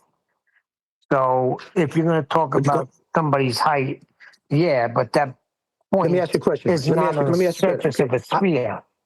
Well, let me ask you this: if I stand on the golf course, I'm still 6 feet. Whether I stand on the green, or whether I stand on the bottom of the mound, I'm still 6 feet tall. You got to measure yourself from a flat plane of reference. Yeah, Right. When we talk about just the get- I measurements, wish I was 6 feet tall. yeah, me too. Here's the thing. Now, when we talk about height, we're talking about the same height over distance, especially in flight, that's taken from the altimeter. So if we're flying at 30,000 feet for over 100 miles, I mean, I shouldn't have to say another word. The world should realize the Earth is flat right then and there, right? Yep. Can I say something, Neil? Yeah. Neil, I'm very impressed with you, man. You come a long way, man. You're not just that voice that represents a personality on the panel that interjects here and there and gets cussed out by Nathan. You altimeter and man, you using big old word, man. I'm proud of you, bro. I wish I could. No, I'm serious. You've been learning, bro. You've been learning, bro. And you really articulate like on another level. And you inspire me. And I listen to what you say and I'm like, The altimeter just measures the gas pressure, the air pressure. That's how they get the height. wow. Altimeter. How you spell that? A-L-T? Okay, again, I want to spell and be in the 8th grade. I don't remember. Okay. Well, listen, And that was, just let me and that go was back to this. because, hold on, and that was because one of the nerds, Kara Anderson, decided she wanted to be cool and she threw the freaking spelling bee. That's how I won. I agree with D Rose on that as well, Neil. So great stuff. But I just want to. It would be a good thing to go over them. John's made a statement there about them words, and they'll all need a planar reference to measure from. And if we can demonstrate that and get it out of some books or get some diagrams, and that'd be a good topic for a show. Demonstrate. Okay. Everybody uses it in everyday life. If you're saying altimeter, that would be A-L-T-I. For the audience, like for the altitude. audience. It's like an altitude meter, ALTI dash meter, altimeter, an instrument for determining altitude attained, especially a barometric or radar device fitted in an aircraft. Yeah, it's basically saying they measure it with air pressure.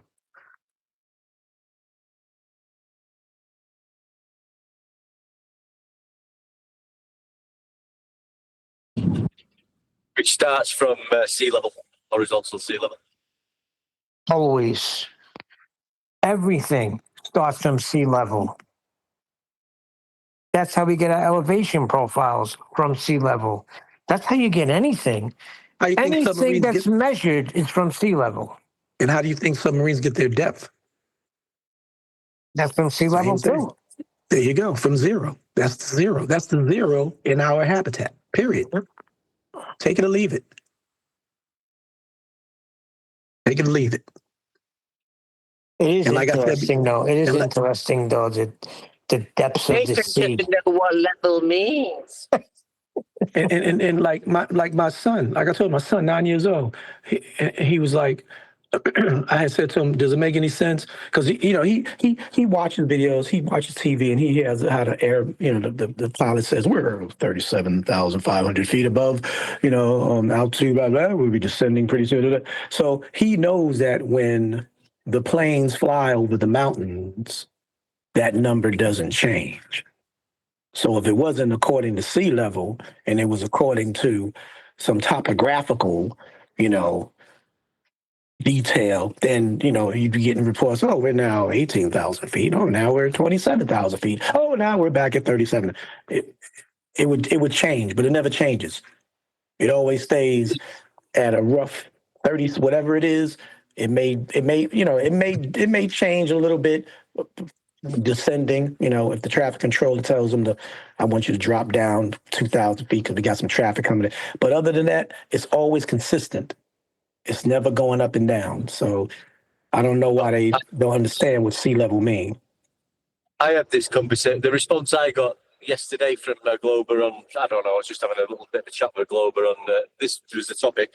And his response to me was, you do know level can be curved, right? That was the response. You do know level can be curved, right, one deck?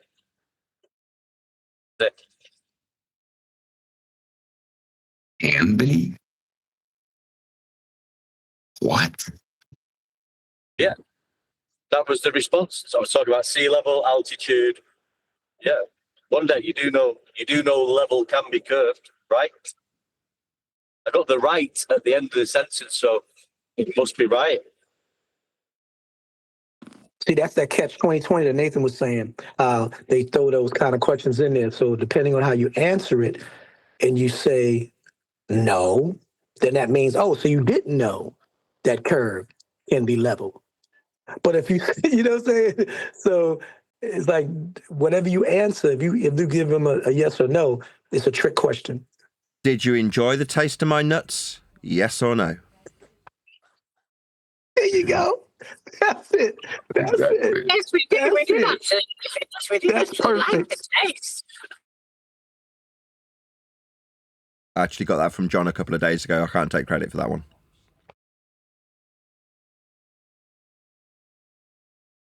Hey, wait a second. There's a few things that have to be repeated since Nathan is back. Now, what was that statement you made, Refracted? Did you enjoy that? No, I'm joking. No, it was anything that involves orientation, motion, shape, or direction will require a plane of reference. Right, and then there was another very, very, very important thing that was said. I think D Rose said it. Well, what's that thing you said, D Rose? I don't remember. Did I say height? Was it height? I think he was talking about Neil. No, Nate, I was giving Neil props for how he's inspired me and how he's advanced, how he's more knowledgeable.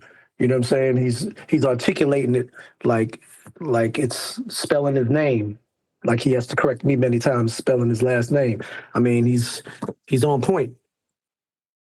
It ain't like he's just some type of interjecting personality like he once was, to represent the Joe Pesci, guy. What are you talking about? The drive-thru? Fuck you every time in the drive-thru. Yeah, but he's still got a globe dwarf chained to his wrist. It's called Bear. He doesn't like when we call him Bear. Nathan. He thinks that you have seen his argument, and that's why you're not responding, because it destroys your rhetoric. But what he's saying, Nathan, is like because we realised that there's no arguments to be had, there's no debate, and we're going on this. We're at a little bit of a crux now, and we're getting into we're going to move forward in a positive motion now and take this to another level. Pardon the pun. Elder Bear's saying it was his argument that caused this. So what? By metaphor, it's the ex-wife that says, "I know you've seen me out with the girls, and you're just jealous of the good time I'm having. I know you've seen us."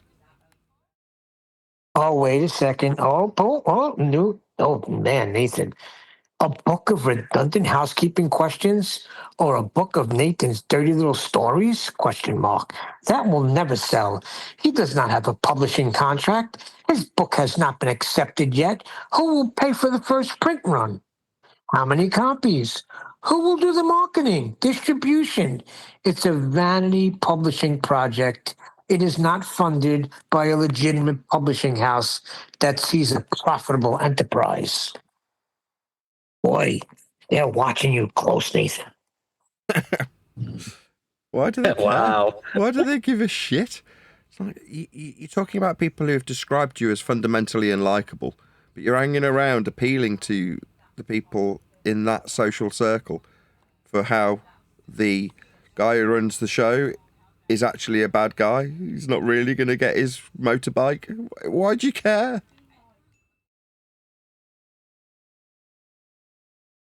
Now, my question is this. How is he hearing this?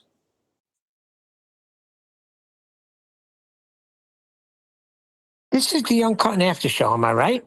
Now, you either got to be on this panel or in Discord to be hearing this.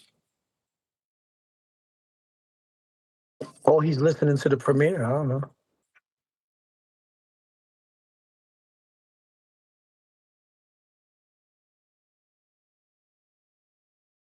No, the premiere is only going to give him the freaking live show. Oh, really? And that's over in an hour.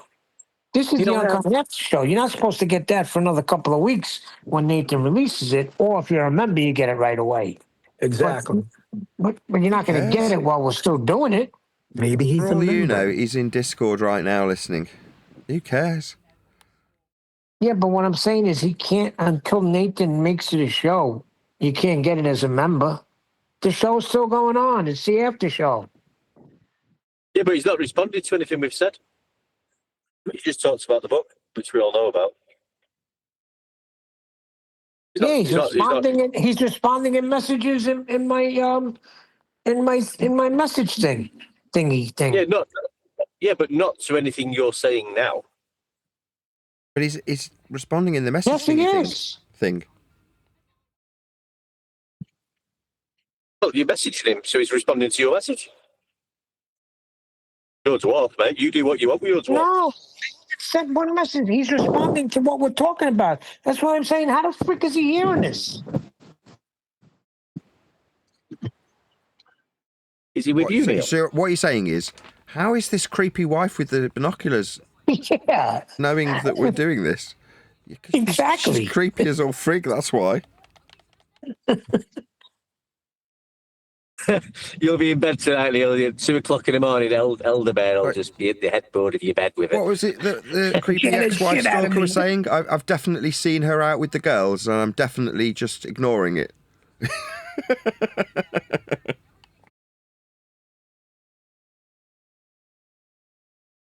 It's quite pathetic. Did you It's not ask that, him this about one- the publishing project at all? Why would I ask Nathan about the publishing project? I'm a panel member. Nathan's writing a book. When it comes out, I'll buy a copy. I'll sign one for Skeptic 936, and I'll help promote the book. That's Hey, not Neil, my department. Neil, sign one for D Rose. I'll sign it altimeter.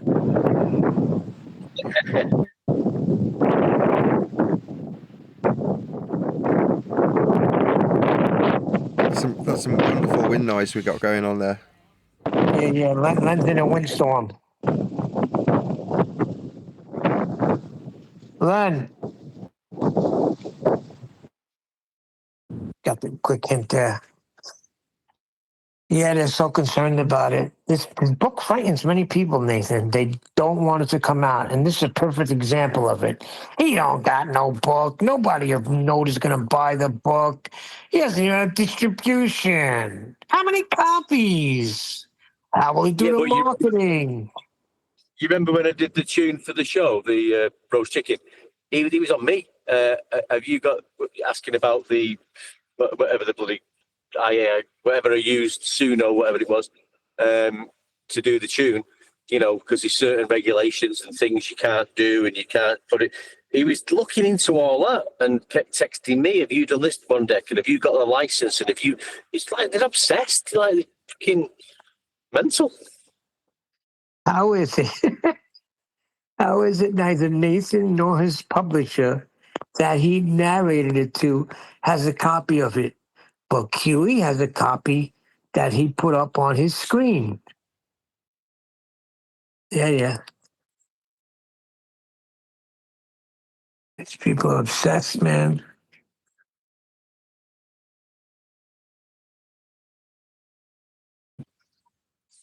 Has he got a copy of a true map of the globe you could put on his screen? Well, he says, I know Earth is not a sphere. I'm just talking about the measurements, and I'm just trying to help. I'm not Hang an on a minute. enemy. Hang on a minute. How does he know it's not a sphere? What would determine that outcome? What would prove that? Measurements, just not our measurements, you know, the ones that we talk about, like we talk about certain measurements. Did you ever give a size measurement, or did you speak about the measurement taken of an elevation angle, or the measurement taken when they're doing surveying? Did you ever give a measurement of certain size? I know I never did. It's like what Nathan. No, we didn't measure anything, and neither did you, Elder Bears. What Nathan was saying earlier. It's been done for us, and it's all plain surveying and measurements above and below mean sea level. So the Been done. measurements that they give us that don't match up, because you got this notion of pi squared, and because we use that hostile witness because those measurements are flat, we're the bad guys. Yeah, I see.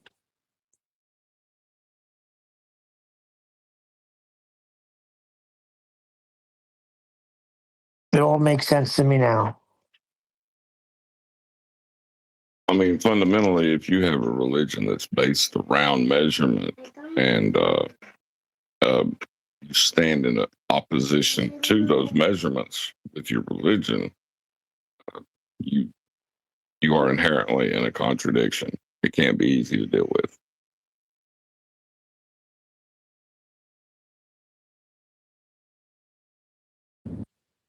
Yeah, good point. So that's their religion. They've got measurements to support the religion, but then they go against the measurements for the religion. So they're going against the religion. What was that REM song about religion? Losing my religion? Then why did Refracted say I was correct?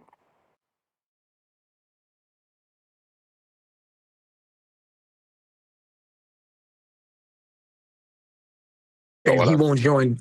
And he won't join Discord to say what he's saying versus texting Neil. Why? You're quoting everything he's saying right now. I never What was said that? he was right. Hold on. I never Are you- said he was right. I said that the people saying what he said that they were saying was wrong. I mean, I agree with him.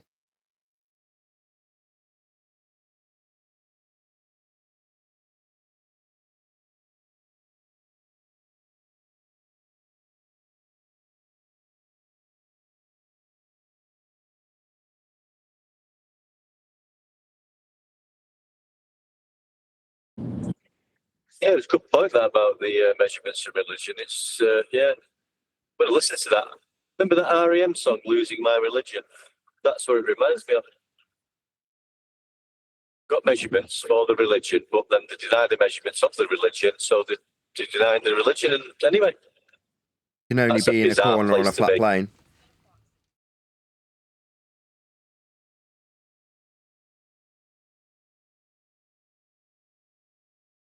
What'd you say, Nathan? Can only be in a corner on a flat plane.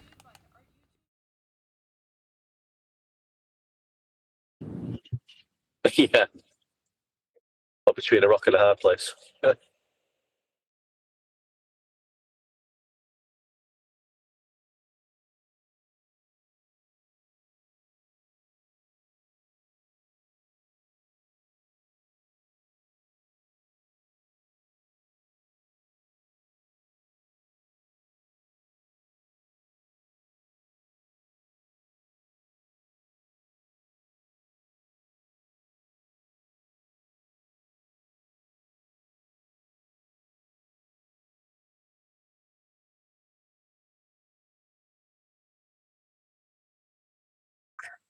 So, John, would you have time to do a? I'm saying it. John, would you have time to do a presentation on what you said earlier and present it one day next week, or not?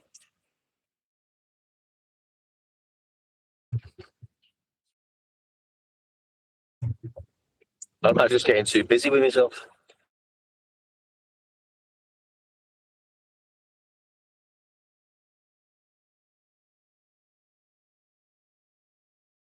I think John left. I'm looking at.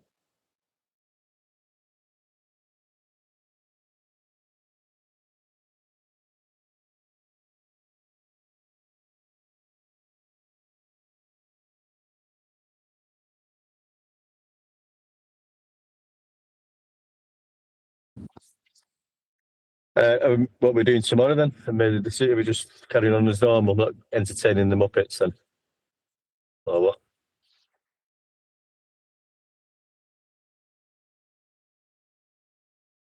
What do you reckon?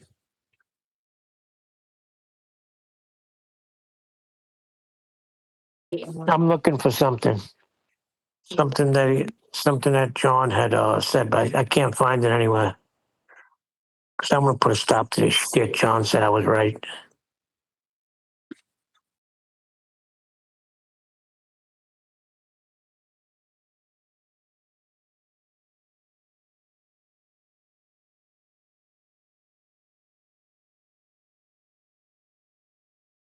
All right, I'm off. Back to work, brothers. Talk to you later. See you later. Later. See you later, mate. All right.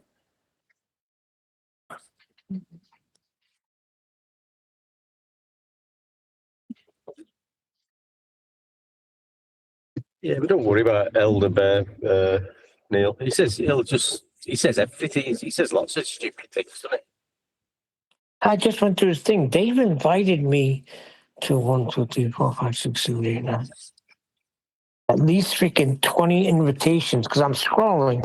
You know, when you scroll down, it looks like they were inviting me to so many different, I guess, servers. What do you do? What are you going to do? When you're part of the best flat earth debate show, people try to pull you away and they want you. See, if they can't get in, they want to at least pull somebody from there. So, because then you'll be a representative of flat earth debate, and then they could freaking attack you like they attacked Nathan. Yeah, and the thing is, right? They're trying to, in their mind, they think they're going after the lowest hanging fruit, even though you could like destroy any of them. That irritates me. It's like they're trying to single you out. Like, Nah, you got it the wrong way. Brian tried that. It's because I give them an audience, and I read what they say on the show. right, Nobody else will. I don't think John heard what you both said. Yeah, D-Rose. Where's D-Rose when you need I'll show you low-hanging fruit, buddy. No, I ain't saying that's what I think. Yes, I Dickhead. know, John. They think because you repeat their statements, right? It is there's just something about it that makes them think, oh, I can get this guy because he's repeating me. You know what I mean? Yeah, and it's funny because I let them know. Listen, I'm doing this for entertainment. We're laughing at you, but yeah, I'll read it for you. We'll have a laugh at it about. They'll still do it anyway. But there's like Elder Bear. I just started reading his comments. I think it was yesterday, maybe the day before. But as I scroll up, these go on for months and months. I got invitations to OTL. What's that? Is that Bev's on the level? OTL? What are they Think about naming that it? now. Think about how many times he sat down in front of his computer and wrote you a message. Nobody responding back to him. Nobody said, how many months did he have to do that? Does that seem a little creepy? Not just him, Buck too. Buck Well, is another one, a big message guy. Yeah, I had a few off Buck when I wanted him to talk about Eratosthenes and things, but they do it, don't they? I was talking to another guy on, I can't remember who it was.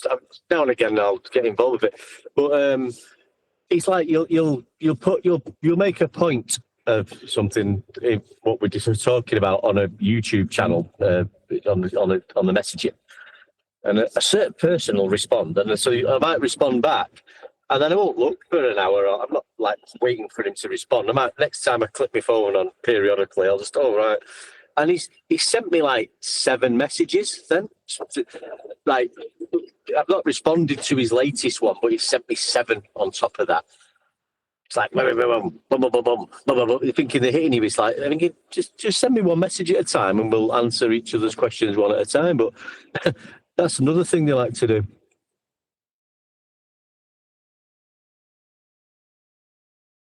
Oh, let's go back to Buck. Listen to this one. This is a brilliant one. If you ever make the drive from where you are to New York, I am on the way. The offer for dinner, lunch still stands. What makes you think that I would freaking want to have dinner or lunch with you, Buck?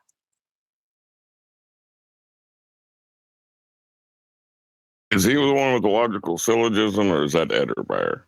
No, that's Ed Bear. Buck was telling me, I was telling Nathan this morning how even trying to be cool, the dweeb came through. Because, John, you know football. What's the like weakest part of a football team as far as stature and being cool? What position is The that? kicker. Yep, and that's what he is, a kicker. He's boasting how he's a football player. He's the kicker. I think he's getting jealous about Elder Bear and you. That's why he wants, that's why he wants to take you to lunch, mate, and for a drink. Andrew, you might want to. But why is he taking you? Why is he taking you? I'm the one that said he was right, wasn't I? Well, I get the food and drink and all that good stuff. No, that's not. No. Eddie Bear, you were right with Eddie Bear. This is Buckside Buster. He's the one buying me lunch or dinner, whatever one I want. The offer for dinner or lunch still stands, but now we will add some field goals. Some field goal kicking. I will give you $10 for every yard under 55 I do not hit from, but I get the win. So he's telling me that he could kick a 55-yard field goal. Buck. If you If you could kick the 55-yard field goal, you'd be on a team. You freaking idiot. Hold on a minute. How much does he account for Coriolis when he kicks that football? That's a good one. I didn't think of that. That's right. He's got to have the Coriolis behind him. Yeah, so he's not kicking 55 yards. He's like, he's kicking the ball up, but the earth's turning underneath. That's why he's getting the goal. Totally not him. Right, on that Coriolis note, I'm going to round out. So with that, another huge, massive, enormous thank you to both Discord and G+ panels for making today's after show possible. And of course, a massive thank you to all of you for liking, commenting, sharing, subscribing, joining as a Nathan Oakley 1980 channel member, and all that good stuff. I've been Nathan Oakley, and I will see you all in the next video. But when you measure it flat, it contradicts that. I'm spitting flat facts and that. And I know you don't like that. Google Maps is flat, it presents elevation profiles like that. I'm a spitting flat earth king. Sentence has a ring, doing my own thing. If earth was a big roast chicken, factually finger licking chicken. We just got the measurements missing. I'm spitting eggs and begs, begging the question lesson. I've said it before, time after time. I'm the spitting flat earth king of rhyme.